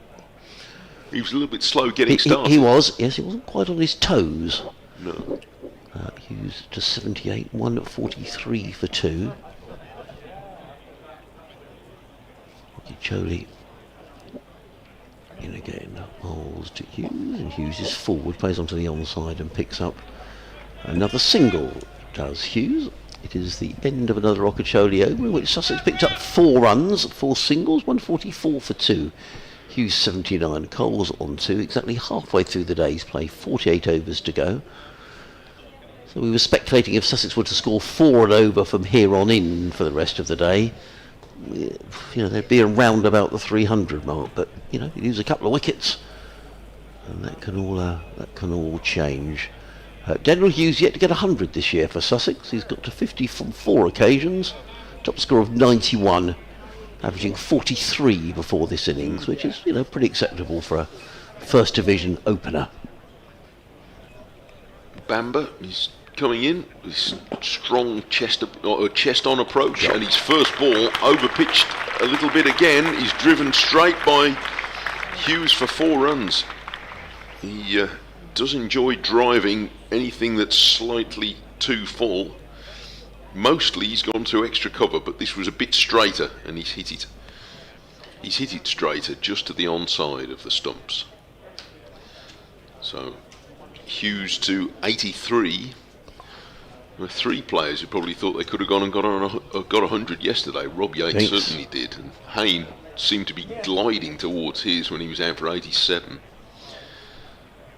Round the wicket comes Bamber, and Hughes cuts a ball that didn't bounce all that much and was taken very low down by Smith after Hughes had missed it. That didn't bounce a lot. Hughes has gone to pat down an area of the surface. Still just a slight mark where Ethan Bamber slide tackled the pitch earlier on, trying to stop a straight. Well, he did stop a straight drive. Bamber bowls again, and Hughes playing round his front pan, nudges this to mid-wicket. Remember, we're here to take your messages throughout the game, your correspondence, contributions to the commentary about this game, or just observations more generally about the county game. Thoughts on yesterday, the success of County Cricket Day. I think seems to have achieved its objective, or just, frankly, daft stories. Some of the ones we heard earlier. You're very welcome. Bamber bowls, and it's pushed away into the offside, and there isn't a run as Barnard comes in quickly to field. So anything that you'd like to share with everybody, we'd be happy to pass it on. You can email me to wm.sport@bbc.co.uk, wm@bbc.co.uk, or you can get Adrian on Sussex Sport at bbc.co.uk. And here is Bamber on his way round the wicket, and Hughes drives him inside edge, and it's running along the ground to Mosley coming up from long leg, and they have won. There have been a few like that in Hughes' innings of 84. Looking over up at a picture perfect scene at the moment. There are 2 planes, one chasing the other, visible in the blue sky, completely blue now. The early cloud, as Adrian mentioned, has burned away. And the second plane seems as if it's just about catching up the first as the sun glints off them. So they bypass the ground, and if anybody takes a look down, they might just see Bamber coming over the wicket to the right-hander and bowls him a full toss, which Coles taps through to mid-wicket, and it's well stopped by Davis, sliding around to his right and keeps them down to only 1 run, and it's the end of the over. 150 for 2 at the end of the over, and 84 now to Hughes and 3 to Coles. You know what struck me just looking up at those planes? I've been here lots of times before and looked out from this box, but I don't think I've ever noticed that the floodlight pylons around this ground are slightly irregularly spaced. I'm sure those of you who come here regularly go, well, of course, everybody knows that. And I've looked at it countless times, it's never struck me before. There's 3 in a small patch over to the right. Yeah, I mean, they are very old floodlights. There's obviously a reason. Yeah, they are very old, and but last year in the Championship, Sussex didn't use the floodlights. They can use them this year, I mean, clearly they don't need them today. No. But I think will be a slow over rate if we need them today. It would. It would. Okechole is going to come in from the C end to bowl to James Coles, who's 3 not out. He's in and bowls. The Coles glides this back, could have square on there, so could run away for 4 runs actually. It's racing down towards the 5-leg boundary, and it crosses the rope, and James Coles picks up a boundary. There's a cry from Rothesay. Turned it with the spin, did James Coles. Down to fine leg for a boundary. He goes to 7. And the total to 154 for 2.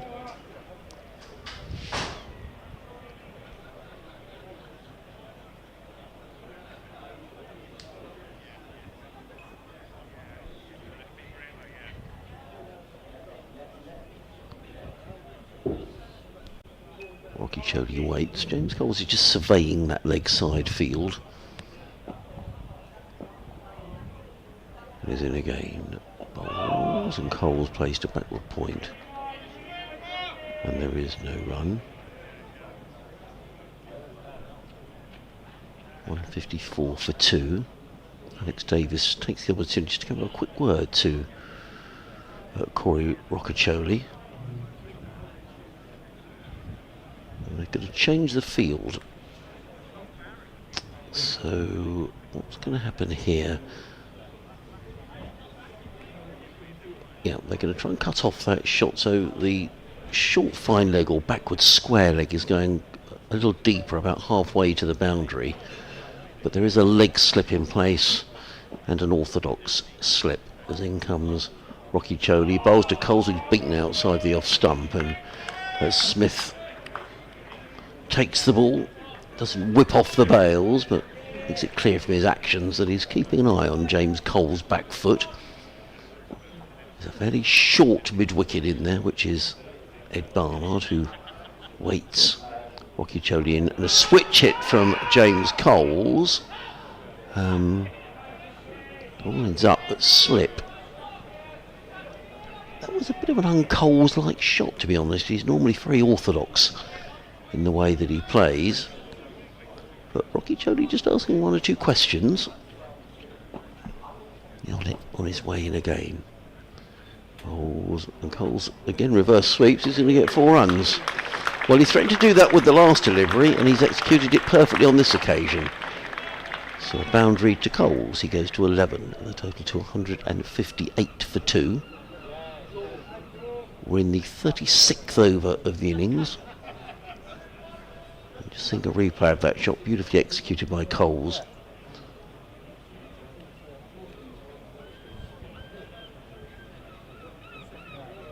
He waits again, and Rothesay is in, and Coles defends into the offside. They were thinking about a single, but it was never really there. And it's the end of the over. So 8 off the over, 1.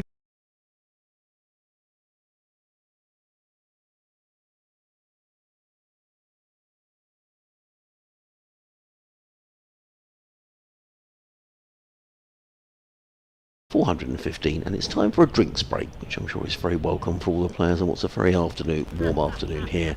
Just to run through the scores in some of the other games here on BBC WM, BBC Radio Sussex, and Sport Extra 3 here. Adrian Harms and Mike Taylor, your commentary team, and a gloriously sunny Hove. Elsewhere around the country, Worcestershire 300. Completely wrong, I apologise. Worcestershire 634 for 7 down at Southampton against Hampshire. 266 yesterday from Adam Hose. Jake Libby is still going strong. He's 211 not out. Gareth Roderick making 80.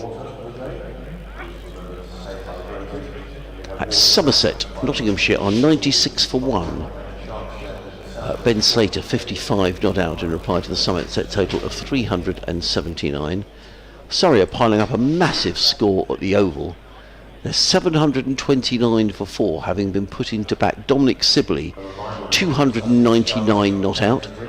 Dan Lawrence made 178 in 149 balls, and innings that included 19 fours and 4 60s. And now Will Jacks has come to the party, 65 in 61 balls. And that's 729, is coming in 150 overs. So Surrey rattling on at not far short of 5 and over. So there's going to be some bowling figures there. In fact, I'm looking at George Drizzell, has bowled 44 overs, 1 maiden, has taken 1 for 237. So the off-spinner getting a bit of tap at the Oval. At York, Essex bowled out for 368. Yorkshire in reply, or 20 without loss. In the second division, Derbyshire 187 for 5. Wayne Madsen making 70. That in reply to the Lancashire total of 367. James Bracey made a century for Gloucestershire, who were bowled out for 380. Glamorgan 60 for 1 in reply. Kent piling on the runs at Canterbury, 550 for 6. 158 for Daniel Bell Drummond. Harry Finch, formerly of Sussex, is 118 not out. And Middlesex 500 for 8 at Grace Road against Leicestershire. Ben Geddes has made 125, signed from Surrey last season. In the one-day international, the under-19s, India made 290 in 49 overs, that game being played at Northampton. So it's true to say, Mike, there's a lot of runs and not that many wickets being taken in this round. No, Mabba starting a new over after the drinks break, and the first ball is allowed to go past by Hughes. And maybe the ball is something to do with that. It's not that uncommon to see on really hot temperatures in midsummer. Yep. You get a high scoring round of games, but yes, maybe it's had something to do with it. But I still think there is something in it here, and 158 for 2 is pretty good for Sussex, but they were being challenged here. Bamba's hit the front pad of Hughes. They're going through for a leg bye. That was the most fervent appeal we've had so far. Yes. From Warwickshire for LBW. Bamba from round the wicket, but it was quite high. It hit the back leg, I think, above the pad. It hit him on the thigh pad. Let's have a look at a replay again. Here it is coming. Yeah, it's hit him on the back leg. It was pretty straight, but it might just have been going over the top. But it was the nearest one so far, I think, of the LBW shout. Well, he was convinced, wasn't he, Bamba? Well, you can hardly blame him. In days like this, you want to be giving yourself every chance. Here's Coles turning this straight to the man again. They've got one on the flick drive at mid-wicket for the seamer as well. 159 for 2. So they've obviously studied that Hughes plays, the batter's mixed up, that Coles plays a lot of strokes in that area. There are 2 slips. Bamba is surging in again to bowl, and this is full and driven, a no ball, and well stopped in his follow through by the bowler. He's very well off his own bowling, actually, Ethan Bamba. Well, if you can't stop runs of your own bowling, then there's an extra incentive. But Bamba's been a very bouncy character since coming to Edgbaston. No, I agree, and people speak very highly of him around the game. Nice guy. Yep, you talk to people and they say he's a nice fella. Bamba bowls, and she's turned away into the leg side. I would say county cricketers, in my experience on the whole, are a fairly amenable lot. No, I couldn't agree more. But Bamba is not the first in recent years son of an actor. Is he? I think his name is David Bamba, and I think he would classify as one of those people who, when he comes on the telly, you think, oh, what have I seen him in? And you know you've seen him in lots of things. But like Jim Troughton, of course, who was Warwickshire captain for a while, from a big acting family. Was that not Doctor Who? Yes. Really? He was related to Patrick Troughton. Was he? Wow. And his father, David Troughton, I think, was in The Archers. We were talking about The Archers a bit yesterday. Never knew that. And in many other things. So, yeah, definitely a thespian family. I think Jim himself might have done a bit of acting. He's now coach at Surrey, or one of the coaches at Surrey. But was a Warwickshire captain, a very fine left-handed bat for a while. Here's Coles, a right-handed batter, who turns it into the leg side for no run, and it's the end of the over. A challenging over there from Bamba, and he has got through 7 now, 3 in this spell. It's 161 for 2. We've had a lot of emails which I'm just picking up, so apologies. The first one from Simon Goodman, who I saw earlier over in the pavilion at lunch. Hello, Simon. He says, just an observation. Hearing you say that the pitch wasn't a road, i.e. flat. Judging by the ongoing state of most of the roads around the country, I wonder if a pitch being described as a road will come to mean the inverse, i.e. that it's completely broken down and favours the bowlers. That's very good, Simon. Simon, behave yourself. Yeah. It was very good. Yeah, it is good. So I was over in the pavilion at lunch. I didn't get much of a chance to chat, but good to hear from you. So that's Simon, as in comes Rocky Choli bowls to Hughes, plays in the offside, and there is no run. We've heard Andrew has been in touch to say about Archer not in the England team, which we know, so thank you very much for that, Andrew. In comes Rocky Choli bowls to Hughes, who again edges down to third man. He's going to get 4 more runs, I think. I don't think that's going to be cut off as it races towards the boundary. In fact, I'm wrong. It's going to be 3 runs to Daniel Hughes, who goes to 87. In fact, rather fortunate runs. Nonetheless, he goes to total to 164 for 2. Izzy was reminding us yesterday that 87 was traditionally the Australians' unlucky number. He was lucky there, though, Hughes, because that was definitely another thick edge. It was. We were talking before lunch about your first sporting experience. Yeah. Rob has been in touch, Rob Smith. He says, my first sporting attendance was in the summer of 1954. My dad took me in the pram to watch a game of cricket in Preston Park, Brighton, when I was a few months old. In comes Rocky Choli, bowls to Coles, brought up and down the leg side by Smith, no run. When returning home, Mum asked how the game went and did baby behave. At this, Dad rushed out of the house. Yes, he'd left me happily watching the cricket. To be fair to him, there was a 15-year gap to my older brother, so he wasn't used to having baby around. In comes Rocky Choli, bowls to Coles, plays to mid-wicket, no run. Maybe this explains my lifetime love of the game, enjoying watching the game from my cool bungalow in Shoreham. That is a great story, Rob, thank you. Good stuff. Just imagine getting home. Well, how's the baby? Oh my goodness. Yes. Rocky Choli in and bowls. Coles is forward, plays down the one side of the track. That's the sort of thing my dad would have done, God bless him. I can imagine my mother saying that. Oh dear, that's lovely. In comes Rocky Choli and bowls. Coles defends onto the onside. There is no run. Nice and tidy from Rocky Choli. Just the 3 runs off the over. 164 for 2. Hughes 87, Coles on 11. Just picking up on Tom Clark, I'm indebted to Andrew for his stat, who says, having made 260 runs in his first 4 innings of the season, Tom Clark's now scored 81 in his last 11. So he's having just over 7 in those 11 innings. Yeah, it's been a tough time for Tom. So he brings lots of other facets to Sussex, not least his slip fielding, which is absolutely top class. I doubt if there's many better in the Championship than Tom Clark, but he's having a difficult trot. And and all good batters do. Yes, absolutely. Everybody goes through bad times, and he's just having one of those periods, is Tom Clark at the moment. Bamber is on his way again to bowl to Hughes, banks him through the offside for 4 runs. How many times he played that shot? Yeah, he really has, isn't he? Yes. Bamber he's trying to be full, but just on occasions has drifted to half volleys, usually at the start of an over, and Hughes keeps cuffing them away to the boundary. So he's 91, and it is 168 for 2. 18 boundaries now in 91. It's not a day for running, is it?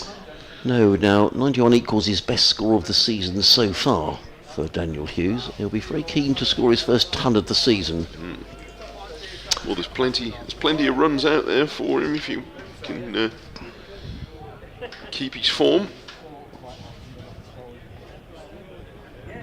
Bamber's in to bowl to him again, tries a short ball, and he played it rather awkwardly. He did. Leaning away to one side and ended up sort of hacking it back into the ground. He ran away towards mid-on. But that wasn't an entirely convincing... It was sufficiently unconvincing stroke to suggest he'd probably get another one in a minute. Yes. Yeah, I thought for a minute he'd spoon that to mid-on. There's every likelihood he'll be getting another chance to test it. Bamber, the quickest of the Warwickshire bowlers, but he doesn't here, and Hughes goes back and plays this off a thick inside edge out on the leg side.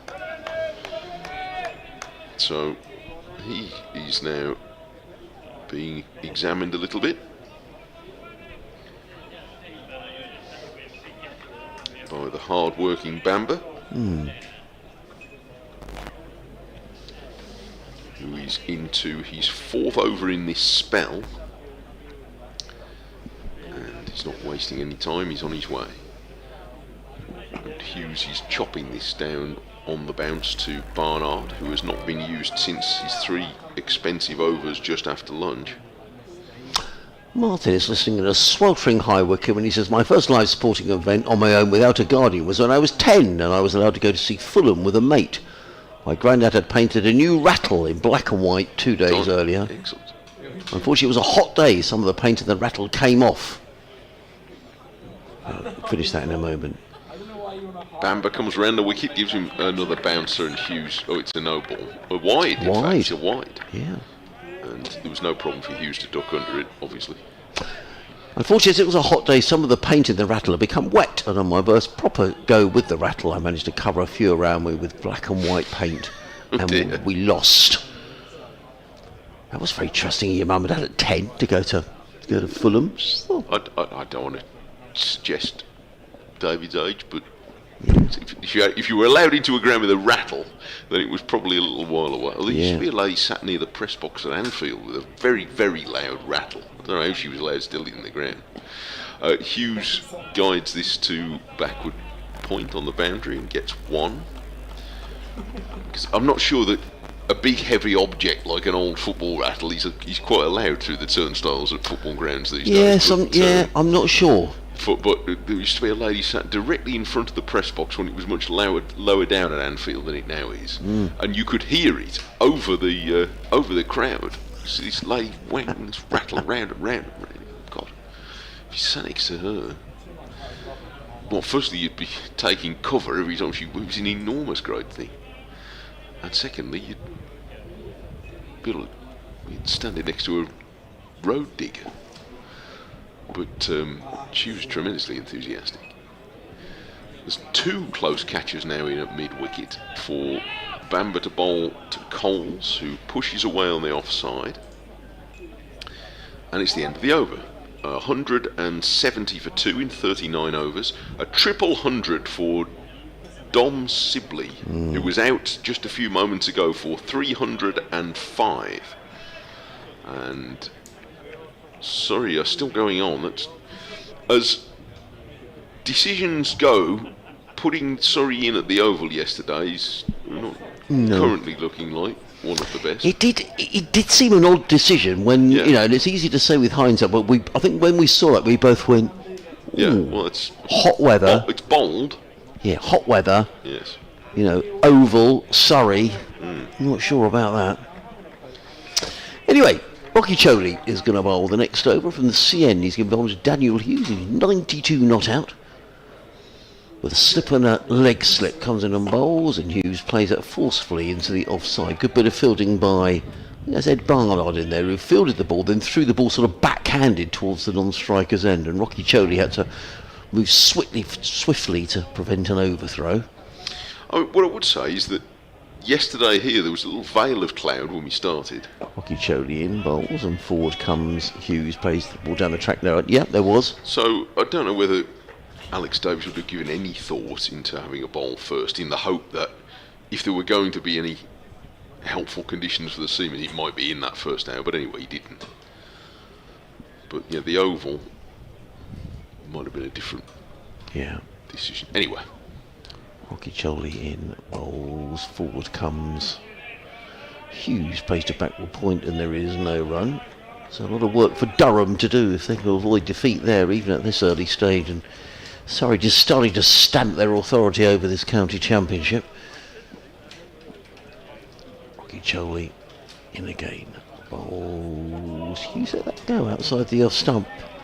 He's into his 15th over here, Rocky Choli. Got another 10 overs to go until tea.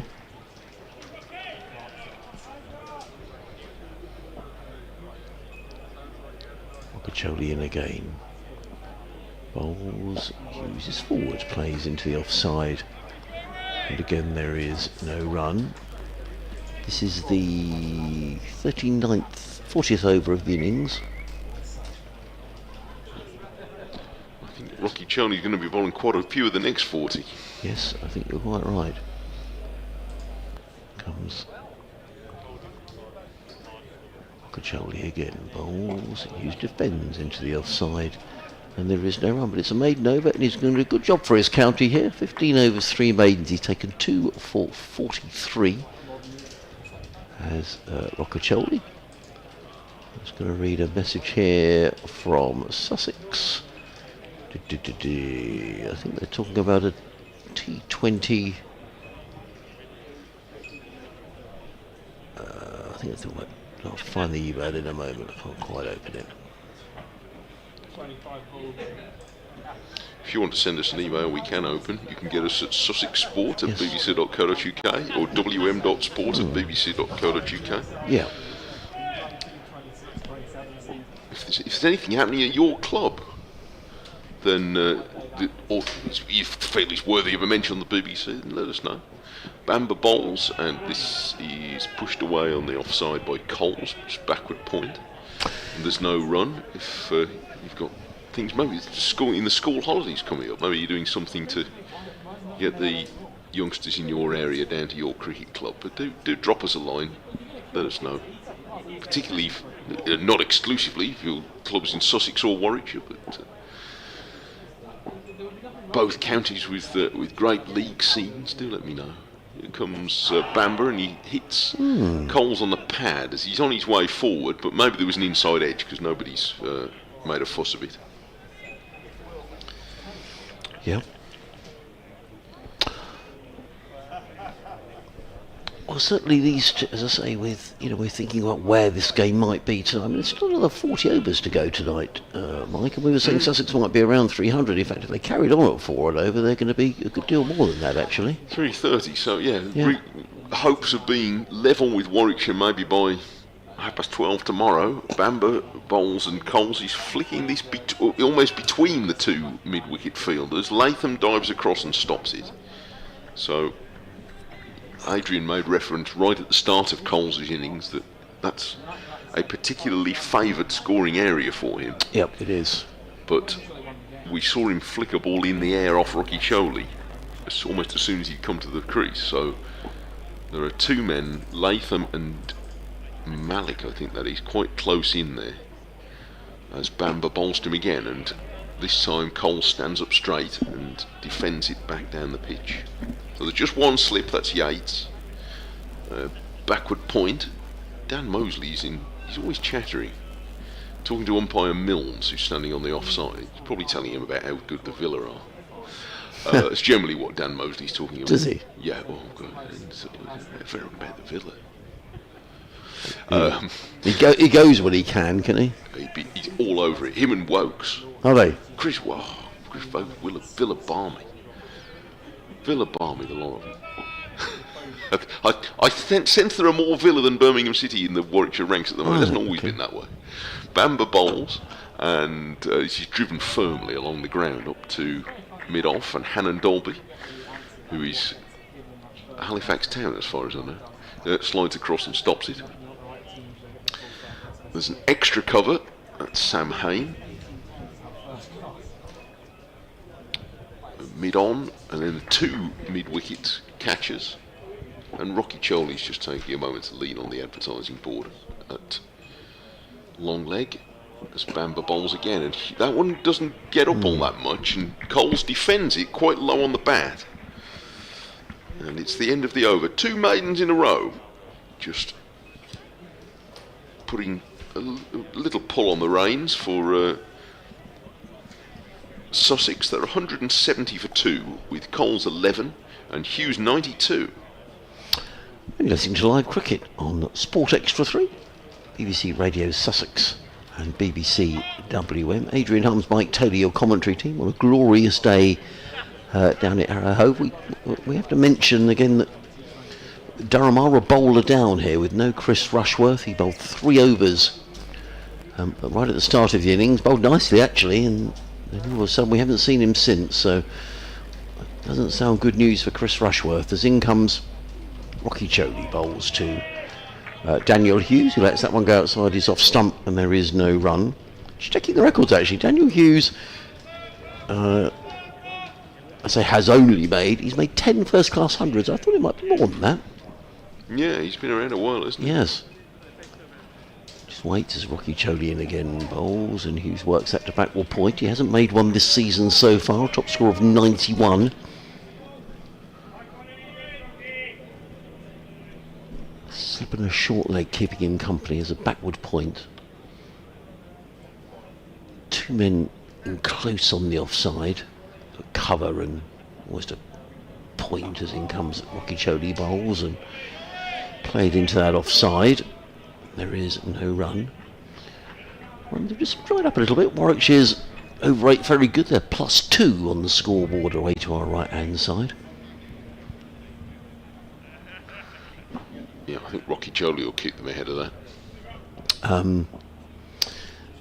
Comes Rocky Choli again. Bowls forward comes Hughes and plays on the full to mid-on. Fielded there by, who was that coming running in at mid-on? It's Malik, I think. Is it? Yeah. Thank you.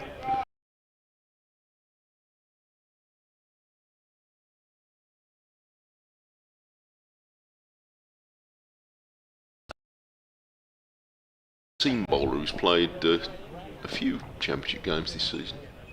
Rocky Choli comes in at bowls and forward comes Coles, plays onto the onside, no run.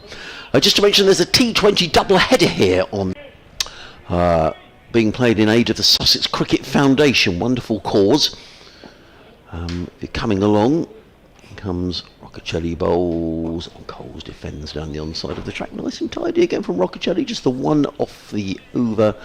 He has bowled 16 overs, 3 maidens, 2 for 44. Sussex are at home to Hampshire on Sunday.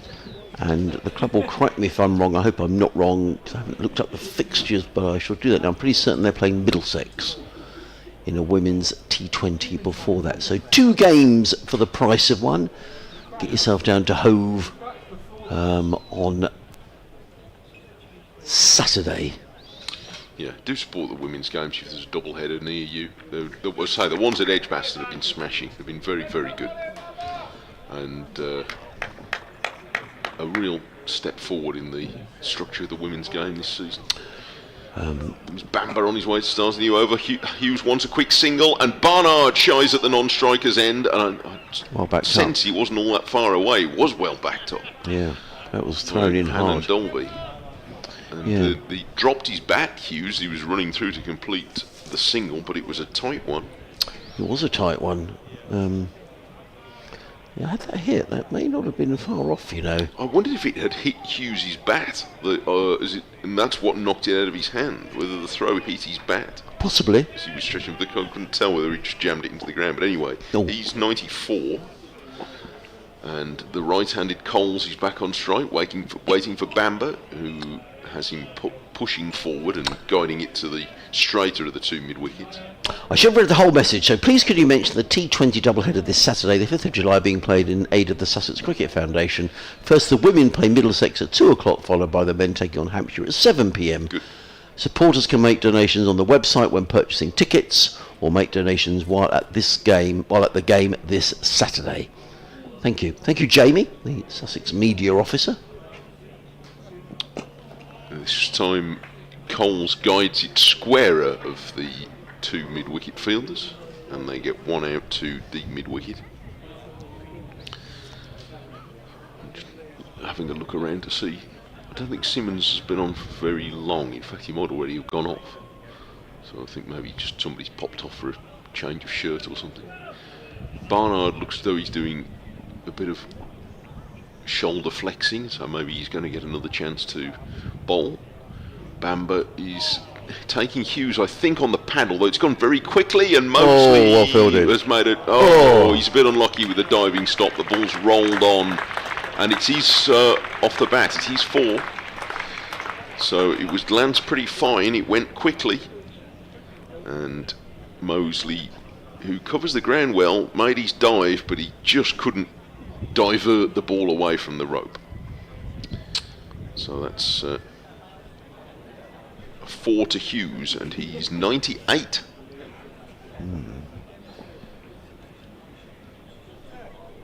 Bamber's on his way to him. His slip's gone a bit wider, and he gets a bouncer, which he ducks underneath. having miscued one a few moments ago.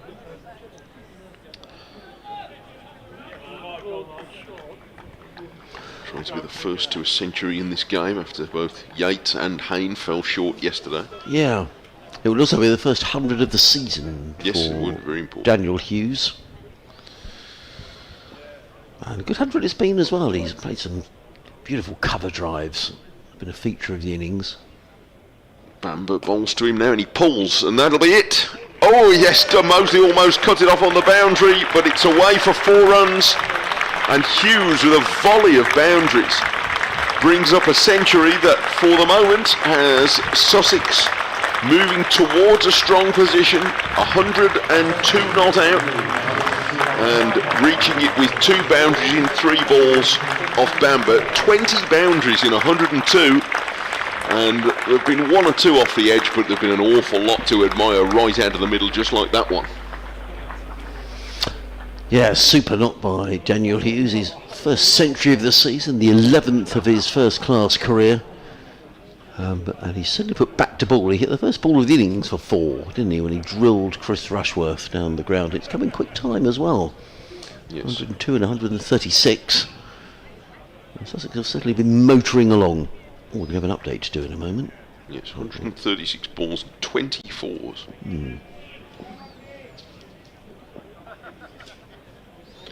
Rocky Choley comes into bowl to James Coles, who defends onto the onside, and there is no run.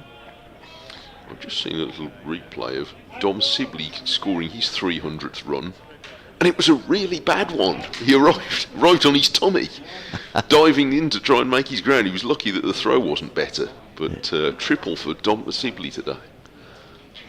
Rocky Choley in the bowls to James Coles, who looks to pull that one away on the leg side. Didn't quite go where he intended to. The short leg was momentarily in peril.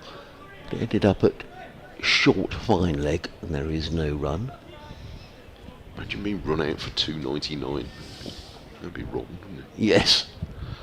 Rocky Choley in bowls, and Coles this time does sweep, and this time he does find the boundary rope. Good shot by James Coles, and runs just starting to throw again here for Sussex. Good shot by Coles. He goes to 16, 185 for 2. Nicely played. The world record for a long time, Hanif Mohammed's 499. He was run out. Was he? But yeah, I gather. What, on 499? On 499, but I gather was of the understanding, because the scoreboard was wrong, that he was run out for 500, and they had a recount. Oh, imagine that. Yeah, that'd be a bit disappointing after all that. In comes Rocky Choley. He's in bowls, and Coles stretches forward, plays into the offside. No run. Yes, Surrey 786 for 6. That ought to do it. Yeah. Kent have now declared against Northants 566 for 8. That's my score to read out in a moment, as in comes Rocky Choley bowls, and Coles is forward, plays into the offside, and there is no run. I have to look it up, but that might be, I think, the highest score since Surrey's 849 against Lancashire, which was over 30 years ago, but I can't remember a Kyle one in between. We'll see if we can have a look. Rocky Choley in bowls. Coles glides that to short fine leg, and there is no run. So just the 4 coming off the order. Rocky Choley's bowled 17 overs. He's bowled 3 maidens and has taken 2 for 48. I think that says the white figures is quite see it from this angle. But Sussex, what we do know, are 185 for 2, trailing by 230. So they're nibbling away at this Warwickshire score, and from this position you'd imagine Sussex just want to bat and get a lead and sort of see what happens in the 4th innings. Yeah, but it's still a long way away, of course. It is. But yeah, 2 for 48 on.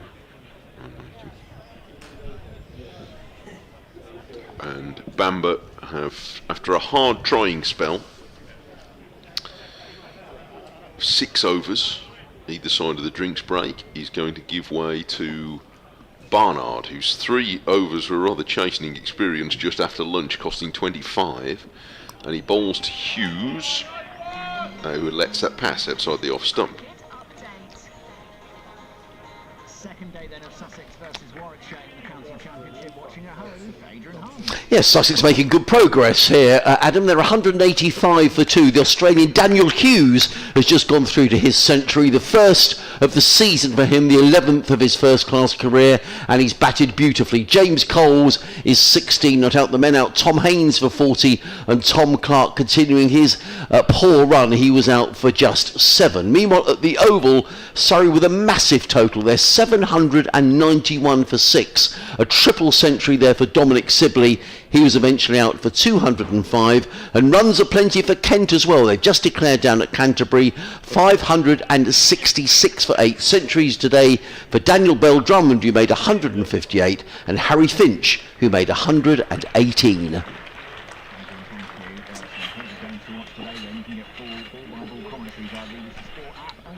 In comes Barnard, who's going to bowl to Coles. Hughes picked up a single during that update from Adrian, and now there's a single through deep square leg. Would you like the music out of your ears, Mike? That's much better. 187 for 2. Here comes Bambo, to Barnard rather, round the wicket, and it's turned away into the leg side for no run by Hughes. This sound effects microphone he's picking up. Is that the bin collection lorry? No, or they're collecting the glasses? I think they're collecting the glasses. Yeah. It sounds like there's a few of them. It does, doesn't it? Somebody had a good lunch. Oh, I don't know. That sound, maybe that is a bit more bin, actually. So dragging the container, I think. Yeah. Seagulls after it, so it must be the bin. This is pushed away to the offside by Hughes, and he doesn't get a run, stroking it up to mid-off. 187 for 2, and still, how many overs? 5 overs to come after this one before tea, so we'll be a little late, not quite as late as yesterday, for the tea break. That's not the new supplies of cake being reversed in, is it? Could be. The tremendous contributions we had yesterday. This is pushed away on the offside. Barnard fields in his follow through. It's the end of the over. 187 for 2. I tried a Welsh cake earlier, one of those that we were provided yesterday. I've broken my Welsh cake duck, and it's very agreeable indeed. And? Yes, it's very good. I was quite possibly be doubling my Welsh cake score before the afternoon, or indeed the tea double is out. Picture of the I-360 on our screen. Lovely day to be up in the I-360. I bet you can see for miles and miles today. It's a beautifully clear day. There's not a cloud in the sky, certainly that Mike and I can see. There's a few seagulls drifting around, a couple of aeroplanes in the distance. In fact, I can see 3 aeroplanes all of a sudden. Going in and out of Gatwick, I would presume. For anybody who doesn't know the area and doesn't know what the I-360 is, as I didn't until yesterday, but I walked sort of near it last night. It's a viewing platform. In comes Rocky Choli, bowls to Coles, who drives delightfully through the covers. That's a beautifully timed shot by James Coles, who picks up a boundary. He goes to 21, Sussex to 191 for 2. It's his best stroke so far, just given a little bit of extra width by Rocky Choli. Started that quite a long way of the off stump. Wide of the off stump. The IC the 360s is very peculiar. It's a rather minimalist thing in every sense other than its size, and it's just a very tall grey spindle. Yes. With this viewing platform that goes up and down it. Yes. In comes Rocky. He bowls to Coles, plays out to the offside. There is no run. Coles holds the pose for a moment. So it's like, it looks like a glass or perspex. Well, it's not perspex, it'll be thicker than that, but it sort of goes up and down it like a conker on a string. Yes, very good description. Rocky Choli again bowls to Coles, who I think that might have come off the thigh pad down to almost a fine leg position, and it is signalled as a dead ball. Obviously James Coles not playing a shot. And Coles will return to the striker's position. They had one or two financial issues with the i360. I'm not entirely sure what's happened to those, but it's clearly operating. You can abseil down it, Mike, if you fancy it. Can you? Yeah. Would you fancy that? Not on a day like this. No. Would you fancy abseiling? It might be too hot to touch, would I? No. I don't do this because I'm a fellow who likes dangerous sports. Rocky Jolie is in the bowls, and Coles is forward, clips that just backward of square on the leg side and picks up his 23rd run. Sussex go to 193 for 2. It just occurs to me that I suppose investors should have been warned in advance that your investments can go down as well as up. Yeah, very good. Very good. I like that. Sorry. That's good. That's not bad for 20 to 4 on a Monday afternoon. I'll blame the Welsh cake. What was in it?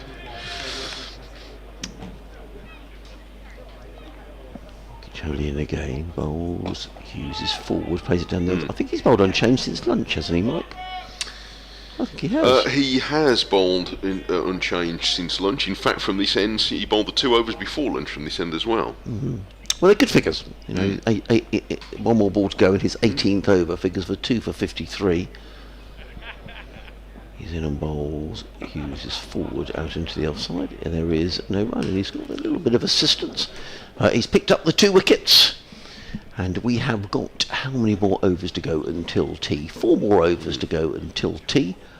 192 for 2 are Sussex here on Sports Extra 3 on the BBC, BBC WM and BBC Radio Sussex. Adrian Harms, Mike Taylor, your commentary team here at Hove as Sussex make steady progress towards this Warwickshire total of 415.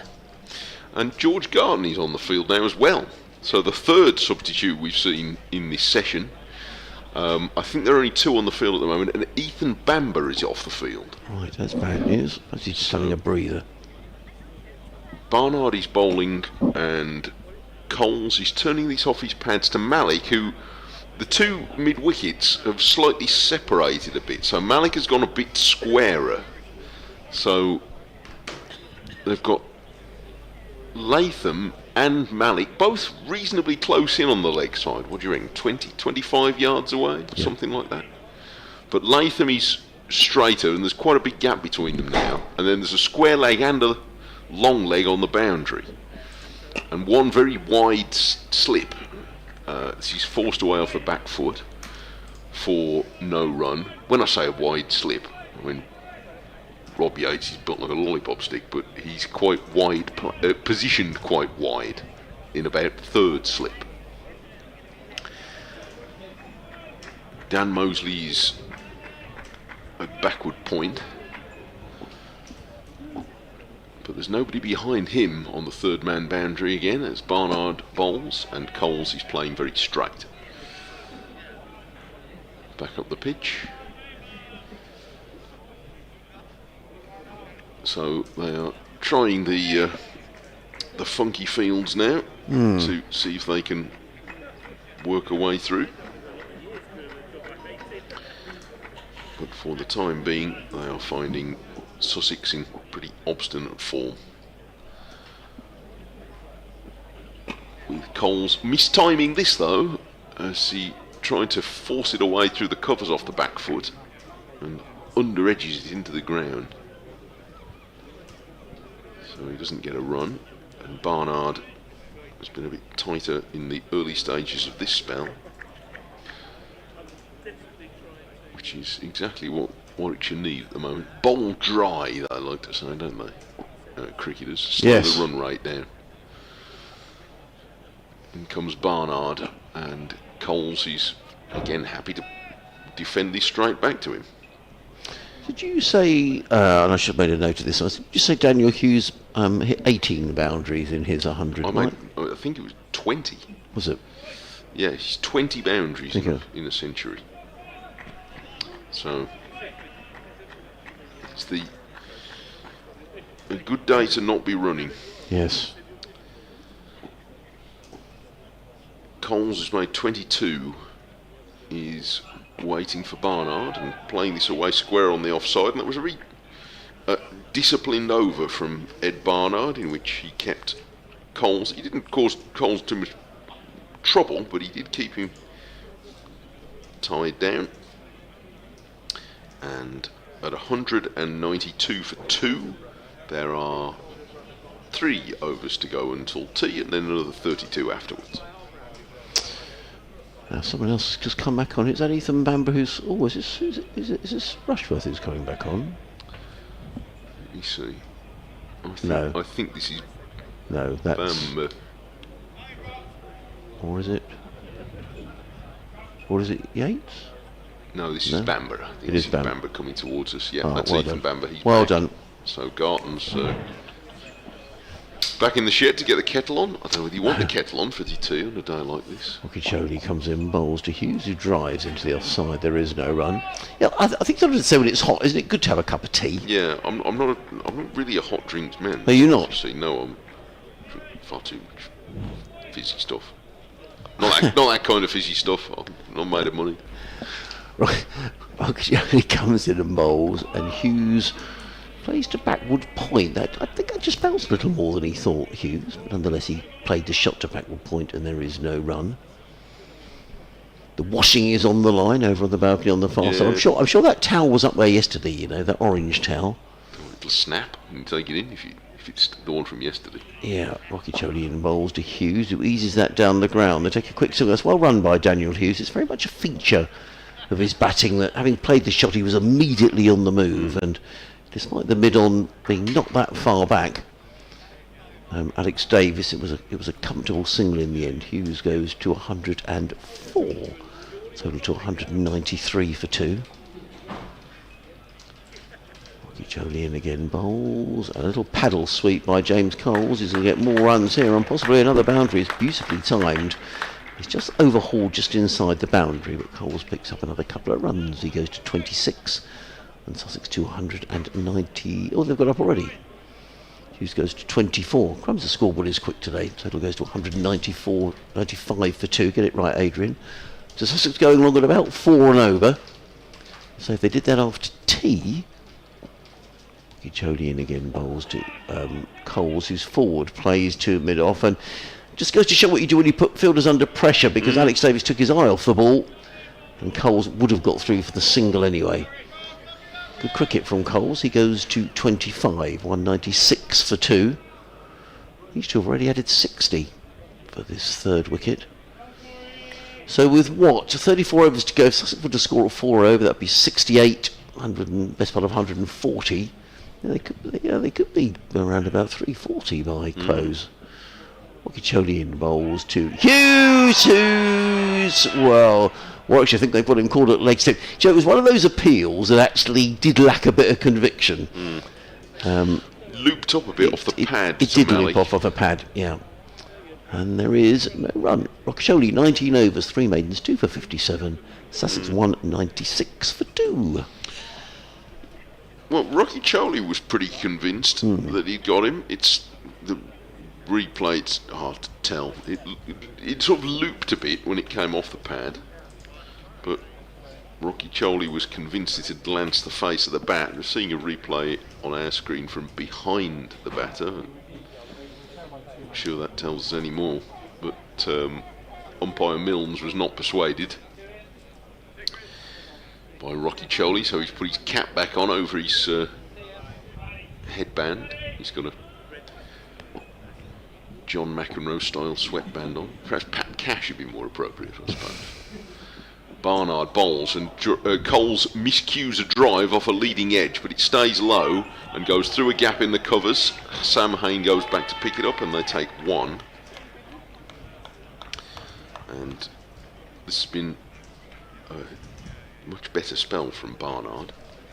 Certainly he's bowled well to the right-hander in this spell, but now though he's going to have to try again to Hughes, who punched him for 3 boundaries in 2 overs immediately after lunch.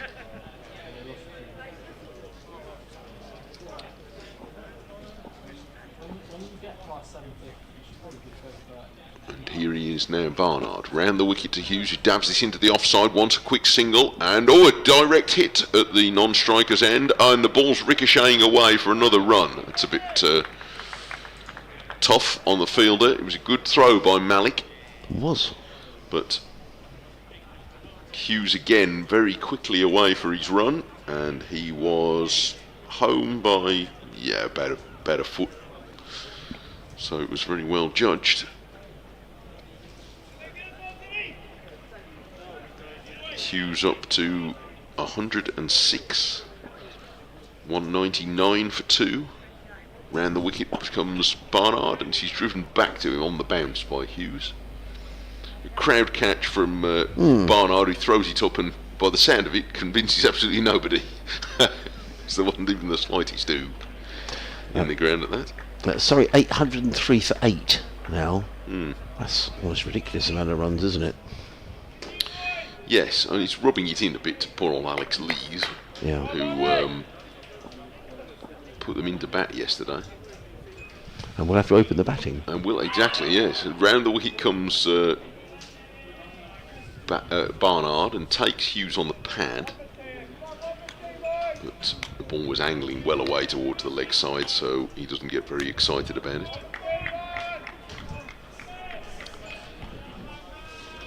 And we are closing in on 2. There'll be one more over after this, so you can start to brew up if that's what you want to do.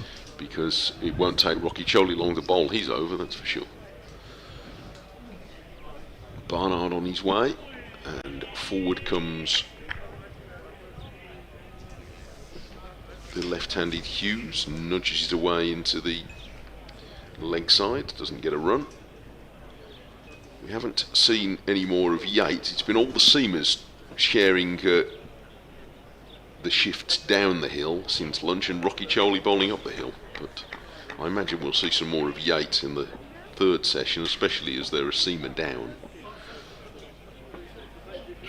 Warwickshire.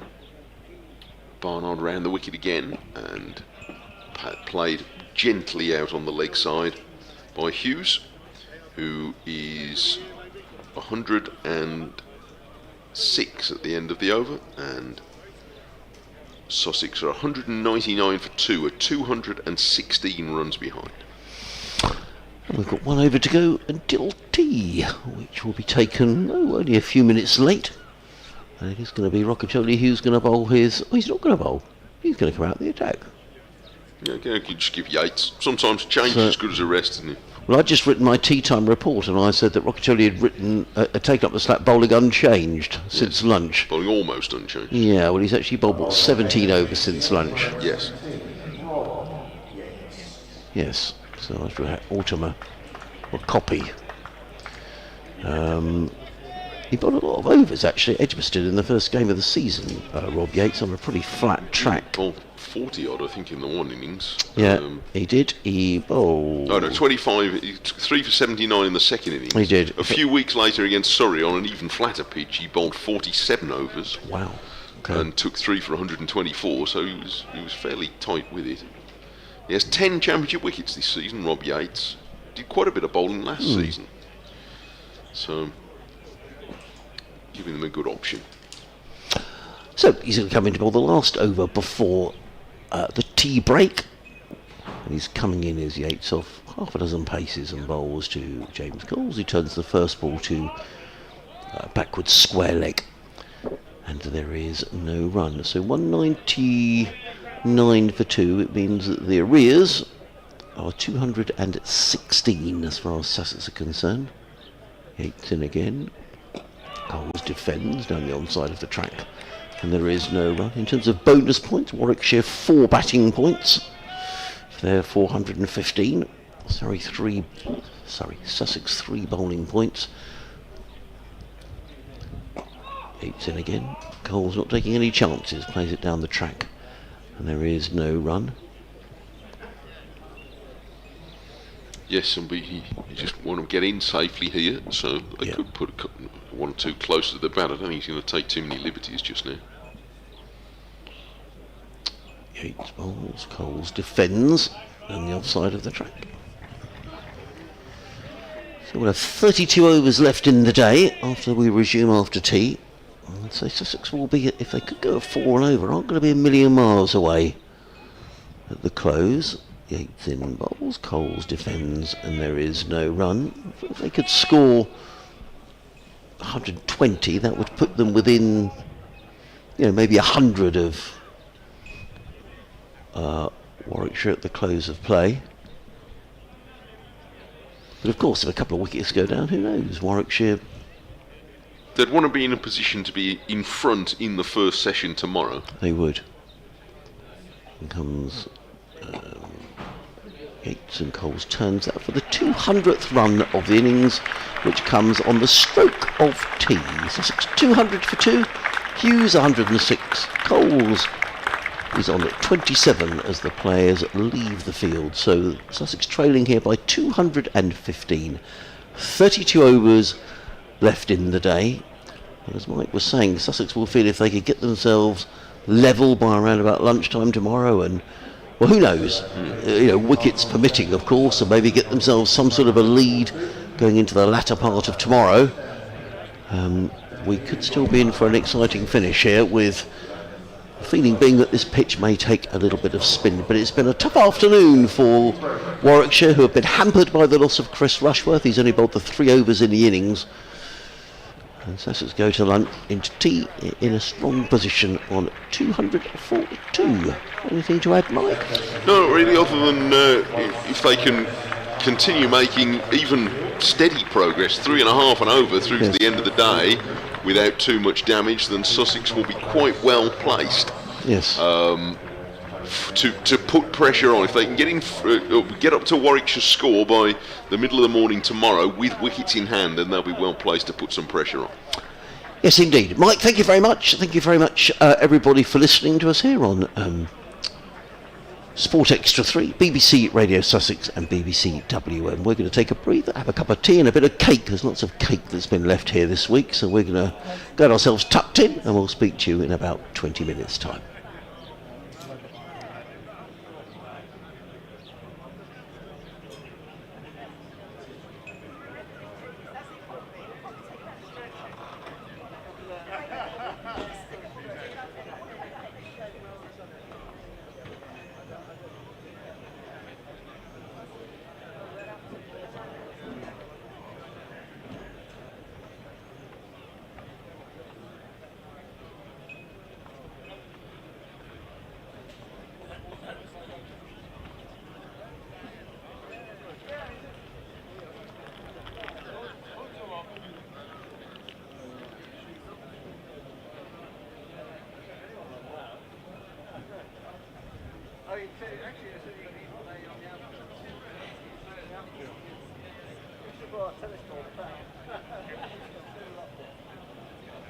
A reminder, please, to keep off the square at all times. Thank you.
Forgive me once again, please keep off the main square at all times, just with a white t-shirt and blue cap.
Right, everyone, we hope you enjoyed your day with us today. It's a pleasure to have you.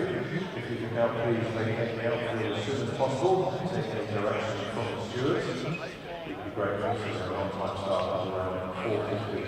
So please leave the outfield as quickly and as safely as possible.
Richard?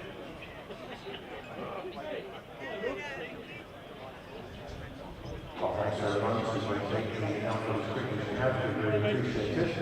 Just one final reminder that our water fountains are located around the stadium by the indoor school in the northwest corner of the stadium, the northeast mark and behind the main chart stand in the southwest corner of the ground.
Returning to the field are match umpires Steve O'Shaughnessy and David Jones.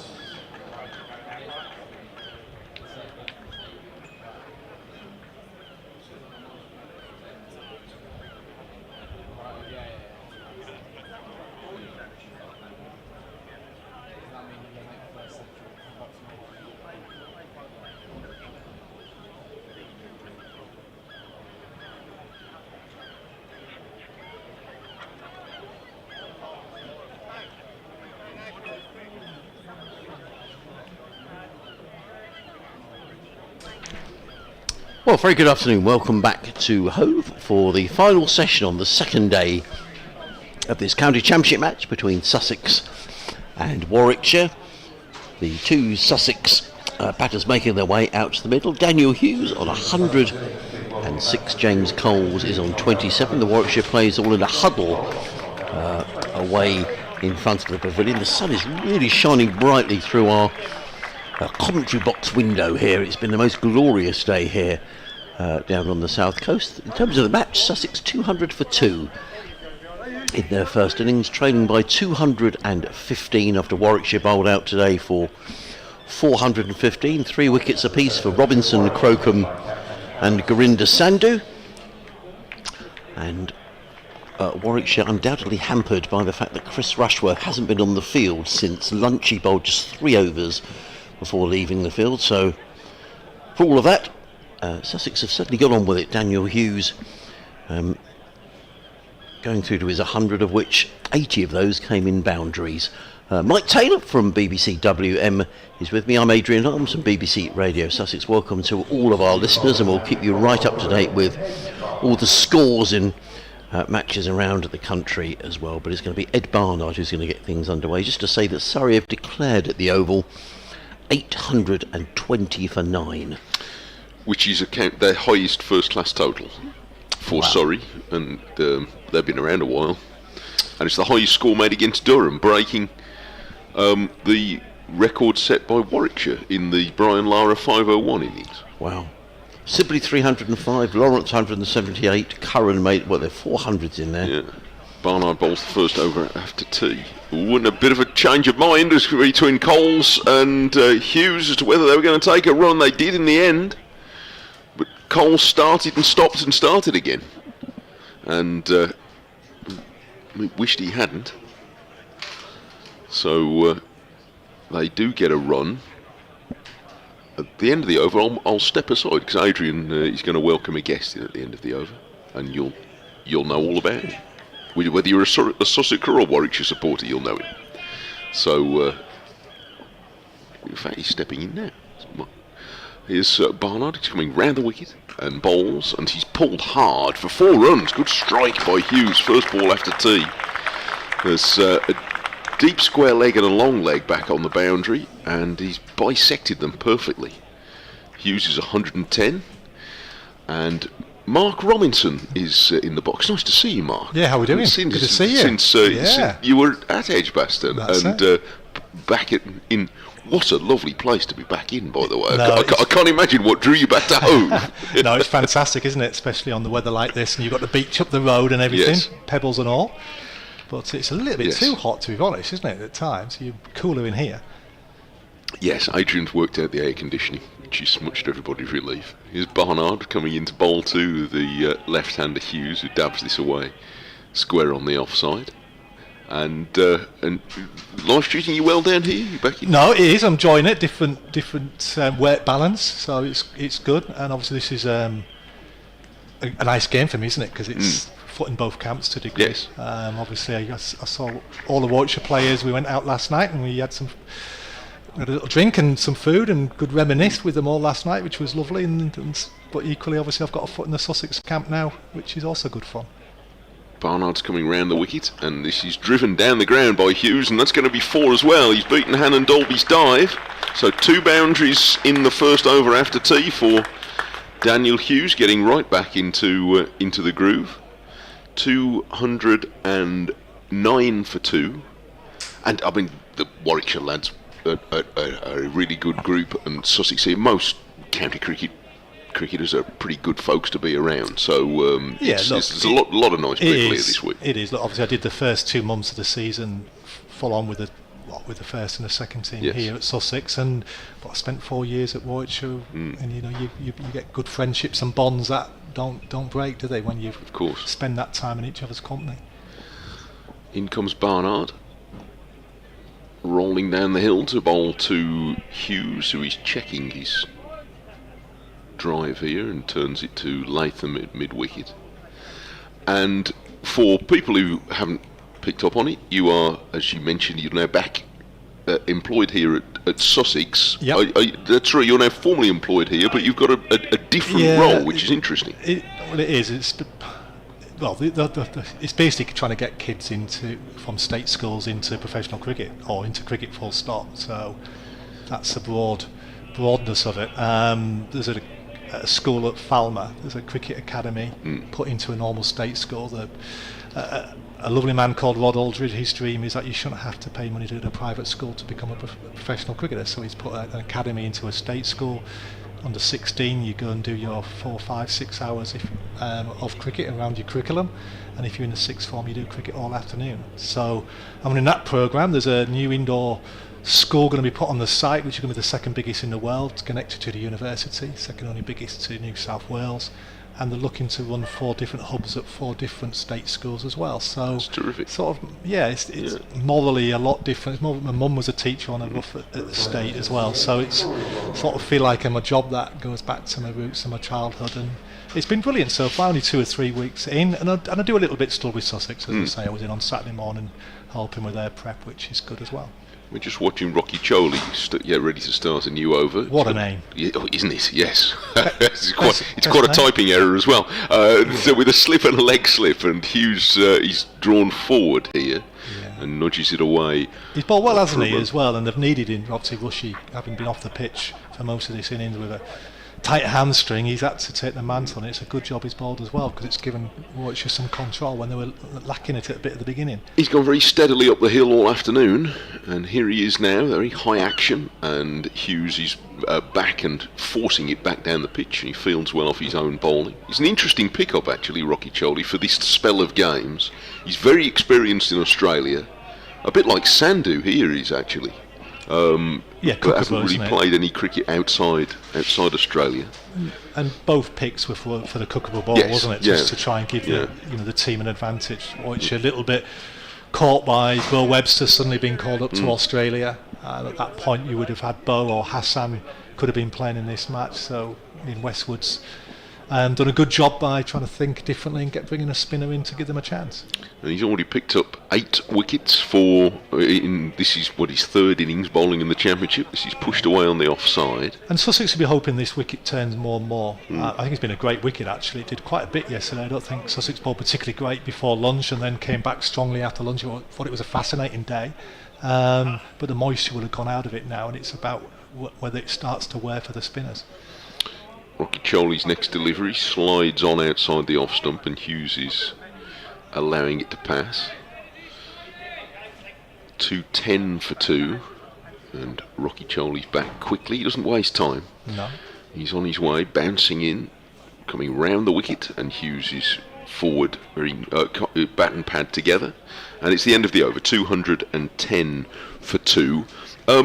I can tell you're energised by this role at Falmer. And by the way, the Falmer site, if people don't know, people in this area will know, but people listening around the country might not know.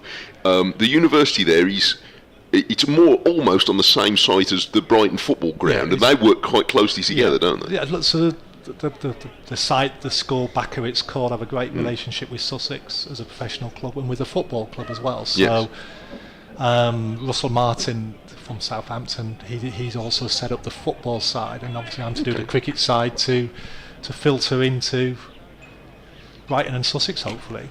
But the main objective is to, as I say, to foster this love of cricket that we all have in the state schools, which everybody feels it's gone missing. So yeah, I mean, I played a bit of cricket. Barnard starting a new over, it was forced into the offside for no run. I mean, I went to a state school. We played a bit of cricket. We had some really enthusiastic PE teachers. They were all Yorkshiremen, as it happens. Although it was in South Staffordshire. But they were really eager we played cricket, but a lot of schools don't have that now. No. So just watch Barnard come down the hill and bowl again to Coles, who forces this up to mid-off, and there's no run. So my children have been through a state school in Birmingham, again with really enthusiastic PE teachers, but there's no playing field on the site. So they only played a little bit of indoor nets cricket.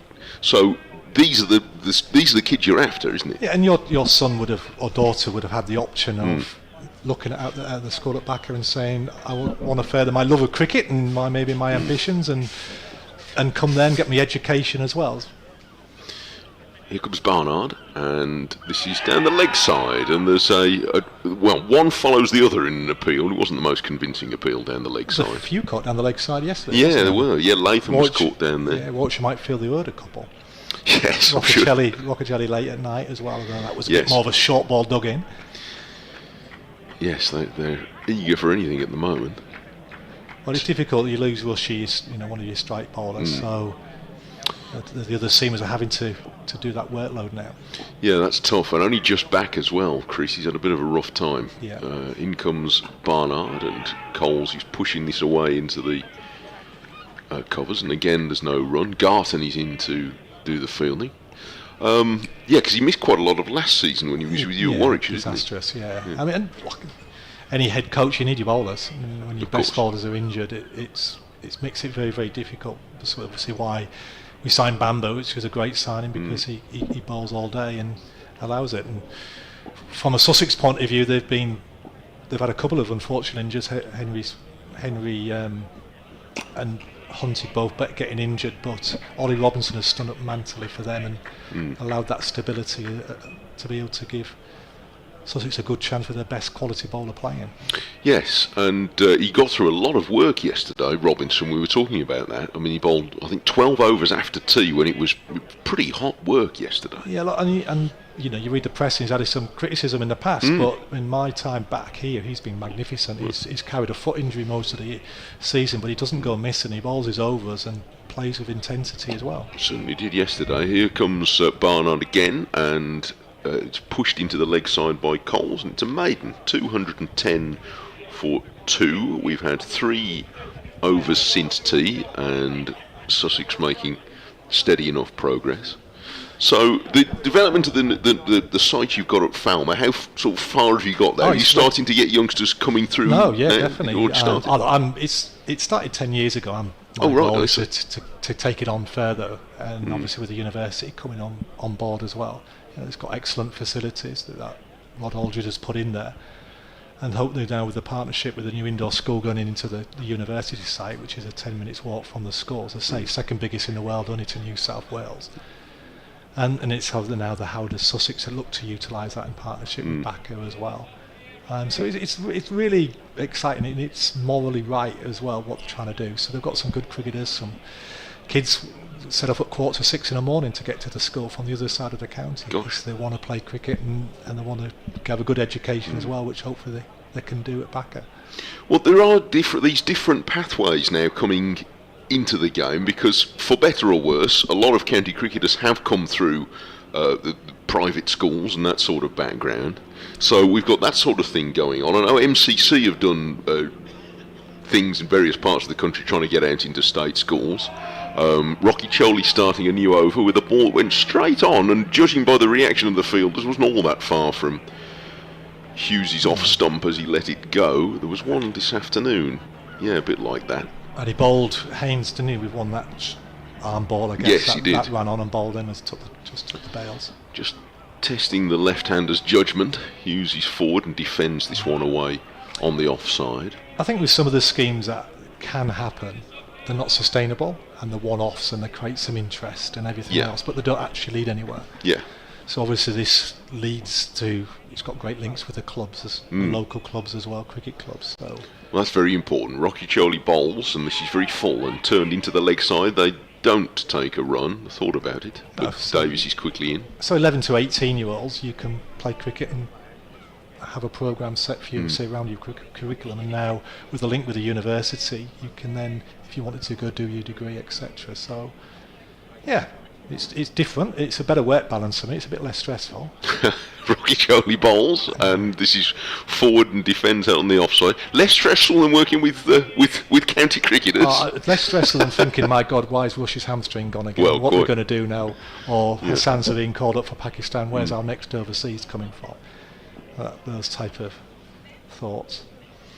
Round the wicket comes Rocky Jolie, and it's driven away into the offside. This wicket's meant to have grass on it. Where's all the grass gone? Yes. There's things. so many things that come under yeah. the remit of.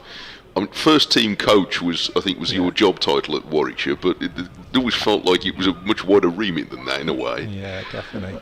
Rocky Jolie bowls, and it's pushed away square on the offside, and there's no run. It's the end of the over. 210 for 2. It's 2 maidens in a row. So Ian Westwood obviously in charge now. I know how he's thinking. He's walking round. He's walking around to get a wicket here, isn't he? He's thinking, I'll walk round, it'll change the scenery. I'll get a wicket, and he's brought Walker with him for a bit of company. These are the tricks. Oh, the tricks, because obviously it makes such a difference when we do that, but that was like... You'll try anything. You try anything, right. don't you? I'm just going to bring Adrian back in here. He's going to come and join you for a bit, because he needs to talk to the local radio listeners as well. That's all right, cool. Sure. Yeah, don't carry on. So can we quickly change, Mark? Is that all right?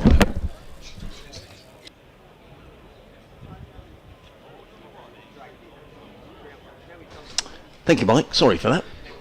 Good to see you, Mark. Yeah, brilliant. It's lovely to be here. It's going to be Ed Barnard who's going to carry on from the Cromwell Road end, racing into bowl to James Coles. Coles defends down the offside of the track, and there is much to talk about as normal. So we've got an update. So we may get a bit of an interruption to our listeners in a moment's time. Can I talk to you, because all the talk here over the last weeks has been about the Kookaburra ball. It's driven me nuts. Yeah. And I just wonder what your view is on the Kookaburra ball. It's probably the same as everybody else's. I don't quite know why we're doing it. It seems to be counterproductive to entertaining cricket. I think the counties can help themselves by... Barnard is in bowls, and Coles, and in the side edge he's going to get a single here because it goes down towards fine leg. A tumbling stop by Kai Smith, but a single to Coles, not the most convincing. Nonetheless, he goes to 29 and Sussex to 211 for 2. I think in Australia and New Zealand they're very grassy now, the wickets, very green, to try and allow a result to happen.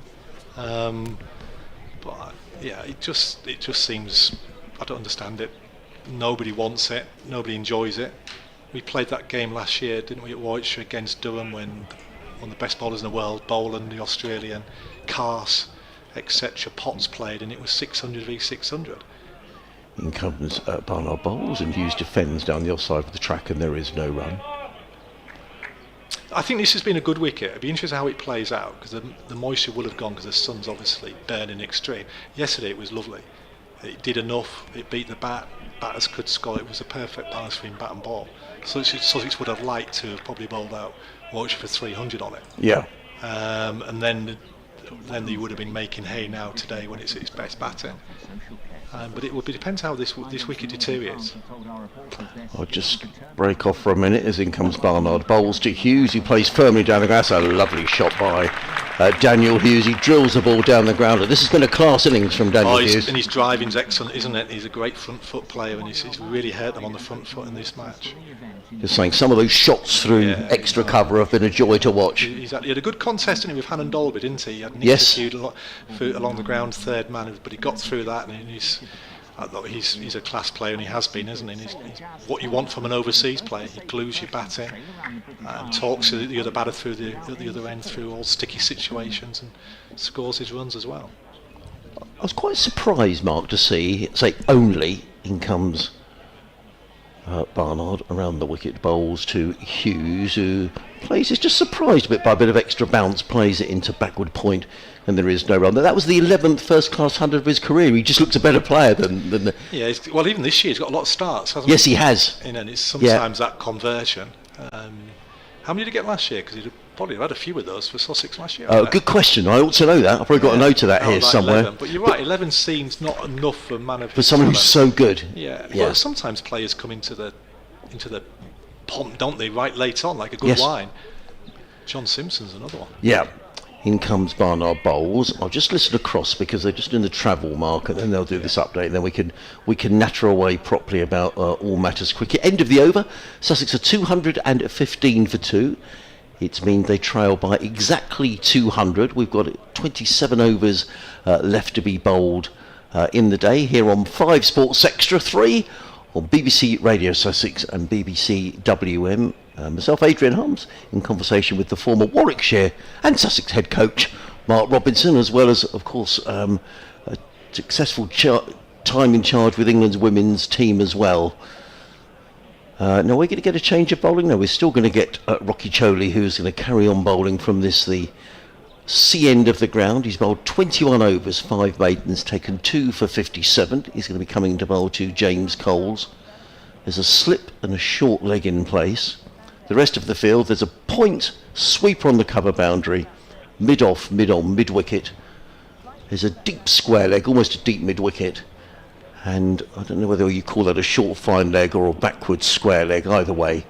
Saving one as in comes Rockacholi, comes in and bowls, and Coles plays stylishly down the ground to long on, picks up a single, fielded there by Ethan Bamber. And there is no run.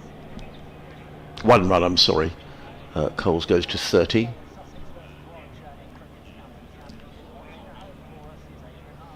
Yes, and Sussex continuing to make good progress here. They're 216 for 2. The Australian Daniel Hughes on 119. That's his first 100 of the season, ably supported by James Coles, who is on 30. So Sussex trail now by just 200 runs here at Hove on the second day. Surrey have piled up an enormous score at the Oval, 820 for 9 declared. Durham a 6 without loss. In reply, a triple century there for Dominic Sibley. Meanwhile, down at Canterbury, a century for Daniel Bell-Drummond, but a century as well for Harry Finch, formerly of Sussex. Kent making 566 for 8, Northamptonshire in reply, 35 for 1. As in comes Okachoni bowls. Had his to moments, Hughes. It's not been seamless, has it? No. There, he nearly got caught leg slip. He just glanced it, just fell short, and then plays and misses at the next ball. So I think it's been a good contest this so far. I think the groundsman again has done a great job. Yep. Okacholi comes in, bowls, and Hughes plays uppishly down the ground. Well, he's going to get 4 runs, but he could so easily have been caught and bowled. Yeah, and that's the game. You've got to cash in when it's going your way, doesn't it? You know, he's played well and all season without getting his 3 figures, and now he's got to make sure he goes on. But it was another near half chance, wasn't it? It just went past the diving Okacholi. But it's been a good contest, as I say. He had a great contest with Alan Dolby for about half an hour. Came out on top, managed to get through it, and he's probably just going through one of those little spells now where he just needs to get through it, and maybe Colsey just helps him out at the other end a bit. Goes to 123. Okacholi in again bowls, and Hughes turns it onto the onside and picks up another run. He goes to 124, 221 for 2. Just coming back to the Kookaburra ball, Mark, it seems that universally across the counties, I think Anthony McGrath has something to say about it. Alex Stewart was very vociferous last year. We've got another 2 rounds of this to come. Is there a case for the 18 head coaches saying, come on, this isn't working?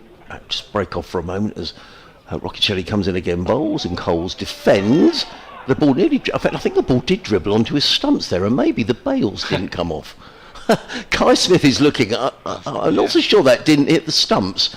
Might be a replay in a minute, might they? Yeah, James Coles is looking. I'm not sure we are going to see a replay. If we could, that would be quite interesting, because I'm not so sure the ball didn't hit the stumps. But I just wonder, clubs would have made plans, so it's probably too late in the day. But there's no way you can do anything. What you've got to try and do at the end of the year. But unfortunately, it's the chief execs, and the coaches don't get invited to any of these meetings end of the season. Directors of cricket's will, and then on the board is a chief execs, etc. So we don't have a say. Rob Key and England will do what they feel is best for England, but obviously from a county game we don't think it's working. I do think for the next 2 rounds you've got to look at what you do with your wicket, and as I go back to what they do in Australia and New Zealand, I'd have lots more grass on. In comes Barnard bowls to Hughes, who plays that away through the covers and picks up a single. Does Daniel Hughes. Applause around the ground. I don't know if people thought that was going for a boundary, but he's picked up not one more. He goes to 124. So we played Kent last year, didn't we? With the Kookaburra game, we left a lot more grass on to try and give it the encouragement to try and get a result. As what Paul Farber says, he's left more moisture in on day one, a bit of a killer with the heat, to try and allow a better contest between bat and ball, and he's worked the ends, so hopefully they will deteriorate and bring the spinners in the game. I think clubs have to do their bit as well to counteract what is happening. Coles waits.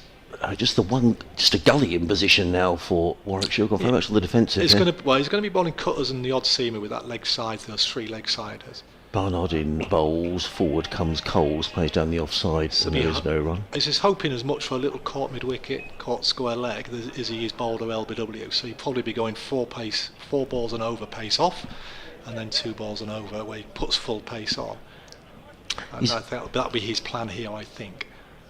He's a cricketer, Ed Barnard. I admired a lot when he was at Worcestershire. I just get the impression, I've never spoken to him, I don't know him, you would. He just strikes me as somebody who's very low maintenance and just a very, very good cricketer. Yeah, he's a standing vice-captain, and yeah, he's a good lieutenant. Comes in and bowls, and Coles punches into the offside, no run. Bowled particularly well today, struggled a little bit down the slope, but he needs to do a job here for his captain, but he's an outstanding cricketer. With a juke ball in his hand, he nibbles it away really well, and he's arguably Warwickshire's technically best batsman out of the domestic players. As you said, a great lieutenant, vice captain, great ally for Davo. But he's a pleasure to have in your team. Yes, I just think every time I've been to New Road or Worcester have been here, he's made runs, he's taken wickets. He does. Just seems to have a great attitude to the game. Barnard in bowls, and Coles drives to mid-on, and there is no run. 2 consecutive years 50 over player of the year.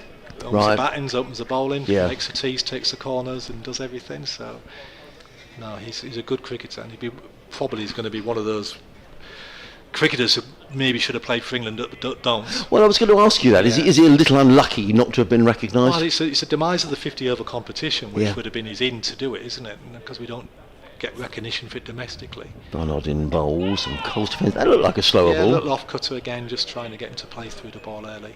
Ask some questions to Coles, who we know likes to strike. Another outstanding young man.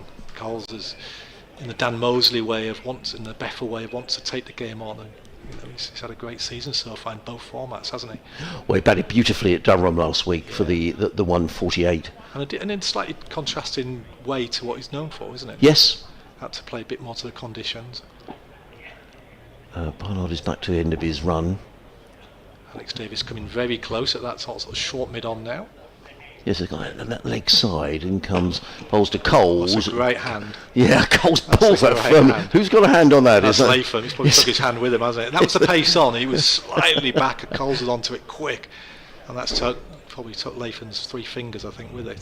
He just likes that shot, James Coles. He likes that little clip Yeah, through the onside. Yeah, I was a little bit sure it was a bit more of a short arm pull, but yes. Yeah, look, he's an audacious batter and he wants to move the game on. He's a perfect foil for Daniel Hughes at the other end. 224 for 2. Hughes 125, Coles on 30. As in comes Barnard and Coles. It's a no ball from Ed Barnard. We've spoken a lot actually in this game about no balls, and you would know more than most about the peculiarities of this ground and bowling down the slope. Gurinder Sandhu bowled a number of no balls. Is that just getting used to what it's like here at Hove? It is. It just can take you away a little bit, and you can make your ball a bit fuller than you want down the slope. I think both Bamber and Ed Barnard started both spells too full, got punished because of it. You skip through the crease and it makes you a little bit fuller than you want. You've got to feel your feet. So I always say to the ball, you've got to do more prep at that end to try and get used to it quicker, because it can throw people out of rhythm. It is the end to bowl that does bounce more down the slope. Barnard in again, bowls, and forward comes Cole to bowl a good length, plays it down the onside. There is no run. End of the over, 226 for 2. Hughes 125, Coles 30. Drinks coming on, you see, just Yeah. Well, it gives us a chance to natter here on 5 Live Sports Extra. And the last time I saw you did a fantastic job of host of Question of Sport, didn't you? Eh? And you were in the coaches team. We were in the coaches team. I think we got beat by the ex-Brighton and Hove Albion team, didn't we? Yeah. But beat the Sussex players, so we're happy with that. Yeah. It was a good fun night, wasn't it? Yeah, no, it was very good. You did a very good job. Oh, thank you. Well, that's very kind. There's someone who I enjoyed watching bat yesterday, and we'll talk more Sussex in a minute. Someone who I enjoyed watching batting. I enjoyed watching Sam Hain back yesterday. Oh, again, somebody he might have missed a boat now for England, but his record as a 50 over cricket is incredible. And for him not to have played more cricket for England, but he's now enjoying his cricket. I think he's made peace with that, and you saw him yesterday playing a bit different way to a lot of the Sussex Warwickshire members would have seen. He was a bit more expansive. He ran at the second new ball. Yes, he did. Sand you over his head. He swept, he reverse swept, and I think he's just taking his game to another place because he's probably playing with a bit more freedom. And again, another great bloke who he's fought a little bit, and that once that ambition of not playing for England, you feel like it's lost, that causes a bit of damage. You've got to almost let that go, and hopefully he has now, and Warwickshire will see the best of him. Well, he was very innovative in his shot making. Yeah, I mean, it was great to watch. And it's not normally Sam. Somebody's normally the rock who just bats. But I think I think it'll help him, and it'll free him up a little bit more, and he'll enjoy his cricket, which we all need to do. Let's talk about one or two of the Sussex players. Tom Haynes, since the last championship match has been away, he got a good ton for the Lions down at Canterbury. I guess all someone like Tom could do, I mean, he got Duckett and Crawley and nailed on for England at the minute, but I guess all Tom can do is keep scoring runs, isn't it? I mean, there's nothing else. Well, he's definitely enhanced his case, hasn't he? Going Yes. to those Lions and doing what he did. It's going to be Rothesay comes in again, bowls. Rothesay played to backward point by Hughes, no run. I think what we can't underestimate is how long Sussex have been out of Division 1. So for a lot of these players, and the young players like Tom Haynes and Carson and people like that, to actually they've proved to themselves more than anything else they can live in Division 1 as cricketers. Rothesay in again, bowls. Hughes is forward, plays into the offside, no run. And not only live in Division 1 but actually do well and take the game on. So they've got Hudson Prentice is another one, that match-winning performance he put at the Rose Bowl. They'll be big and they'll grow for that. Colesy, as we said. So this Sussex team's got a lot of the best years ahead of it. Rothesay comes in and bowls, tipped onto the onside by Daniel Hughes and picks up a single, and he goes to 126. Sussex for 227 for 2. And well, I mean, Sussex, as they've been in Division 2 for a long time. Is it a big step up, Mark? I mean, from a coaching point of view, do you look and you think it is a lot different? Or? It's tougher. Yeah. And teams don't give in. Teams fight longer. Because there's relegation as well. Yes. Every point counts. Yep. Well, if you come to the point where you know you're not going up in Division 2, you can mentally flag games when it's tough and you're a bit tired. You can flag them a bit quicker. When Division 1, you hang in there. You know, the second and third chain bowlers are usually stronger. Teams bat deeper. Rothesay comes in and bowls to Coles, who clips that to backward point, and there is no run. Total remains 227 for 2. There's a slip and a leg slip in place. What's he looking to do here, Mark? Well, he's changed his tactic. When he first started bowling to Coles, he only had 2 on that offside, which was quite a tough field to bowl to. He's in again, bowls, Coles. So he's now bowling a little bit more outside off stump than he was previously. He was bowling quite leg stump and had a leg slip in, so he's just again trying to change it. Hoping Colesy, that youthful exuberance that he's got, that he'll make a mistake and maybe hit one down somebody's throat. Comes in again, the off spinner, bowls, Coles defends to backward point. There is no run. Again, nice and tidy, just a single off of the over. Sussex 227 for T. Hughes, 126. Coles on 30. Listening to live cricket on the BBC on 5 Sports Extra on BBC WM and BBC Radio Sussex. Adrian Harms in conversation with Mark Robinson. Just changing the topic completely, actually, talking about bowlers around the counties. Somebody I just can't understand, doesn't seem to be getting anywhere near the England setup at the moment, but he bowled beautifully last week, I thought anyway, at Durham, was Matthew Potts. Yeah, he's a little bit unlucky, isn't he? Well, I think so. And he is, and he's wholehearted, he never lets you down. He's probably his best way in is if when Warwickshire maybe comes to the end.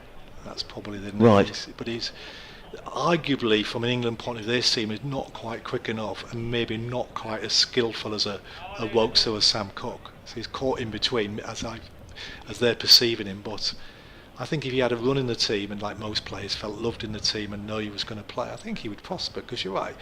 He never lets them down. He runs in hard all the time. So he's always fit. Competitor, and he bats as well a little bit as well, which is crucial as well. So look, sometimes you just don't fit at the right time, but a couple of years down the line, or things can change quickly. Well, he bowled a spell to Daniel Ibrahim, and actually full credit to Daniel, who survived, because he got fully tested last week on a slow pitch up at Durham.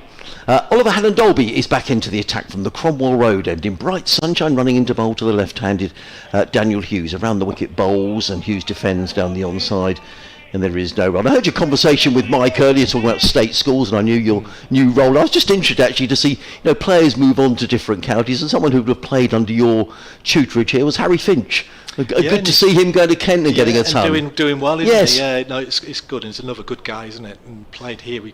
When I was in charge, he kept on being really lucky and playing at Durham. Every time he seemed to get a window to go in, he'd go to Durham and get rush-roughed. Yeah. LBW type of thing. But it didn't work out for him, and he's gone to Kent, and he's having a second coming, which is brilliant, isn't it?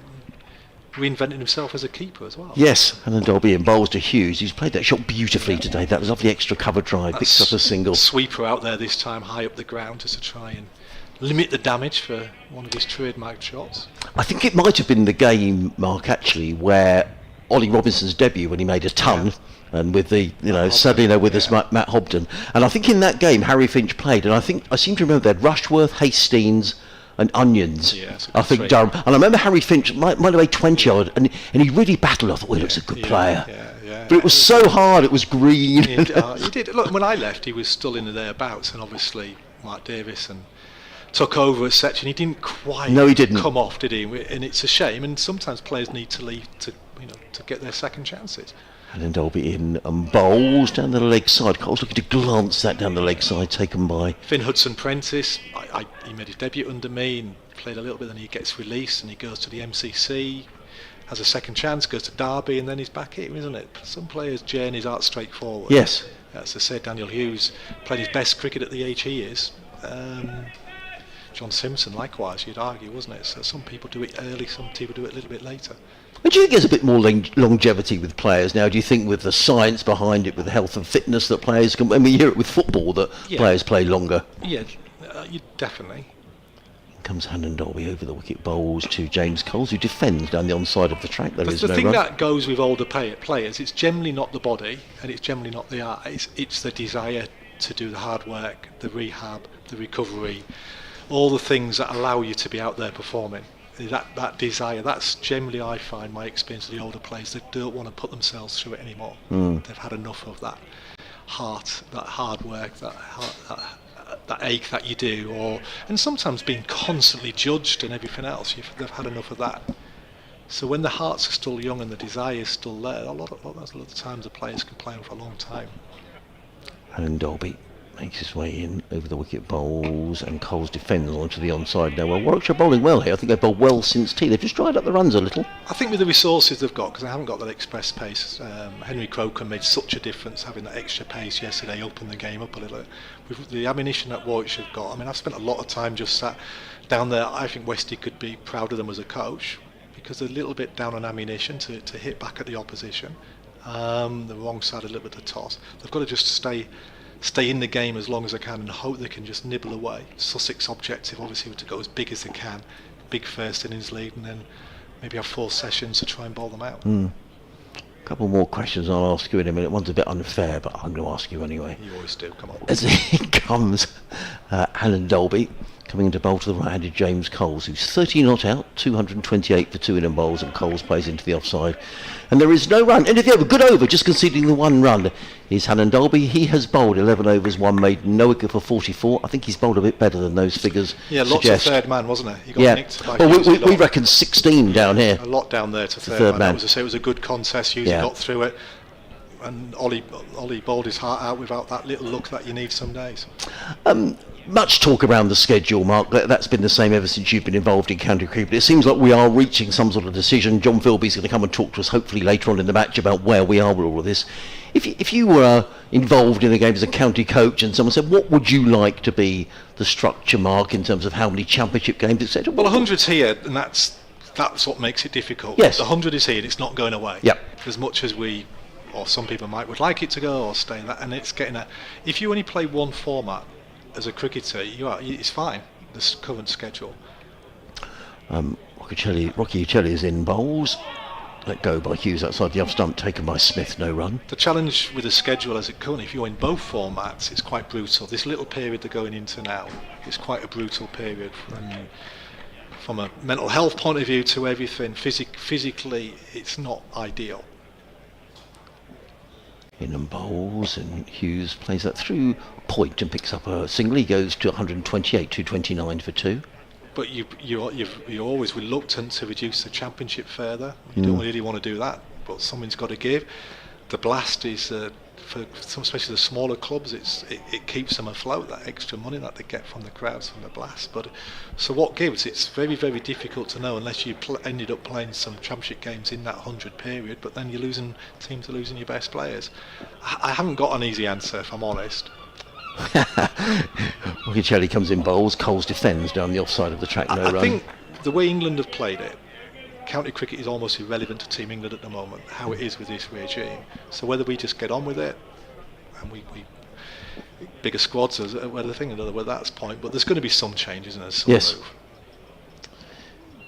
In bowls, and this club's got as good a chairman as there is in the 18 counties, John Philbert, because he's a passionate for the traditional side of the game, but he's aware of the needs to adapt and evolve as well. So he'll probably know more about it than no, of course. When he comes on.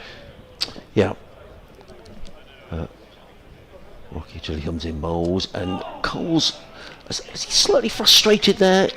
Yeah, they're just keeping him a little bit of a tabs on him, aren't they? And we know Coles likes to hit boundaries, so that's what Warwickshire will be trying to do. They keep him as dry as they can, that he might give them a chance with a shot that doesn't need to play. Just looking how many runs have come since tea, 29 since tea, was that in 10 overs. 10 I think 10 of them came in the first over. Coles does sweep on this occasion. I don't think the fielder saw where they'd gone. In fact, I missed it as well, but it's gone out to deep mid-wicker. It's fielded by George Garton, who lives in the flat just there, yes, with the window open, I think. So he could just wander back over. He's playing some, I think. He's meant to have driven back this afternoon to play in the twos, and as he starts to prepare to go back into the blast cricket, so he's probably got a longer journey tonight, but good bloke George Garden is doing his bit for Alex Davis. And would have come through the ranks whilst you were here, Mark? Just a little bit before after me, should I say. Yes. George, I knew his dad well and everything else, and I knew him as a young kid. Yeah. But he had gone by the time and he sort of broke through. And did Joffre arrive after you'd gone? No, or was it about the same time? Joffre did 2 years with me when he had a bad bat and couldn't bowl. And my only claim to helping Joffre out was making sure I could go to the committee and say we need to keep this bloke around and keep finding him accommodation to having him back and help with the airfares. That was my bit, because he couldn't bowl, but I kept saying we have to keep this bloke. This bloke's going to be a gun. So I know he's got a bad back now, but we have to have him. Helen Dolby in bowls to Coles, who defends down the onside of the track, and even at that stage you could see that, Mark. Oh no, they don't. Jacob Bethel, Joffre Archer, you don't earn your money as a coach spotting them. That's just obvious. Yeah. You might do in terms of how you nurture them to come through, but they're easy to spot. I mean, it was so obvious how an athlete and the pace he could bowl off 3 yards in with a broken bat. And he was obsessed with batting, and he'd come kind of have a bat ball, but he'd hover around all day. Nets had finished. Oh, can you come give me 10 minutes with the bat? Yeah. And comes Adam Dolby over the wicket, bowls and clipped away by James Coles down to wideish fine leg, picks up a single. Coles, he goes to 32 and Sussex to 230. Oh, sorry, 31, 200. No, not 32. I got it right first time. 231 for 2. Hit a 6 last week. Over cover. Well, him and Ollie, it's a bit of a surprise where their batting sort of disappeared a little. Yes, because both of them, when they were around at the beginning, were great. Now, whether they've gone to England and just not had as much batting time or practice, but like you said, Ollie 100 on debut, and he hasn't quite produced that since, has he? And Joffre in an England shirt hasn't. But he's talented, and he netted last week when he's prepared. So it's funny, isn't it? When they prepare and practice, they get a bit more better, isn't it? He comes Helen Dolby bowl. bowl. It's not that, is it? Yeah. The harder I practice, the better I get. A golfer said that. Was it Gary Player or someone said that? So watching Joff go into that Durham game and hitting balls and everything, and he was in a good place to play well. So he did do. He got some valuable runs back into that innings. Yeah, he certainly did. 232 for 2. And that's a challenge for Warwickshire. Warwickshire's tail starts at 8, really. I mean. Yes. Well, Mike was saying that yesterday. And it's a real conundrum to try and balance it with another all-rounder and etc. But when the bowlers don't bat as naturally, it's a real challenge for a coach to get that right, because if you do get a little bit of difficulty, like today, really they should have got 450 more than they did. Yes. But in some ways we're blessed to get the extra batting point. In comes Helen Dolby over the wicket, bowls. James Coles is forward, plays onto the onside. We're watching a young cricketer here, James Coles. We don't want to big him up too much, that'd be the wrong thing to do, but I watched his progress, made his debut at 16. he just looks like he's developing into a good cricketer. Oh, he catches and he bowls left arm spin. Look, he's on the radar of England Lions, etc. They like him, and it's just how he progresses from here. He's, at times he gives an innings away where he could have gone big and got a big 100, but that's the exuberance of youth and how he plays. But the games generally go forward when he's at the crease, and I think he's a terrific prospect. He's just 21. 21, yeah. Yeah, so he's fantastic. Yeah. He's got a fantastic chance. And Derby bowls to Coles, defends on the onside. In fact, pre-season I interviewed James, and he said one of his objectives this season was to get a ton away from Hove, which he hadn't done. Right. Until last week, and he did. And it's interesting what you said. You're sort of echoing a little bit what Paul Farbrae said, because I said how well he played, and Paul said, yeah, he did, but he played a poor shot to get out second time around. and sometimes, as much as we get frustrated, you've got to allow them a little bit of leeway. Yeah. But you want them to make the mistakes less and less. The first game of the season, he got talked out by Alex Davies in the first innings, and now did he? Hopefully now he won't make that mistake again. A bit of chatter. Well, just go on. I bet you dare hit it for 6 type of thing. And then Derby comes in, bowls, Coles plays onto the onside. Taz Ali is on, and it's just Daz. Instead of having a look at him first ball, he has a dart at him, and then about third, fourth ball, he has another dart, and he's out. And he's out for 60, 70 when he could have got 150. Yeah. And that's why they're young, and you have to allow that innocence of youth, and you hope the game burns them a little bit at time. They just get better and better. He made a great decision in the winter, didn't he? When he gave up franchise cricket to go on the Lions tour this winter. So he's a bloke. I didn't realise he'd given up franchise cricket. Well, Colsey, who catches balls and hits, would have had franchise opportunity, but he chose to go with the England Lions, which is again testament to his desire to put the foundations in his game that will stand in him good stead. Before you go, a couple of questions about the women's game, because it's been great to see the development. I mean, it's been a huge shame that Sussex missed out on a Tier 1. I mean, there was huge disappointment here at Hove. Quite rightly, with all of what Sussex have done for the women's game over the years, yes. Rothesay comes in and bowls to Hughes, who drives to short extra cover. There is no run, but nonetheless, it seems to me that the fact that there is a Tier 1 and a Tier 2 and counties are called by their names, that's got to be better, hasn't it? I thought it was all very confusing otherwise. Yeah, quite understand why the Blaze are still called the Blaze. Yes, Rothesay comes in and bowls. Hughes is... I thought from it'd been caught at first slip. Spun straight to slip, hasn't it? And it's definitely done more for the left-handers. There'll be a bit of rough outside the left-handers. Not a bit of a loose shot there, but encouragement for Rothesay, who's bowled nearly all this innings. Yes, he has. Slip of the leg, slip of the close fielders. 232 for 2. And bowls, and Hughes drives down the ground. They think about a single, but it isn't there, and a good bit of fielding there by Alex Davies coming in. Yes, it is. I think it's hard for the Tier 2 teams. Because they're part-time. They're not even professional. They just get paid expenses and match fees or whatever they do, don't they? So it's still difficult, but the association with the counties definitely helps for branding and continuity and everything else. It's a real step forward. And in comes Rothesay bowls. Forward is Hughes, touches that onto the onside, picks up a single. Hughes goes to 129. And are we getting any closer to beating the Australians, Mark? Because that seems to be the gauge. Well, we got close in my time. Yes, they did. We beat them in a quarter-final. Bristol, we drew the Ashes away, and then Aussies kicked on and moved, and we couldn't kick on, and they hammered us the next time. Same with John Lewis. They got close under John Lewis in a test series here. Australia went and looked at themselves improve and made that gap bigger again. Coles drives down the ground to long on, picks up. At the moment, watching us on Saturday, we seemed quite away. Yes, that wasn't great, was it? No, it was poor. It was the same problems of fielding, decision making, etc. Those drop catches. So I think it'd be good for Charlotte to get a performance like that from her team early doors, because it'll allow her to know exactly some of the things she's got to address. And like most things, there's not easy answers. It'll take some time, some hard work to get the right players through. And what I can't understand is why we can't produce a left-hander. It's amazing. You tell me why. Where's all the left-handers in England women's cricket? Why has every other country got left-handers but us? And there is one or two out there, but they are so few and far between. Hughes clips onto the leg side.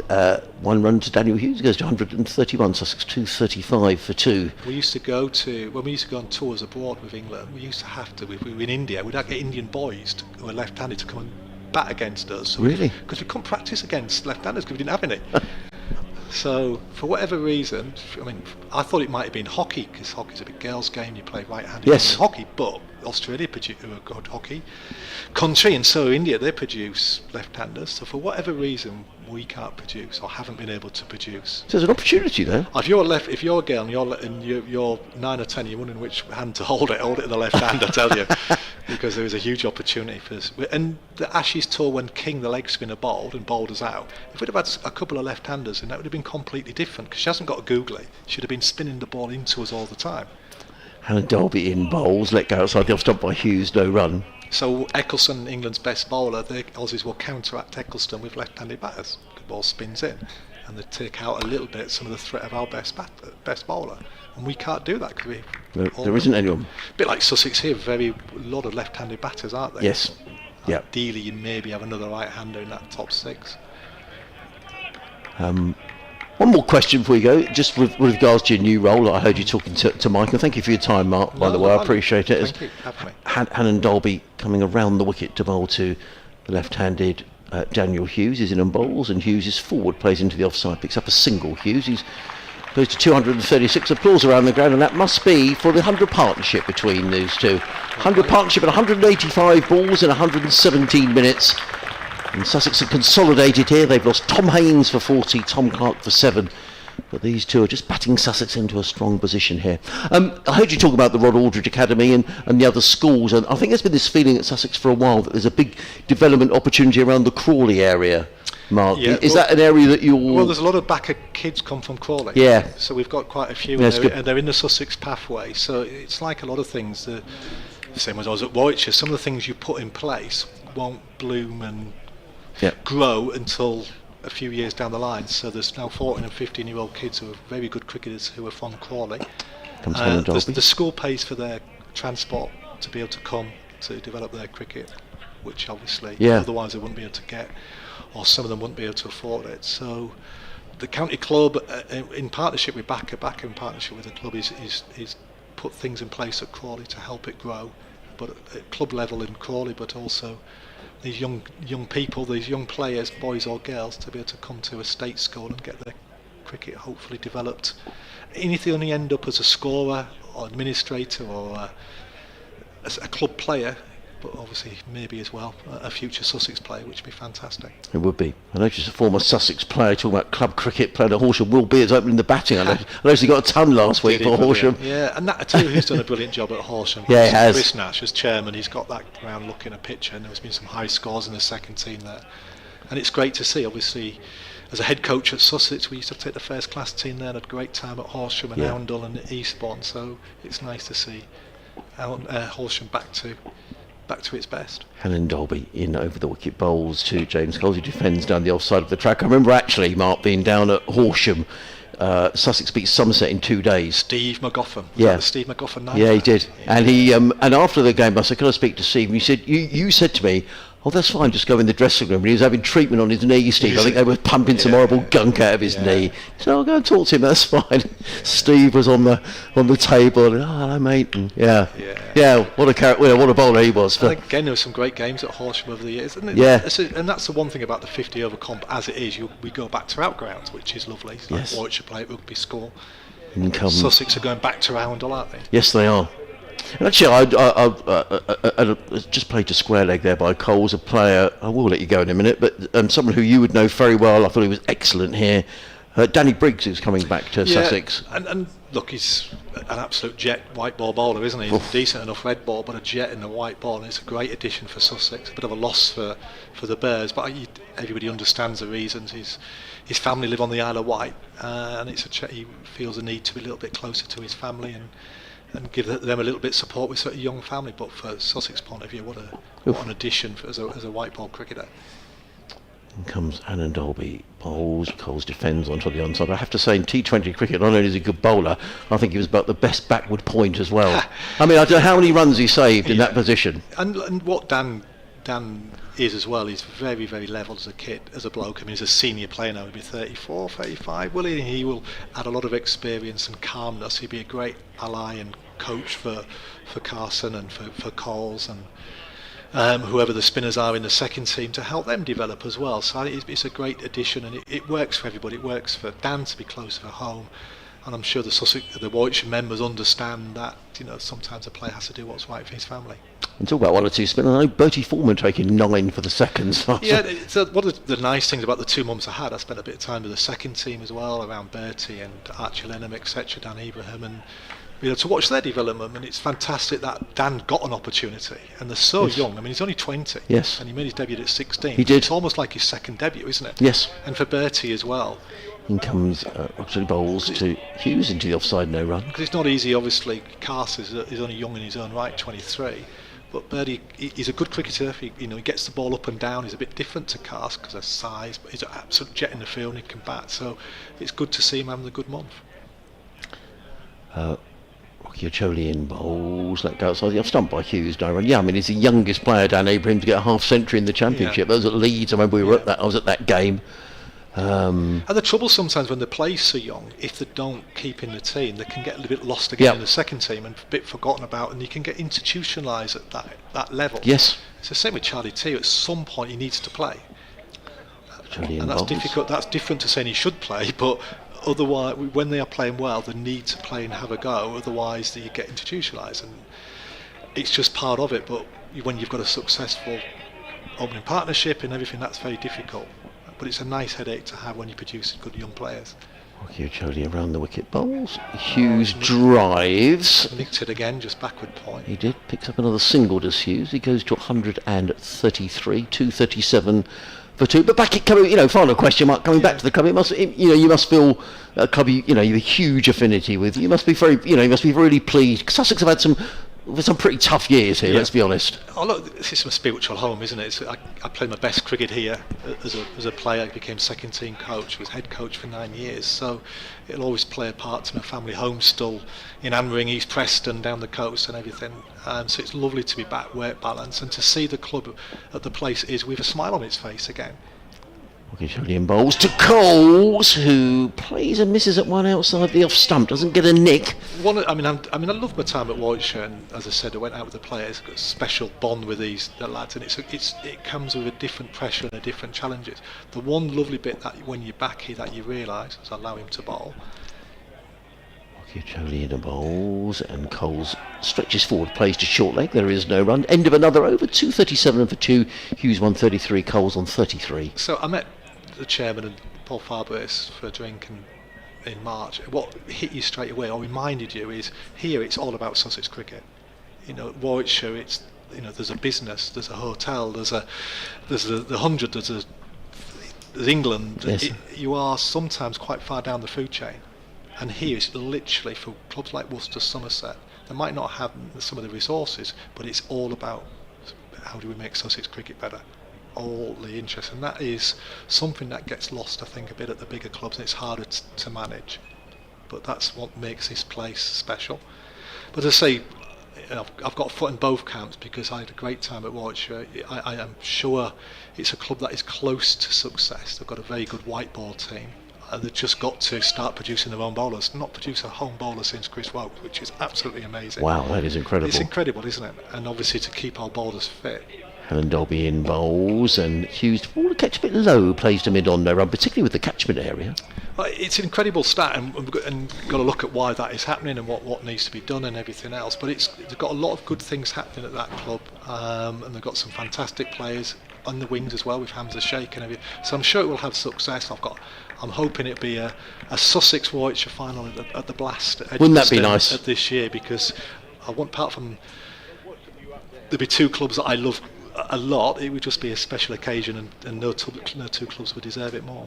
Helen Dolby running in from the Cromwell Road end. We'll just let this over finish and we'll let Mark go. Comes in and bowls to Hughes, who plays, not to be uncut, perhaps a rather tired looking shot. And understandably in the heat that he's gone, and this is where you admire the experience, is where you can't beat experience, to play in the heat that he's done with the concentration that he's done. He's had some tough times against Helen Dolby earlier on against Rothesay for a little spell, but he's there and he weathers it, and he'll be so keen to make sure he's there at the end of the day so he can start again tomorrow. What do you think Sussex, clearly Sussex want to bat and bat, but they're going to have to bear in mind they're going to have to leave enough time here to bowl Warwickshire I out. think they'd want 4 sessions, maybe more, but they'd want 4, Yeah. tee onwards maybe tomorrow, if they can, to get 300 ahead, maybe something like that, and then hopefully this wicket wears. Bowlers, the batters to come in can wear the long spikes as they're batting and running down that wicket and try and enhance that rough and all the dark arts of the game that comes on in the later parts of the match. Yeah, we saw Ethan Bamber earlier on. Actually, it wasn't his fault. He stopped a ball with his boot, and he sort of was right across the length. And but it was there was no intent. He was just trying to stop the ball. Well, they'll be off the wicket. They'll want it to stay flat now.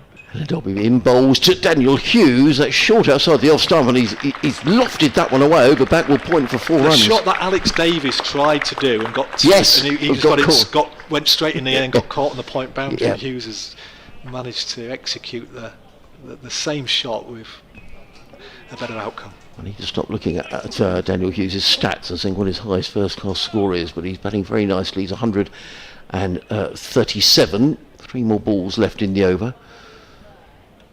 I get fascinated with Alex Davies at mid-off because he plays with a bat. If you watch him sometimes, like now he's orthodox. He comes. Sometimes he'll run wider.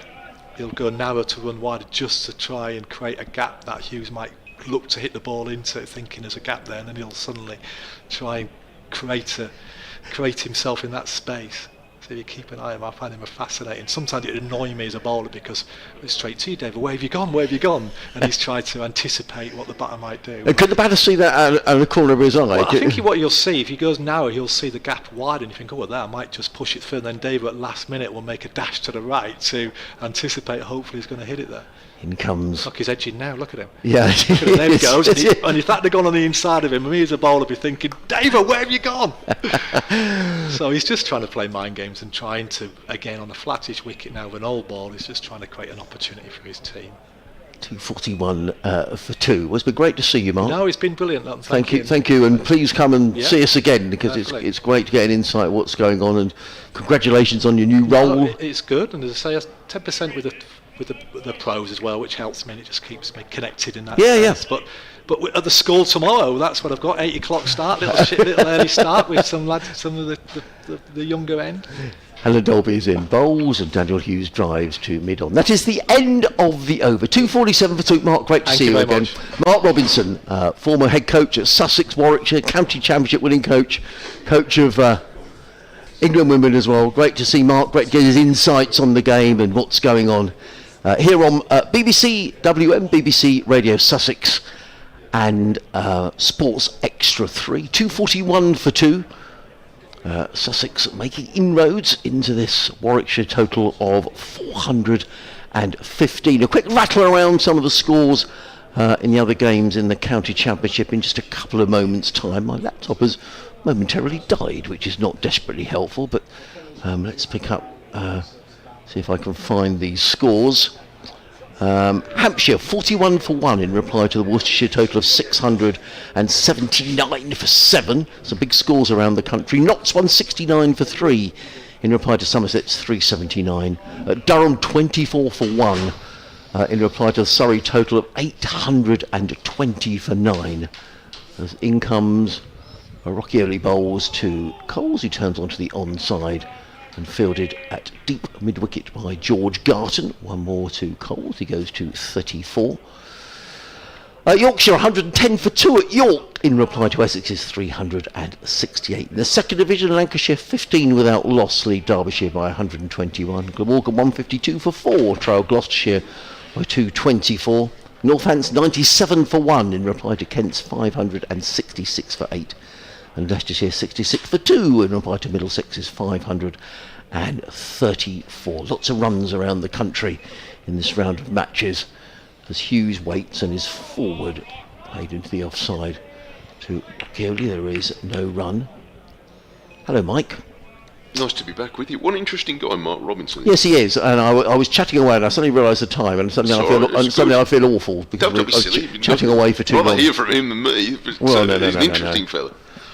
And bowls and played into the offside there, and a man with bags of experience. And, yes, but I'm struck by how excited he is talking about his new venture, if you want to put it that way, because working to anything with scores, you can only really do it if you love it, I think. Yes.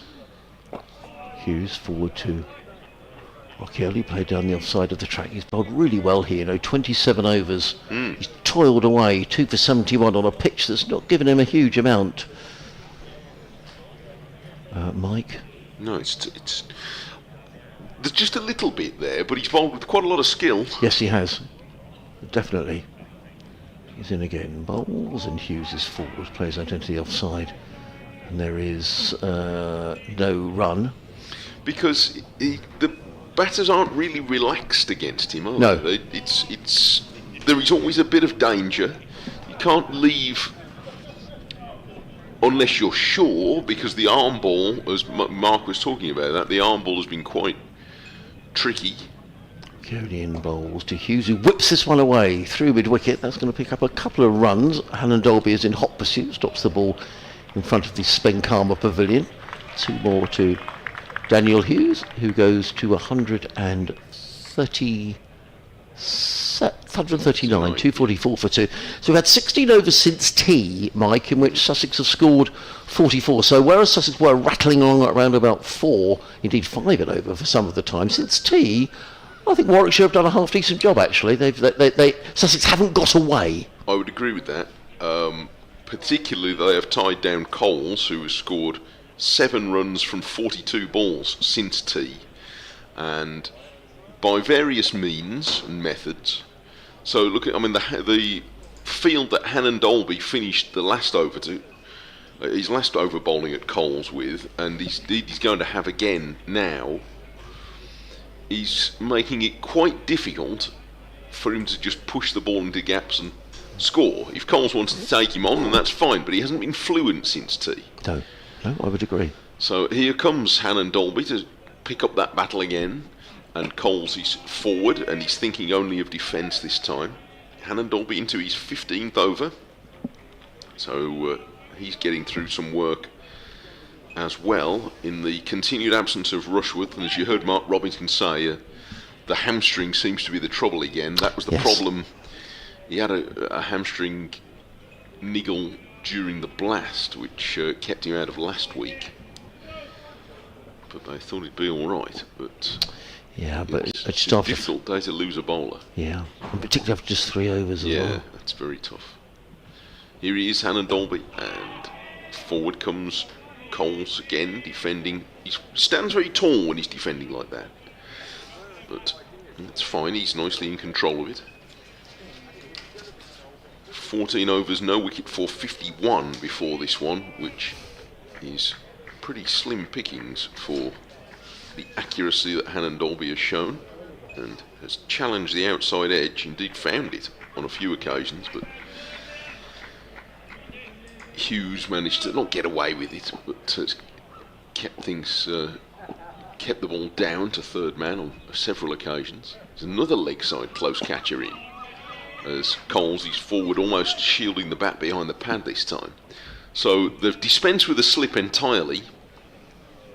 So on the offside there's now a backward point, an extra cover reasonably close, and a mid-off. And on the leg side, this network of fielders. Mid-on, quite wide. There is the close catcher who came in Roves recently. Malik has gone to a very straight, properly an old-fashioned silly mid-on in front of the non-striker. Then there's a mid-wicket close and a shortish square leg, and this squirts off the inside edge and avoids all of them. It runs down to deep backward square leg, and they take 1. And Smith trips over the stumps as he takes the throw, and the wicket will have to be remade. And that's what he was bowling for, really. He's looking for the ball to duck in and take the inside half of the bat. That's what all those fielders in the leg trap, if you like, are for. But he managed to avoid them all and picked up a run. So back to the drawing board and try and figure out what they're going to do about Hughes, who is 139, and pulls the ball from Hannon Dolby, which died a bit and went under the bat through to the wicketkeeper. understandably, Mike, I just thought of the previous over, and Crumbs, we're sitting in the comfort of our commentary box. I thought Daniel Hughes just looked a little bit weary in the last over, and understandably, he's baking hot out there. It is hot, and I mean, again, I know he's from Australia and be used to the heat, but I've never been to Australia, but people tell me it's a sort of different kind of heat. You can sometimes be more humid. I'm not sure it's especially humid today, but again, it's easy to sit in here and say that. Yeah, totally. Hannon Dolby's round the wicket, and Hughes is defending back up the pitch, and it's the end of the over. Just one from that over again from Hannon Dolby, who's now bowled 5 in this spell and conceded just 9 runs. Yes, I mean, we were speculating, weren't we, when Sussex were rattling along, that maybe they may be sort of over 300 by the close of play, maybe even more than that, and maybe within 100 of Warwickshire, but I don't think that's going to be the case now. What have we got? 15 overs left in the day. If Sussex were to score 4 and over from here, which they haven't been doing since tea, they would get to about 300. I get the feeling the feeling is now, let's get to tomorrow with 8 wickets in the bank. We're within sight of the Warwickshire score. Mark was saying he felt that Sussex will want at least 4 sessions, but you've got to have a decent lead, haven't you? Yeah, I mean, if you could, let's imagine they could get 100 in front, but at this rate, it's going to take them till after lunch tomorrow to do that. Then you've got to bowl at Warwickshire and then leave yourself time to chase the rest. So they have got to, at some point, they're going to have to get a bit of a reel on. No, they will. No, they certainly will. Jolie's in, bowls to Coles, who clips that to shortish fine leg, fielded there by George Garton, who's on the field as a substitute, with Chris Rushworth hindering this hamstring.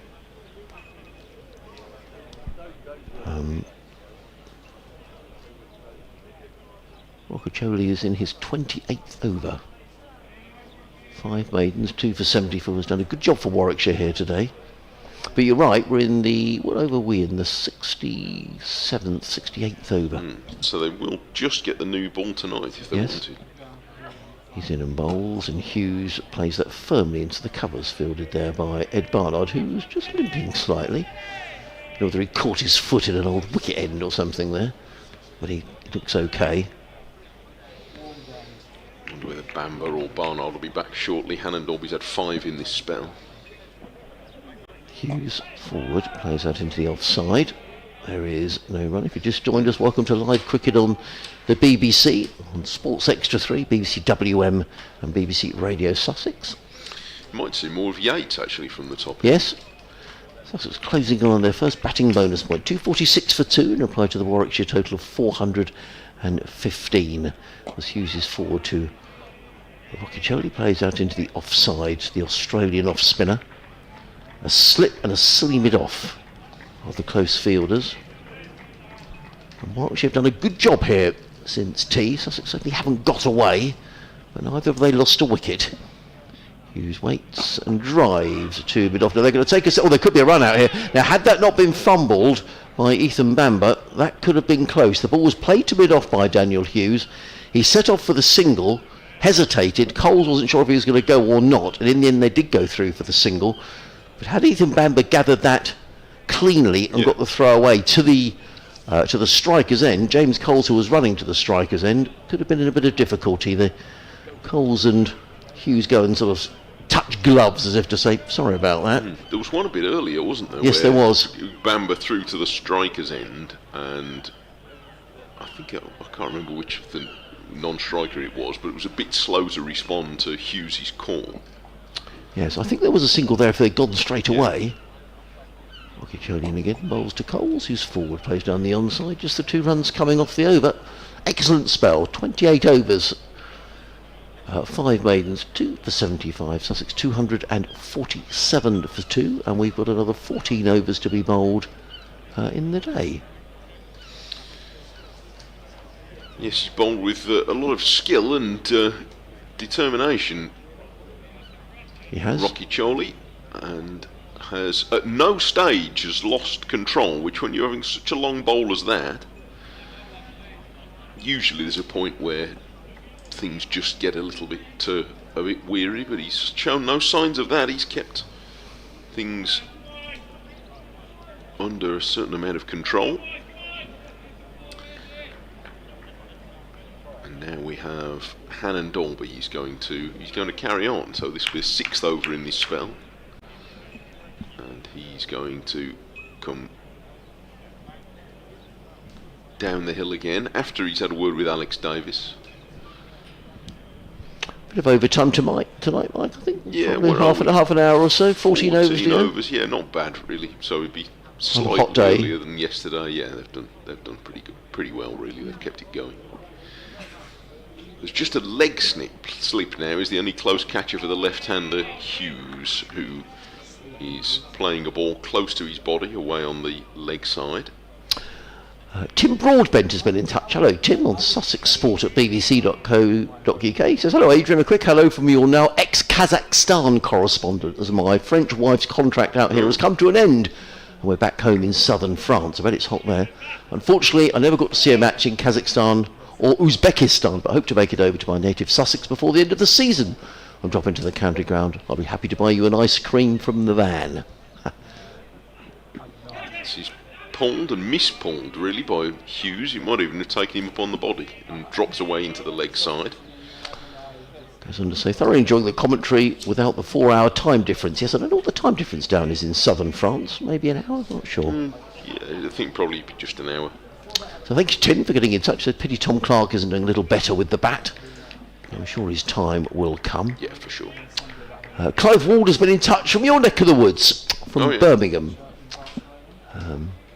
He says it's a tricky game, being Brighton born but a Warwickshire season ticket holder. There's a few split loyalties, aren't there? Here's Hannon Dolby coming round the wicket, and the ball turned off his pads for 1 run by Hughes. We've heard from a few people, haven't we? What happened to Nige, the Bexhill Bear? Where are you? Are you here? You sent me an email yesterday. He was going to. They didn't catch you out on the way in, did they, Nige?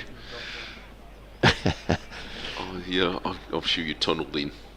He sneaked into the home end. Good man. Well played, Nige. If you're here, I'm sure you are. 247 for 2. Everybody's started to look a bit weary out there, actually. Yeah. I'm sure the Warwickshire lads are. But important to keep concentration here, because this is, these final few overs of the day. Yes, if the scoring rate is going to stay dropped, there's still something to gain for Warwickshire. He goes past the outside edge of Coles here. Coles is not played with great certainty against Hannon Dolby in this spell. That one just held its line, angling on towards the top of the off stump. And Coles was not really fully committing his weight forward into that. He sort of pushed at it, very nearly touched it. Well, he's only scored 9 runs since tea. Yes. James Coles. He's faced 49 balls since tea. Right. You are very good, Mike, doing all your stats. Some of them are even right. Here's Hannon Dolby coming with the flats behind him. They were a little bit taller than he is, but not by much. And Coles defends his 50th ball since tea, away into the covers for no run. David's been in touch. We were talking earlier about going to the first sporting event with your father, and David says, I can remember my father telling me when I was about 7 he used to take me to the local Sussex cricket grounds, i.e. Arundel, Worthing, etc. And I can't remember exactly, but we were walking around a boundary and I was hit by a ball on the knee. After the game, a player came over to make sure I was okay. Turned out to be no other than the great John Snow. Gosh. How about that? Well, he used to hit people with cricket balls quite regularly, as I recall. Yes. But that's good. There's another man coming into the leg trap. Where's Hayne going? Just backward of square. So they've got a 2-7 field now. Yes. And Garton is being sent out to deep backward point. There's a mid-off and everybody else is on the leg side. Hannon Dolby bowls. And Coles is hit on the thigh pad, playing no shot. And it drops into the leg side, and it's the end of the over. Hannon Dolby's bowled 6. He got in a funny position there because it was going down the leg side. Hannon Dolby turned away. We've just seen the replay with a big grin. But Coles got himself in a bit of a tangle there. He was trying to leave it and ended up taking it on the thigh pad while he was facing back down the pitch. So if Hannon Dolby can produce the energy to find another over, there might still be a bit left in that contest. Indeed. I'm indebted to Andrew Rayburn, who's going to be sitting here tomorrow with you, Mike, who's been in touch and with some stats about the Surrey innings of 820 for 9 declared. You may have mentioned this already, but just in case, it's the 4th highest county championship score of all time.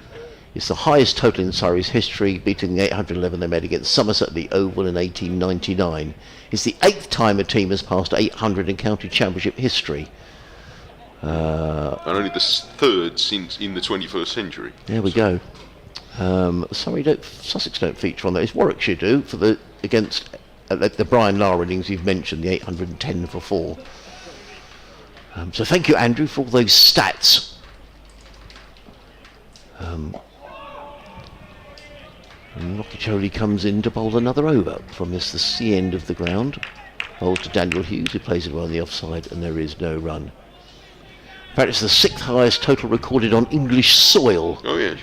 So the 2 that beat it, in addition to the 1 below, England's 903 for 7 v Australia at the Oval in 1938. Rothesay bowls and played by Hughes to backward point, no run. And Australia's 843 the Oxford and Cambridge University at Portsmouth in 1893. The statisticians have had a field day today. Yes. Yes, that's a lot, 820. So 670 was over the follow-on, lads. Rothesay bowls to Hughes, who plays onto the onside, and there is no run. Will Rhodes, who was Mark Robinson's captain when Warwickshire won the county championship in 2021, is currently at the wicket for Durham in that game instead. Right. Good, jolly good captain he was as well for Warwickshire. They just lost the 1 wicket so far. They're just 1 down, yeah. But good to see Will in the team. Rothesay bowls, and Hughes plays an attacking shot to backward point, where the fielder was disturbed by a couple of pigeons who were just in front of it. That wasn't an easy piece of fielding. I think that's Sam Hain there. Yes. Who I think gets a bit of a well done, Sam, from one of his colleagues. He crept up on the pigeons a bit. Rothesay bowls, Hughes clips to mid-wicket. Again, there is I just get the feeling that they're just getting a little frustrated here, Hughes and Coles. It's been good batting, good bowling, really, since tea. Sussex were 200 for 2 at tea. They've added 48 in the 20 overs since tea. Rothesay again bowls, Hughes forward, and that's going to be a maiden over. Another maiden over, 6 maidens. He's bowled 27 overs, 6 maidens, 2 for 75. Sussex 248 for 2, trail by 167. David Sharp's been in touch. Hello, David. He said good to hear from Mark Robinson. You talked about Ollie Robinson and his century up in Durham. He was there, says David, together with Stuart Ashby, who was a big Sussex and Albion fan, who sadly is no longer with us. I should say, by the way, when you say Albion, for listeners in the West Midlands, you think West Brom? You mean Brighton and Hove Albion? I do, yes. And not the other Albion. And there are many West Bromwich Albion supporters who, if they're into county cricket as well, would count themselves as Worcestershire.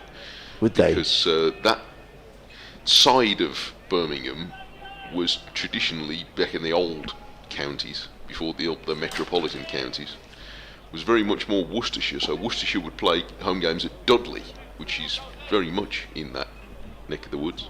So yes, there's a few pairs as well as bears among the supporters of what I tentatively call the other Albion, if you'll excuse me. Hannon Dolby bowls down the leg side. They're claiming a catch against Coles, and umpire O'Shaughnessy moves his right hand only to put a stone in his pocket or something. That one, no, it didn't look very out on the replay, but no. Hannon Dolby has been doing this for a while. He's very good at appealing, but maybe he just brushed the pad. Phil Pennicott's been in touch. He said, I'm enjoying the stream, and Sussex solidly replied, if you haven't got the answer, Ethan Bamber's father played the obsequious clergyman Mr. Collins in BBC's Pride and Prejudice with Keira Knightley and Colin Firth. Yes, but he's one of those faces. When I looked him up online, he said, oh yeah, I've seen his face in stuff. So a very seasoned actor. This Hannon Dolby bowls, and it's flicked away for 4 runs. Good response by Coles, his first boundary since tea. As Hannon Dolby just slightly over-pitched, and Coles pierced this ring of fielders on the leg side. Good good shot. What's a good shot? Phil is also not happy about the prices being charged at Scarborough later in the season. Apparently £33. I've got no confirmation of that. Phil, I don't know if you're going, Phil. Towards the end of July. In comes Hannon Dolby, and this is drawing Coles forward very securely in defence out on the leg side. Oh, I missed my update, which was naughty. I had my headphones unplugged because they didn't turn the feed off. 2:52 for 2. I will be in trouble. You'll be writing lines tomorrow. So that's why you'll be in detention tomorrow. I So will. we're not here. Make sure just, can you do one shot in sport? Yes, I can. There I are can. My fault. 5 now on the leg side in this close-in trap of fielders. In comes Hannon Dolby, and Coles is turning this away past Malik, who is more or less at sort of forward short leg now. So there is mid-on, mid-wicket close in, forward short leg even closer in. The square leg is not very far back, and there is a leg gully or backward square leg, and there's a man on the boundary at square leg in front of the pavilion, and a long leg. So yes, 7 on the leg side again, as Hannon Dolby tries to tail the ball in to Coles, who is taking one hand off the bat and guiding it down on the bounce to leg gully and Hayne Fields. This has been a really interesting contest.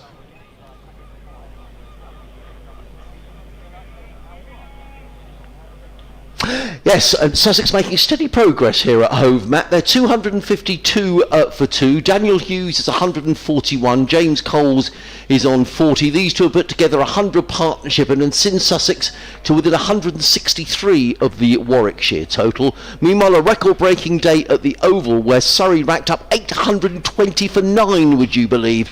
A triple century there for Dom Sibley. In reply, Durham are 41 for 1. And a good day for Kent as well, down at Canterbury. 566 for 8 centuries for Daniel Bell Drummond, and also the ex-Sussex player Harry Finch. In reply, Northamptonshire also going along well. They're 111 for 1.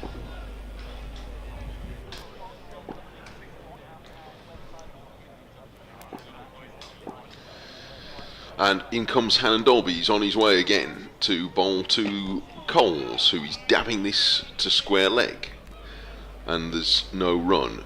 That's 7 overs in this spell now for Hannon Dolby, so you'd imagine that he might be pretty close to the end, but it'd be a shame in a way because it's been a really interesting contest. It has. But Coles has won that round in that he picked up a boundary in that over to go to 40. Hannon Dolby 17 overs, 1 maiden, no wicket for 57, and it's 252 for 2. To add to the list of Centurions today in the England under-19s international, India making 290, England 195 for 4 in 35 overs. Thomas Rue, who is James Rue's brother, has made 100 in that game. As in comes Rocky Choli, played into the offside by Hughes. There is no run. When you talk to people around and about, I mean, James Rue's a fine player. Apparently Thomas Rue is equally as good. Player, yeah. 2 very good players come through the Somerset ranks. But bowling in back garden cricket to them was a nightmare. Yeah, they've probably got sort of 1,000 and Yeah. whatever for one. And Tough day, that. yeah, in comes Rocky Chodi, bowls to Hughes, who plays to backward point. There is no run. It's almost as if Daniel Hughes is setting a stall here that I want to be there tomorrow morning. Well, and that's fine. But it's played a little bit in, Sussex wanting to be there, but they will need, at some point, there will need to be a change of gear. Definitely, yeah. They don't want to throw away this good start. But as you say, if they're going to get a decent lead, Rocky Chodian bowls to Hughes, and with that he hits 4 runs. And you know it's going to be 4 runs here at Hove because the minute it beats the infield, there's a short boundary straight with the wicket, and Hughes drives down the ground and on a very quick outfit. The outfit is gorgeous here at Hove, but runs away for 4 runs. I can see, is that Robbie Yates warming up? Yes, it is. I just wonder whether Rocky Chodi just might fancy a breather. He's bowled 30 overs after this one. Yes. Well, they might get him coming down the hill actually, and Possibly. Hannon Dolby's had a good go. Yeah.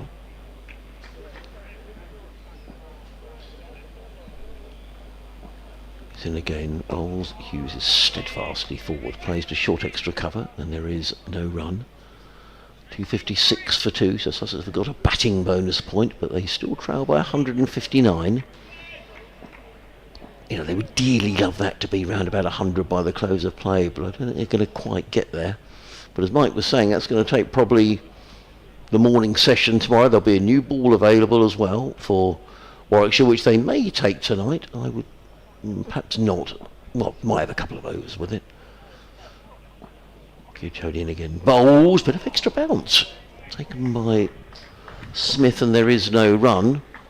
You never know with the new ball, it can bring wickets, but also it can disappear around the ground. But let's say it takes till lunchtime, then Sussex are going to have to step on the accelerator to get themselves some sort of a lead, to give them enough time to try and bowl Warwickshire out. I think that one turned a bit. Gichodian bowls, uses forward, plays down the offside of the track, and there is no run. End of the over, 256 for 2. If you haven't heard the news about Jofra Archer, it's that neither he nor Jacob Bethel will be playing in the second Test match at Edgbaston. Coming up later on this week, all the players who were in the squad have been retained up in Birmingham. I'm sure that's going to be a full house up at Edgbaston for probably all 5 days, I would imagine. Be a bit lively in the Hollies, I would imagine, Mike. It will be. Let me tell you, when there's an India test at Edgbaston, it's lively everywhere. Yeah. It'll be smashing. It'll be really good. I went up for a day whenever they played at Edgbaston 2 or 3 years ago, and had a thoroughly enjoyable day. Yeah. Pant got a big 100. Yes. But I've been in the Hollies on a couple of occasions as a fan. I went up there for an Ashes test when that great test match when England won with sort of, by 3 runs. We were on the Saturday, and Freddie was just in his prime. It was just hit a ball over the pavilion. He bowled at the speed of light. Yeah, it was in that great contest with Warren, wasn't it? Warren got 6 wickets in the second innings. It was just magnificent, and the Hollies was sort of beside itself that day. I bet it was. Yeah, great day. Now, not for the purist. But, well, not that part of the ground. No, but if you wanted to sit and absorb the cricket, I mean, it was. Yes. But it was hugely exciting. Edgbaston caters for all. Yeah, it does. Yeah, it does. Now, Yates is going to have a go from the Cromwell Road end. So he's bowled, I think. Yeah, he bowled 1 over from there before lunch, and 1 from the bottom end before tea. Bowls in his wraparound sunglasses, Rob Yates. And he told me last night, he said he thought there is a little bit of spin in this pitch, and Rocky Choli's bowled very well on it. Yes. So, see how Yates gets on. And he rolls into bowl to Coles, who mistimes a drive and hits it safely away into the covers for no run. There's a slip and a short leg. A man on that flick drive at mid-wicket, and Cole sweeps. It might have been come on the full toss, that one, and bunted it out to deep mid-wicket fielder, who hurls in the throw, and they have 1 run. I think that was on the full, Mike. Yeah. So a bit full of length. Mark Robinson was saying, wasn't he, about bowlers coming down the hill, and I imagine it's more for the fast bowlers, but you could equally lose your balance as a slower bowler, and just you can almost imagine it, can't you? If you're running down the hill, your momentum would take you a bit forward, and you would naturally end up over-pitching just a little bit, which Bamber in particular did at the start of his spell. Bowled pretty well after that. Round the wicket comes Yates, and it's pushed back up the pitch by Hughes. I don't think Warwickshire have bowled that badly. Oh, I think they've bowled very well since tea. They've bowled with a lot of control. Yes, they have. Yeah, they've dried the runs up to an extent. Yates bowls, and he's pushed wide of mid-on, and they take a well-judged single. And they'll be thinking, well, the new ball is just around the corner, and Sussex with the new ball yesterday, picked up those 3 wickets, and 3 wickets here, you're into the Sussex middle order, and the game's got a different feel. They potentially can have 2 overs with the new ball tonight. I think it might be worth it. Yeah. Yates bowls, and it's very full, and Coles drives on the bounce back to the bowler. I mean, I know it's only 2 overs, Yeah. right, but you sort of get 2 bites with the cherry Yeah, then. well, almost whatever happens, it's still Yeah. going to be just about new tomorrow, because Yeah. the batters aren't going to go wild, you'd think.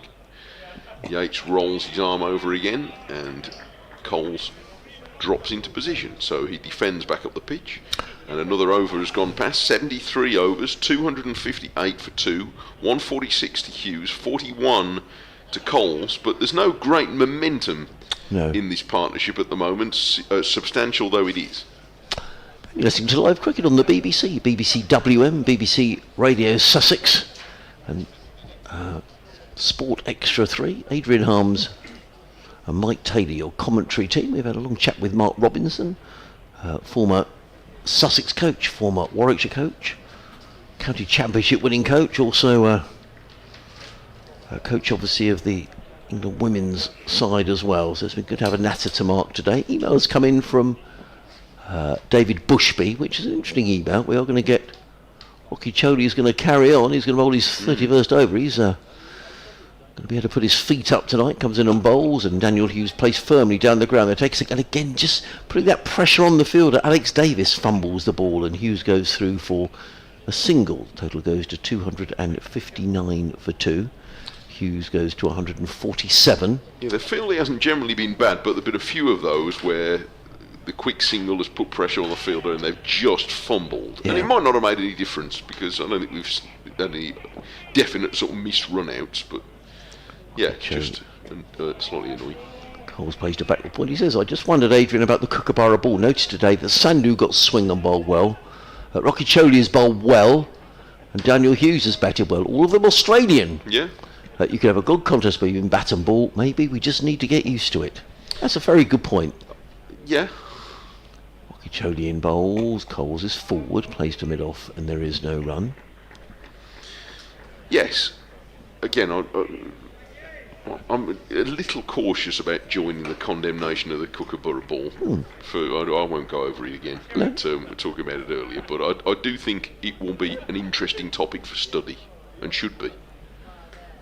Coles drives. Doesn't quite time that, does James Coles. Interesting speaking to James Coles last week, and when he made the big score up at Durham, and he was talking about batting against the Kookaburra ball, and he was saying sometimes it's not easy to bat against either, when it goes a little soft.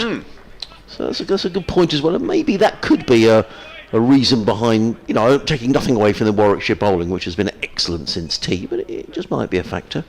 Yeah, in the slowing scoring rate. Yeah. Hughes, the next delivery outside the off stump, plays the ball to Garton, who's fielding, sweeping on the cover boundary. George Garton, Mark Robinson was saying he thought George Garton was due to go up to Birmingham for a second 11 game. Whether he'll have to stay down here now, I don't know. Possibly. Won't be a hardship. He's got a flat on the ground as George. Well, they'd like to get him to play, because he'll be playing the T20s on Friday night for sure.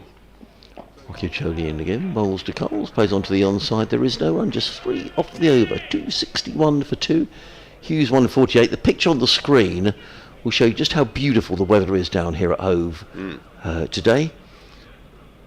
And not a cloud in the sky. The partnership between these two is worth 125 between Daniel Hughes and James Coles, of which Daniel Hughes has made 75. Picture on the Sussex balcony of some of the players stretched out, with the coaching staff there as well, enjoying this partnership between these two, with just another 8 overs to go tonight.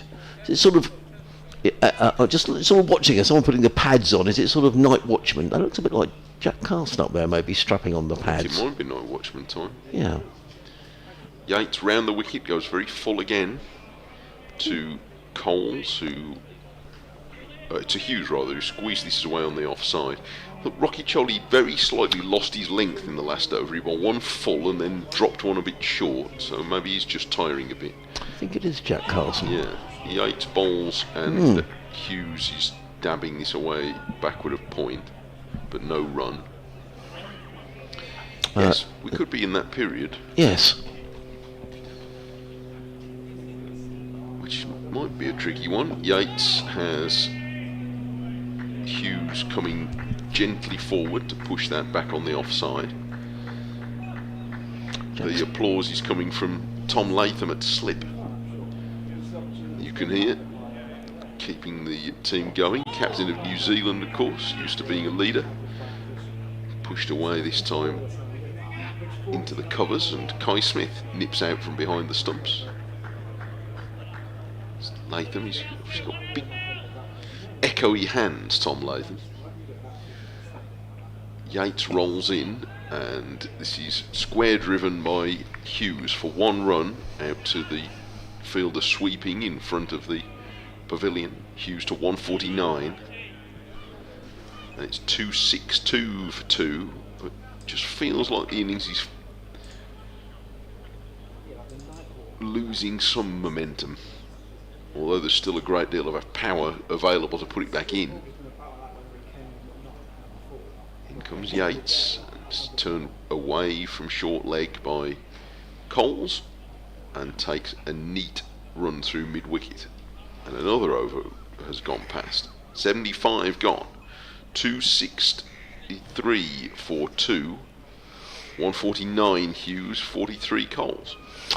Yeah, it looks like Jack Carson's got the pads on up there, so it looks like Sussex will have a night watchman if indeed a wicket falls. Daniel Hughes' best first-class score is 178, so he's not a million miles away from that milestone. I wonder when the decision's made that it is a night watchman. I always sort of think 6 overs to go, something like that. Well, there's actually 7 to go tonight. Is that right? Yeah, 7 to go tonight. And Rocky Jody's going to carry on. 31 overs, 6 maidens, 2 for 82. The new ball as well, that might also, I suppose, weigh slightly in the equation if you think you might face a couple of overs with the new ball. The rate shows us +2. A very good evening. If you're joining us for the first time today, people coming home from work, people maybe sort of keeping an eye on events at Wimbledon as well today, with the first day of the championships. It's been an interesting day's cricket here today, as the Australian Rocky Chody comes in and bowls to James Coles, who flicks onto the onside and picks up his 44th run, 264 for 2. Warwickshire bowled out for 415, starting the day on 372 for 7. Sussex picking up those 3 wickets, 2 of them to Ollie Robinson, who finished with 3, as did Gurinder Sandhu and Henry Crocombe. Jack Carson picking up the final wicket. And in reply, in comes Rocky Chody bowls, and Hughes defends down the offside now run. Is it my glasses, or is there a bit of sort of mist floating around out there? Is it me, or am I tired, or what? I don't know, it's just whether it's slightly hazy. It depends on the angle you're in the box, Yeah. but the angle was, the sun was catching the Maybe that's angled what glass on my side of the box a few minutes ago. It just gives that glare. Yeah, Hughes plays the ball down the ground. Need to be quick here. Alex Davis is in, and again, slightly fumbles. Daniel Hughes, right-minded, goes through to his 150. And it's a fine knock by the Australian. 150 in 240 balls, 293 minutes, so pretty much 5 hours. 26 boundaries, and it's been a very fine innings by Daniel Hughes. He gets congratulations from James Coles. The Sussex players all standing up on the balcony applauding. And he's put Sussex into a strong position here. But since tea, Warwickshire have certainly slowed the scoring rate. In comes Rocky Chody bowls. Coles defends away onto the offside, and there is no run. Tom Haynes made 40, a partnership of 98 for the first wicket. Tom Clark missing out today. He only made 7.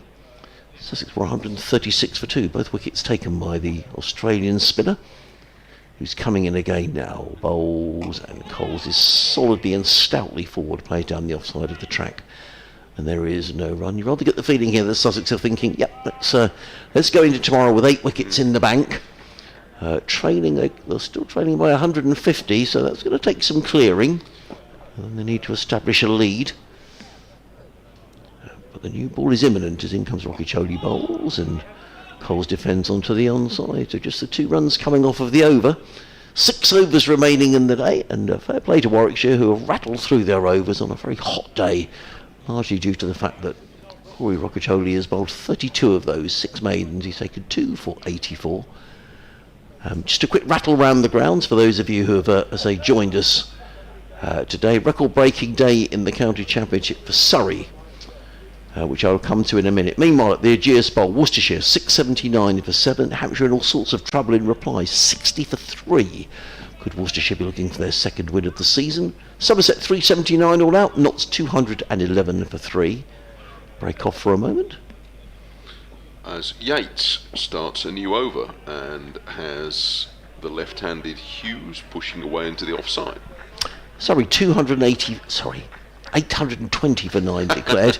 I wish Durham 50 for 1 in reply. And at Yorkshire 131 for 3 in reply to Essex's 368. Round the wicket comes Yates, and Hughes plays this with an economy of movement, dabbing it backward of square on the offside.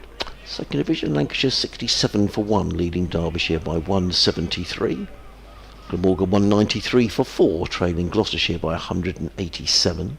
Slip and a leg slip, crouch down, and he plays this late, Hughes, just going with the spin. Not that there's a huge amount of turn, but just pushing with it away into the offside.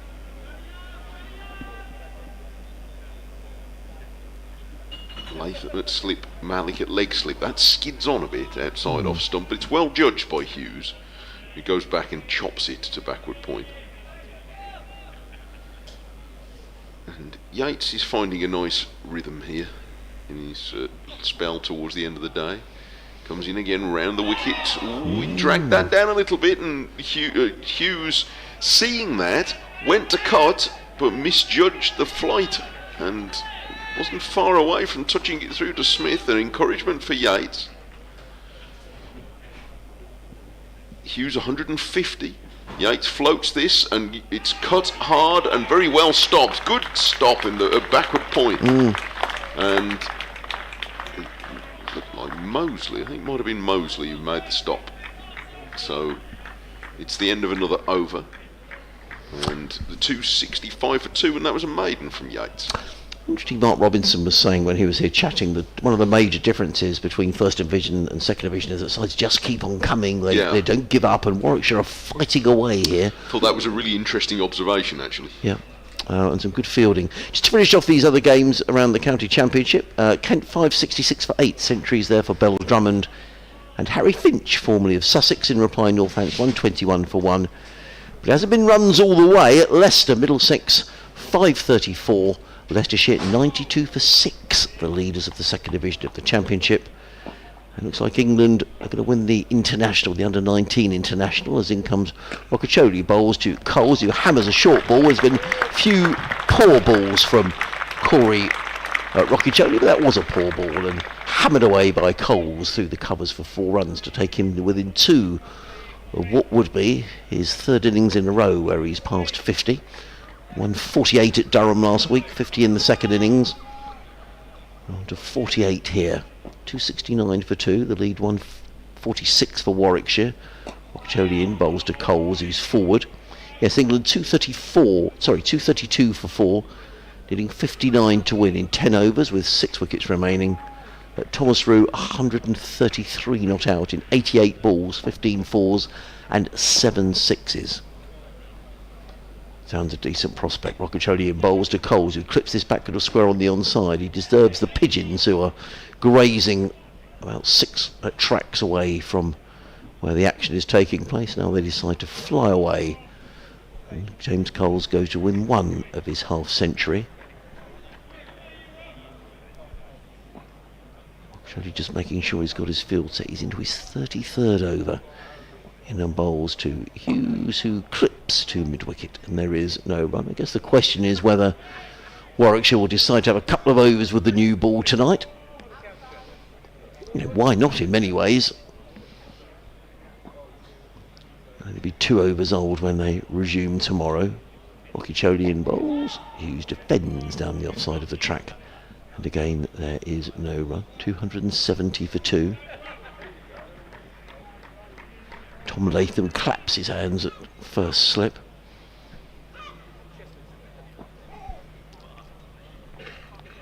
Rockacholi in again.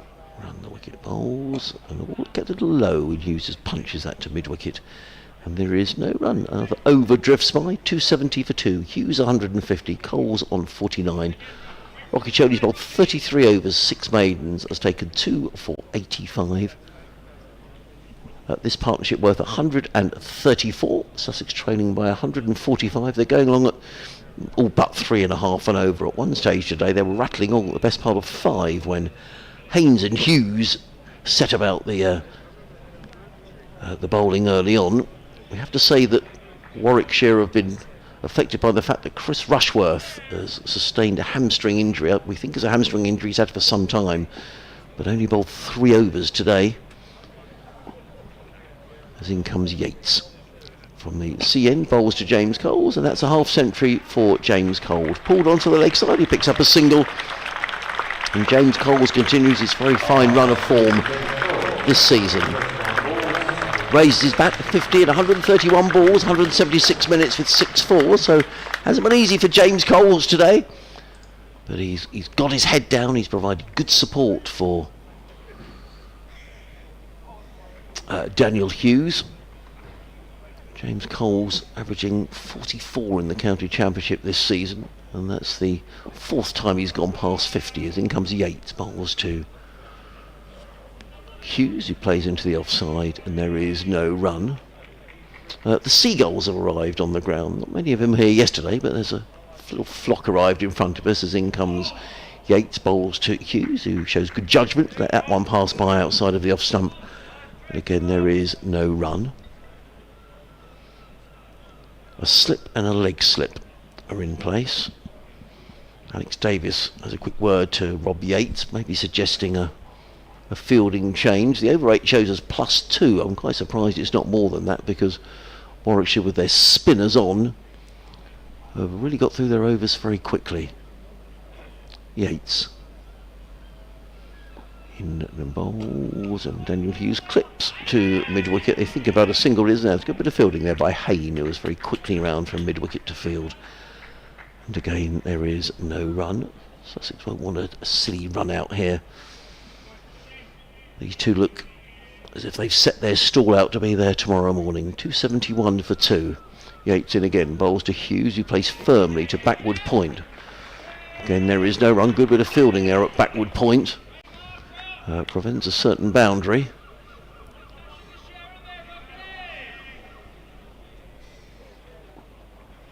Yates in again, bowls, forward comes Hughes, plays into the offside, and again there is no run. 271 for 2. Hughes is on 150, Coles is on 50. You're listening to live cricket here on the BBC on Sports Extra 3.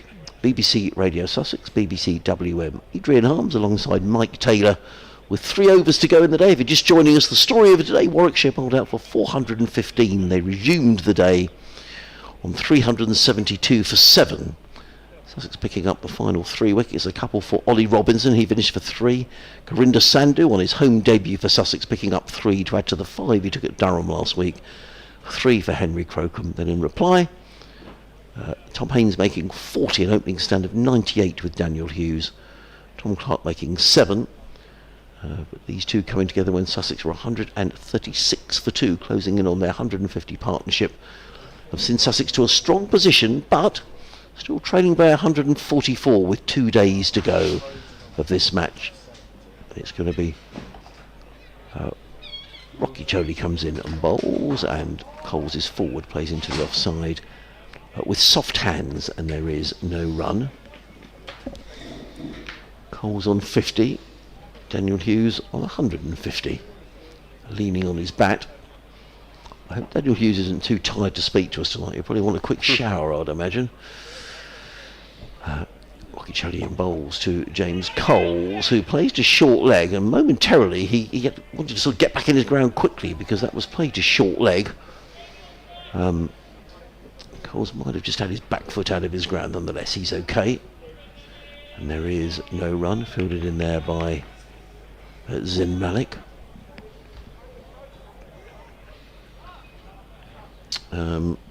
Changing the field as the more sort of shortish fine leg goes a little wider.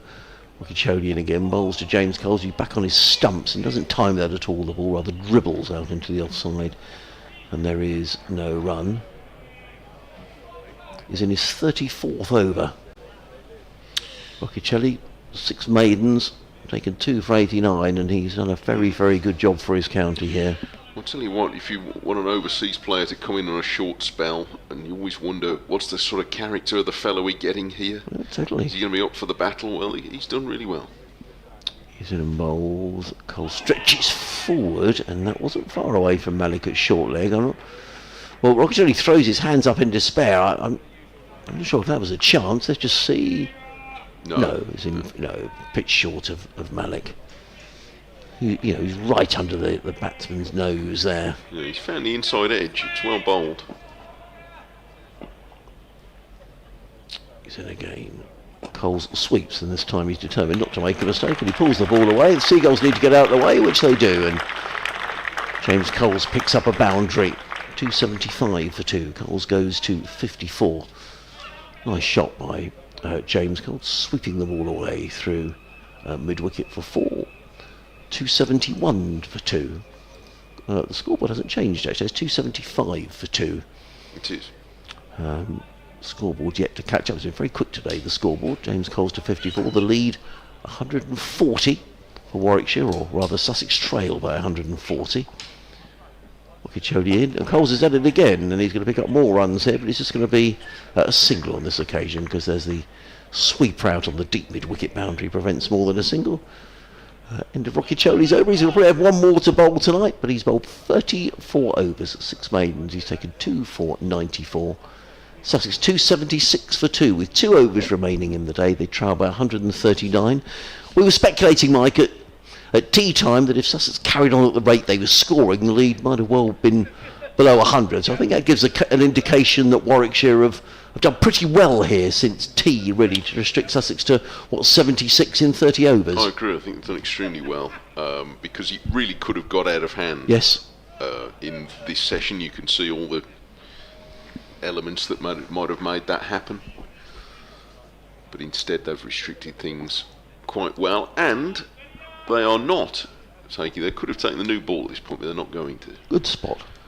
Because Yates is going to bowl, and Coles is sweeping, and again, oh no, umpire, that's a very awkward mannerism that umpire O'Shaughnessy's got, doesn't he? He just adjusts his right hand in his pocket, and Yates, that one turned a little bit, and it hit him possibly just outside the line of off stump. I think that good shout. That was a good shout. Yeah, you've seen those given.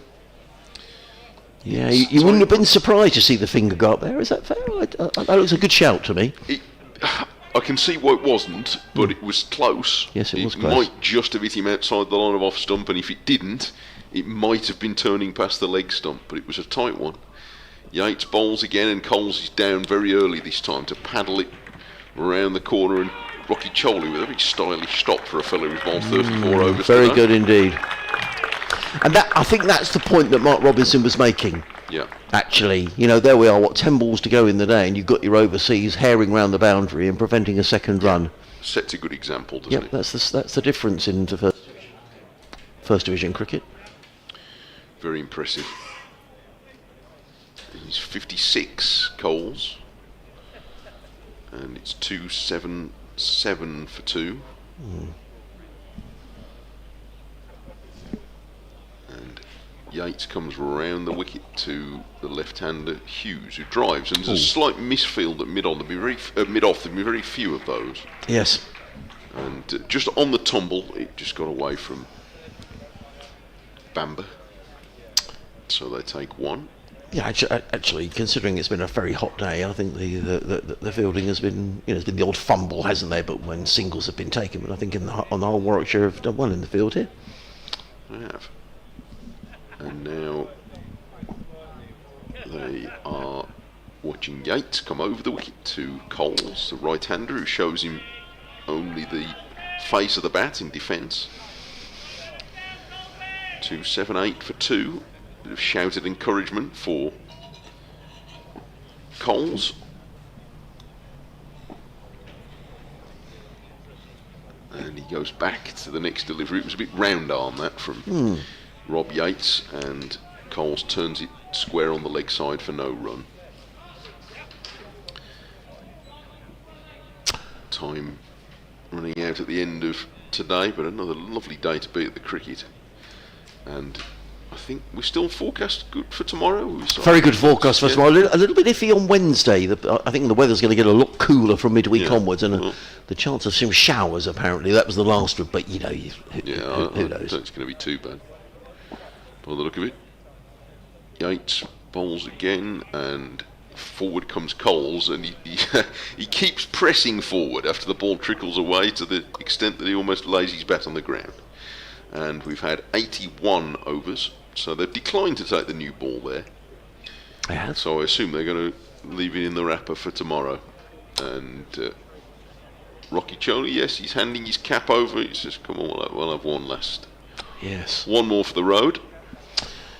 Well, it's been, as Mike says, it's good day's cricket. Sussex in a very strong position, unbeaten at Hove since Paul Farbrace arrived a couple of years ago, and they always talk in football terms, don't they, about being a fortress and all that sort of thing. But their form has they've learned how to play here at Hove, and good pitches.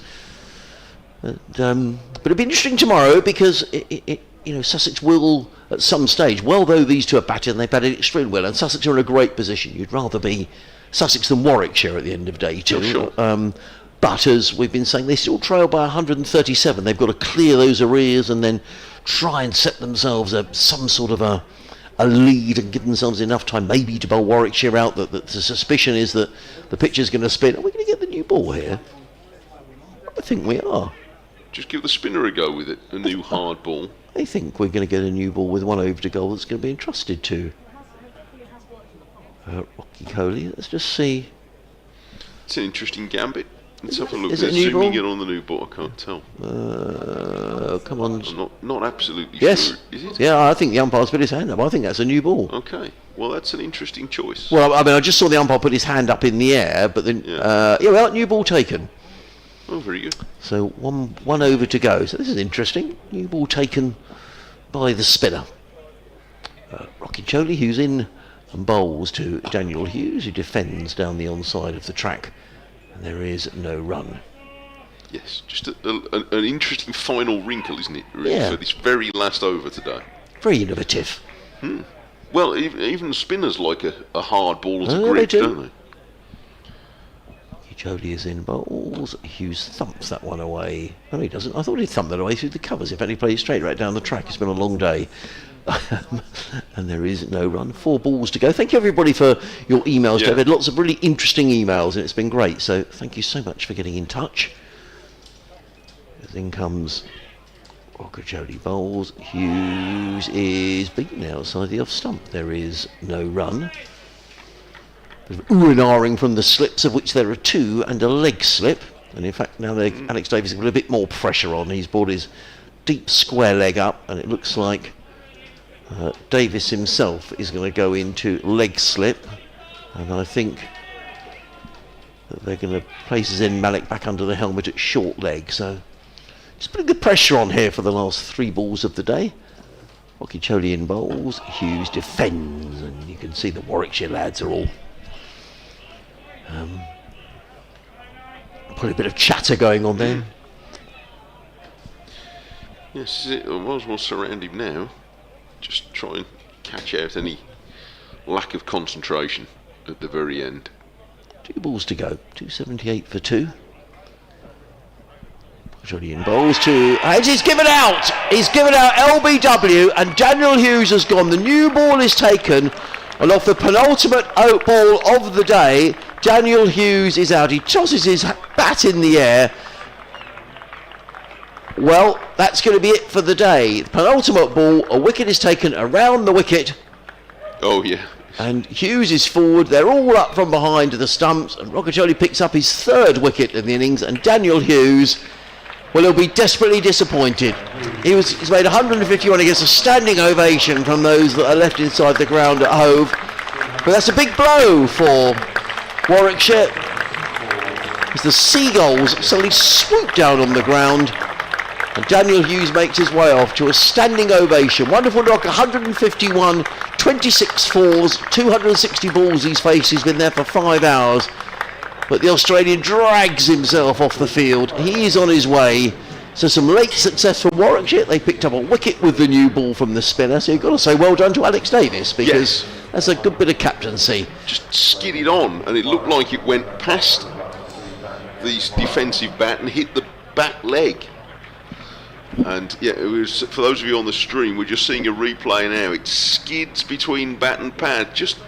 Everything just happens a little bit quicker with the new ball, even for the spinner, and it just slid through a slightly tired defensive stroke. Well bowled, and yes, a neat gambit there from Alex Davies. And actually, in the last session, Warwickshire did about as well as you can do without taking a wicket until the very end there. No, I would agree. I think Warwickshire have done very well since tea, because we were speculating that the Sussex lead may well be Sussex might trail by less than 100 at the close of play, because they were going on a good clip at best part of 4 and over. But they bowled very well since tea, have Warwickshire, and they picked up that wicket of Daniel Hughes right at the close of play. The Sussex trail by 137 at the end of day 2, an absorbing day's cricket. Thank you everybody for getting in touch. Just a final word from you, Mike. How do you see this panning out tomorrow, and indeed over the next couple of days, provided we get 2 clear days of weather? Well, there needs to be a change of pace tomorrow morning if either team is going to force a result. In that Sussex will want to score runs quickly. They can't really amble along at this pace, because otherwise it'll take them till the middle of the afternoon. So they'll need to push to just draw level. So they'll need to push on a bit quick. So I imagine things will happen a bit quicker in the first session tomorrow, and there'll be a new ball as well. But there's an opening now for Warwickshire. They've dislodged Hughes, and we'll see whether Coles can play with more fluency tomorrow as the middle order try, I think, to push on. So yeah, I think you'd rather be Sussex, but both teams still have some possibility of getting somewhere in this game. They certainly do. Mike, it's been a great pleasure, as always, to work with you today. Thank you very much. Thank you, everybody, for listening. Mike will be back tomorrow. Andrew Rayburn will be sitting here tomorrow. I shall be back on Wednesday, but it should be an absorbing day's cricket. So thank you all for listening. As the groundsmen do their sweeping up in the middle of the pitch, the Seagulls have arrived en masse here at Hove. We will do our post-match interviews, and those will be posted on social media later on this evening. But thank you for listening, and we'll do all again tomorrow. Thank you.